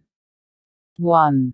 At any sitting of the House of the People, while any resolution for the removal of the Speaker from his office is under consideration, the Speaker, or while any resolution for the removal of the Deputy Speaker from his office is under consideration, the Deputy Speaker shall not, though he is present, preside.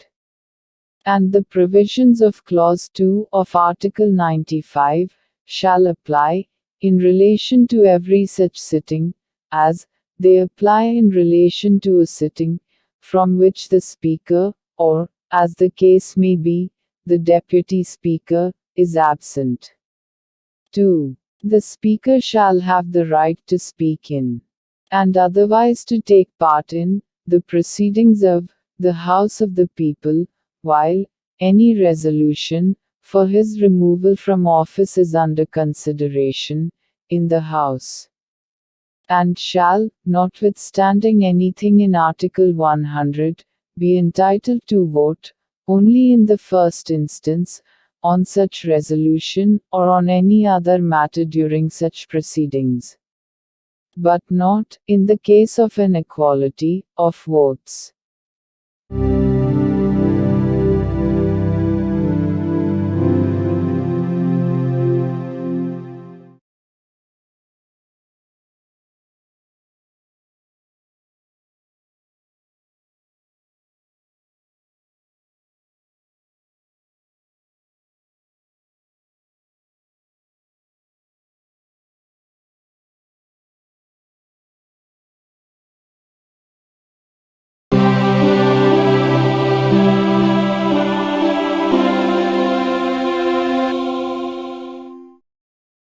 భారత సంవిధానము భాగము 5 సంఘము. అధ్యాయం 2 parliament. Parliament అధికారులు. Article 97 సభాపతి, ఉపసభాపతి మరియు అధ్యక్షుని, ఉపాధ్యక్షుని యొక్క జీతములు మరియు భత్యములు.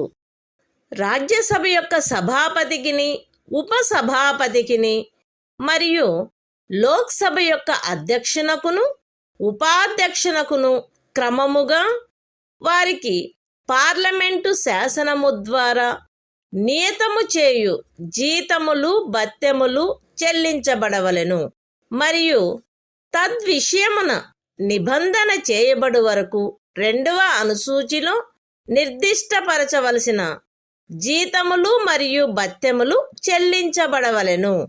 The Constitution of India, Part 5, The Union. Chapter 2, Parliament. Officers of Parliament. Article 97. Salaries and allowances of the Chairman, and Deputy Chairman, and the Speaker, and Deputy Speaker. There shall be paid to the Chairman, and the Deputy Chairman, of the Council of States, and to the Speaker, and the Deputy Speaker of the House of the People, such salaries and allowances, as may be respectively fixed by Parliament by law.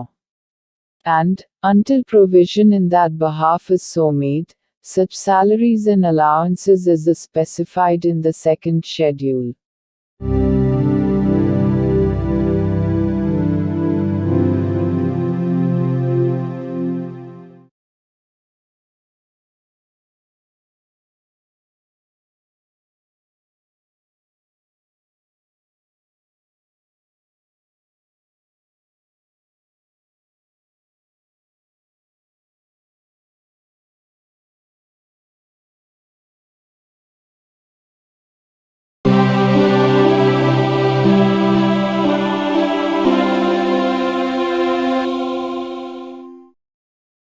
భారత సంవిధానము భాగము 5 సంఘము. అధ్యాయము 2 parliament. Parliament అధికారులు. Article 98 parliament యొక్క సచివాలయము.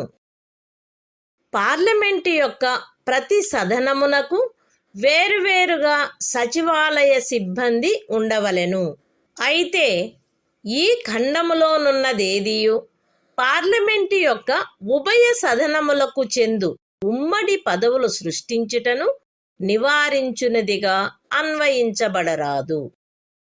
Parliament యొక్క ఉభయ సదనముల సచివాలయ సిబ్బంది యొక్క భర్తీని మరియు ఆ సిబ్బందిలో నియమించబడిన వ్యక్తుల సేవా షరతులను పార్లమెంటు శాసనము ద్వారా క్రమబద్ధము చేయవచ్చును. ఖండము 2 క్రింద పార్లమెంటుచే నిబంధన చేయబడు వరకు రాష్ట్రపతి సందర్భానుసారముగా లోక్సభ యొక్క అధ్యక్షునితో లేక రాజ్యసభ యొక్క సభాపతితో సంప్రదించి లోక్సభకు లేక రాజ్యసభకు చెందిన సచివాలయ సిబ్బంది యొక్క భర్తీని మరియు ఆ సిబ్బందిలో నియమించబడిన వ్యక్తుల సేవా షరతులను క్రమబద్ధము చేయు నియమావళిని చేయవచ్చును. మరియు అట్లు చేయబడిన నియమావళి సదరు ఖండము క్రింద చేయబడు ఏదేని శాసనము యొక్క నిబంధనలకు అత్యధీనమై ప్రభావము కలిగి ఉండవలెను. The Constitution of India, Part 5, The Union. Chapter 2, Parliament. Officers of Parliament. Article 98. Secretariat of Parliament. 1. Each House of Parliament shall have a separate secretarial staff, provided that nothing in this clause shall be construed as preventing the creation of posts common to both Houses of Parliament. 2. Parliament may by law regulate the recruitment and the conditions of service of persons appointed to the secretarial staff of either House of Parliament.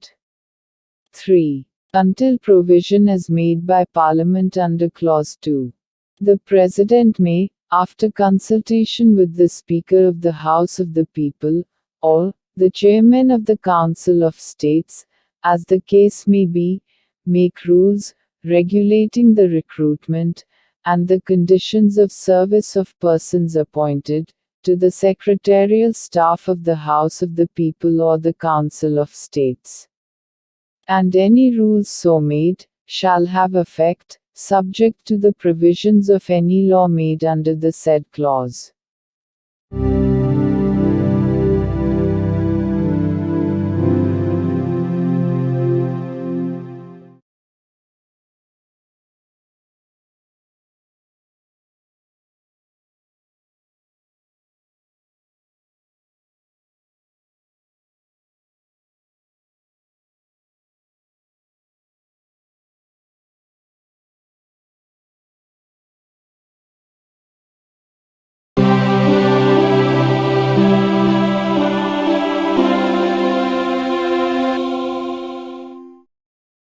భారత సంవిధానము భాగము 5 సంఘము అధ్యాయము 2 parliament కార్యకలాప నిర్వహణము article 99 సభ్యులచే ప్రమాణము లేక ప్రతిజ్ఞ. Parliament ఉభయ సదనములలోని ప్రతి సభ్యుడు తన స్థానమును స్వీకరించుటకు పూర్వము రాష్ట్రపతి సమక్షమున గాని తద్విషయమున ఆయనచే నియమించబడిన వ్యక్తి సమక్షమున గాని 3వ అనుసూచిలో అందు నిమిత్తము పొందుపరచబడిన ప్రరూపమును అనుసరించి ప్రమాణము లేక ప్రతిజ్ఞ చేసి దానిపై చేవ్రాలు చేయవలెను. The Constitution of India, Part 5, The Union. Chapter 2, Parliament. Conduct of Business. Article 99. Oath or affirmation by members. Every member of either House of Parliament shall, before taking his seat, make and subscribe before the President, or some person appointed in that behalf by him, an oath or affirmation according to the form set out for the purpose in the 3rd schedule.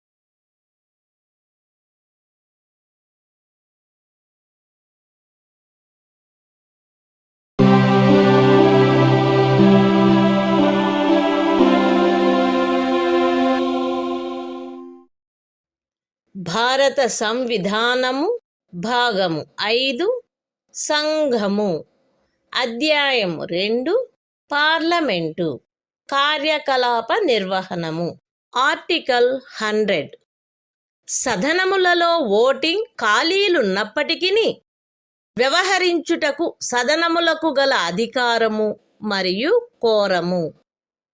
ఈ సంవిధానములో అన్యదా నిబంధించబడినట్లు తప్ప ఉభయ సదనములలో దేని ఉపవేశనములో గాని సదనముల సంయుక్త ఉపవేశనములో గాని అన్ని ప్రశ్నలు అధ్యక్షుడు లేక సభాపతి మినహా లేక సభాపతిగా గాని అధ్యక్షుడుగా గాని వ్యవహరించుచున్న వ్యక్తి మినహా హాజరయ్యుండి ఓటు చేయు సభ్యులలో అధిక సంఖ్యాకుల ఓట్లచే నిర్ధారణ చేయబడవలెను. సభాపతి గాని అధ్యక్షుడు గాని లేక ఆ స్థానములో వ్యవహరించుచున్న వ్యక్తి గాని మొదటిసారి ఓటు చేయరాదు. కాని ఓట్లు సమానమై యుండినెడల ఆయన నిర్ణాయక ఓటును కలిగియుండవలెను మరియు అట్టి ఓటును వేయవలెను. పార్లమెంటు యొక్క ఏ సదనమునందైనను సభ్యత్వ స్థానములలో ఖాళీ ఏదేని ఉన్నప్పటికీ ఆ సదనము వ్యవహరించు అధికారమును కలిగియుండును మరియు పార్లమెంటు యొక్క ఏవేని కార్యకలాపములలో ఉపవిష్ణుడగుటకు లేక ఓటు చేయుటకు లేక అన్యదా పాల్గొనుటకు హక్కు కలిగియుండని ఎవరేని వ్యక్తి ఆ కార్యకలాపములలో ఉపవిష్ణుడయ్యనని గాని ఓటు వేసెనని గాని అన్యదా పాల్గొనెనని గాని ఆ తరువాత కనుగొనబడినప్పటికీ ఆ కార్యక్రమములు మాన్యత కలిగినవై ఉండును.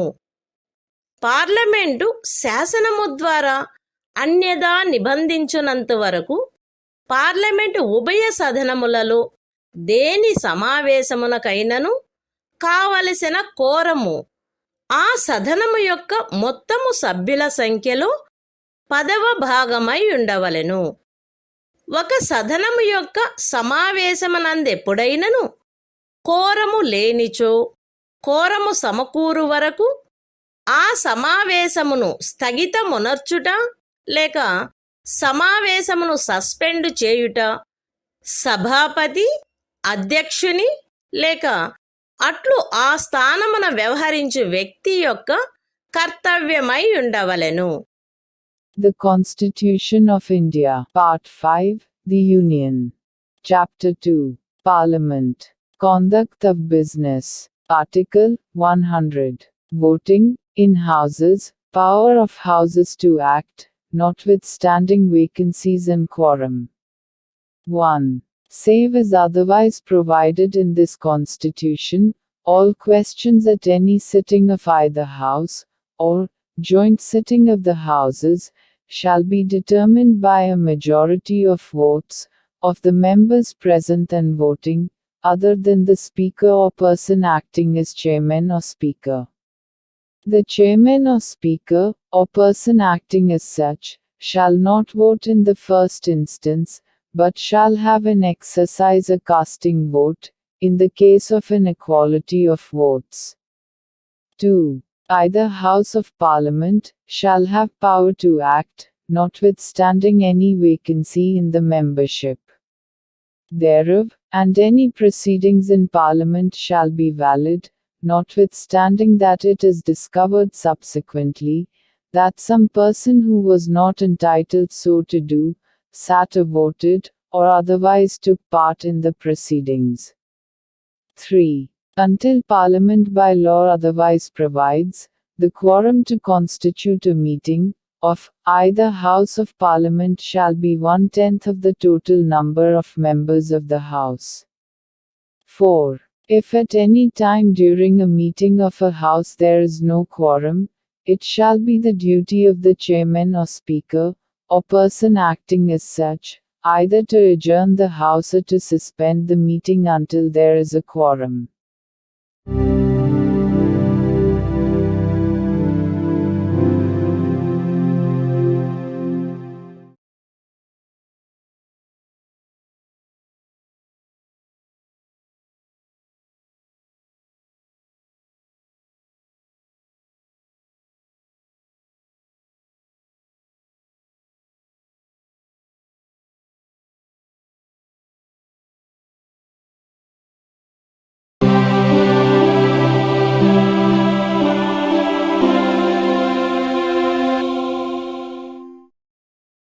భారత సంవిధానము భాగము 5 సంఘము అధ్యాయము 2 పార్లమెంటు సభ్యుల నిరర్హతలు ఆర్టికల్ 101 స్థానములను ఖాళీ చేయుట.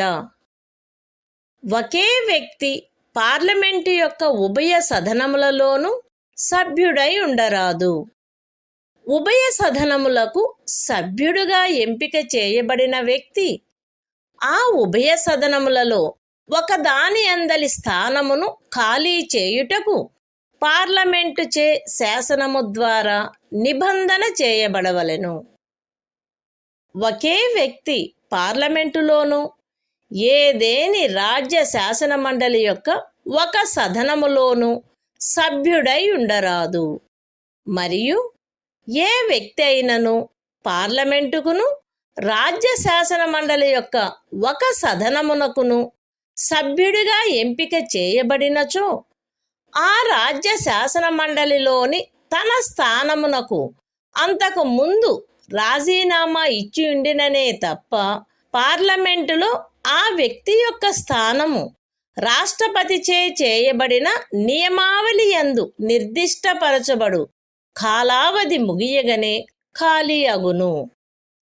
పార్లమెంటు యొక్క ఉభయ సదనములలో దేని సభ్యుడైనను 102వ అనుచ్ఛేదము యొక్క ఖండము 1 లేక ఖండము 2లో పేర్కొనబడిన నిరర్హతలలో దేనికైనను లోనైనచో లేక సందర్భానుసారముగా సభాపతికి లేక అధ్యక్షునికి తన చేవ్రాలుతో లేఖ వ్రాయుట ద్వారా తన స్థానమునకు రాజీనామా ఇచ్చుటయు, అట్టి రాజీనామాను సందర్భానుసారముగా సభాపతి లేక అధ్యక్షుడు స్వీకరించుటయు జరిగినచో అటుపై అతని స్థానము ఖాళీ అగును. అయితే ఉపఖండము బిలో నిర్దేశించబడిన ఏదేని రాజీనామా విషయంలో సందర్భానుసారముగా సభాపతి లేక అధ్యక్షుడు తనకు అందిన సమాచారమును బట్టి గాని అన్యథా కాని మరియు తాను సబబని తలచు పరిశీలన జరిపిన పిమ్మట ఆ రాజీనామా స్వచ్ఛందముగా చేసినది కాదని లేక నిజమైనది కాదని అభిప్రాయపడినచో ఆయన ఆ రాజీనామాను స్వీకరించరాదు. పార్లమెంటు యొక్క ఉభయ సదనములలో దేని సభ్యుడైనను ఆ సదనము యొక్క అనుజ్ఞ లేకుండా దాని సమావేశములన్నిటికీ 60 దినముల కాలావధి వరకు హాజరు కానిచో ఆయన స్థానము ఖాళీ అయినట్లు ఆ సదనము ప్రఖ్యానించవచ్చును. అయితే సదరు 60 దినముల కాలావధిని పరిగణ చేయుటలో ఆ సదనము అధివేశనావసానము చేయబడియున్నా లేక వరుసగా 4 దినములకు మించి స్థగితమునర్చబడియున్న ఏదేని కాలావధిని లెక్కింపరాదు. The Constitution of India, Part 5, The Union. Chapter 2, Parliament. Disqualifications of members. Article 101. Vacation of seats. 1. No person shall be a member of both houses of Parliament. And provision shall be made by Parliament, by law, for the vacation by a person who is chosen a member of both houses of his seat, in one house or the other. 2. No person shall be a member both of Parliament and of a house of the legislature of a state. And, if a person is chosen a member both of Parliament and of a house of the legislature of a state, then, at the expiration of such period as may be specified in rules made by the President, that person's seat in Parliament shall become vacant, unless he has previously resigned his seat in the legislature of the state. 3. If a member of either House of Parliament becomes subject to any of the disqualifications mentioned in Clause 1 or Clause 2 of Article 102, or resigns his seat, by writing under his hand addressed to the chairman or the speaker, as the case may be, and his resignation is accepted by the chairman or the speaker, as the case may be, his seat shall thereupon become vacant. Provided that, in the case of any resignation referred to in subclause B, if, from information received or otherwise, and, after making such inquiry, as he thinks fit, the chairman or the speaker, as the case may be, is satisfied that such resignation is not voluntary or genuine, he shall not accept such resignation. 4. If for a period of 60 days, a member, of either House of Parliament, is, without permission of the House, absent from all meetings thereof, the House may declare his seat vacant. Provided that, in computing the said period of 60 days, no account shall be taken, of any period, during which, the House is prorogued, or is adjourned for more than 4 consecutive days.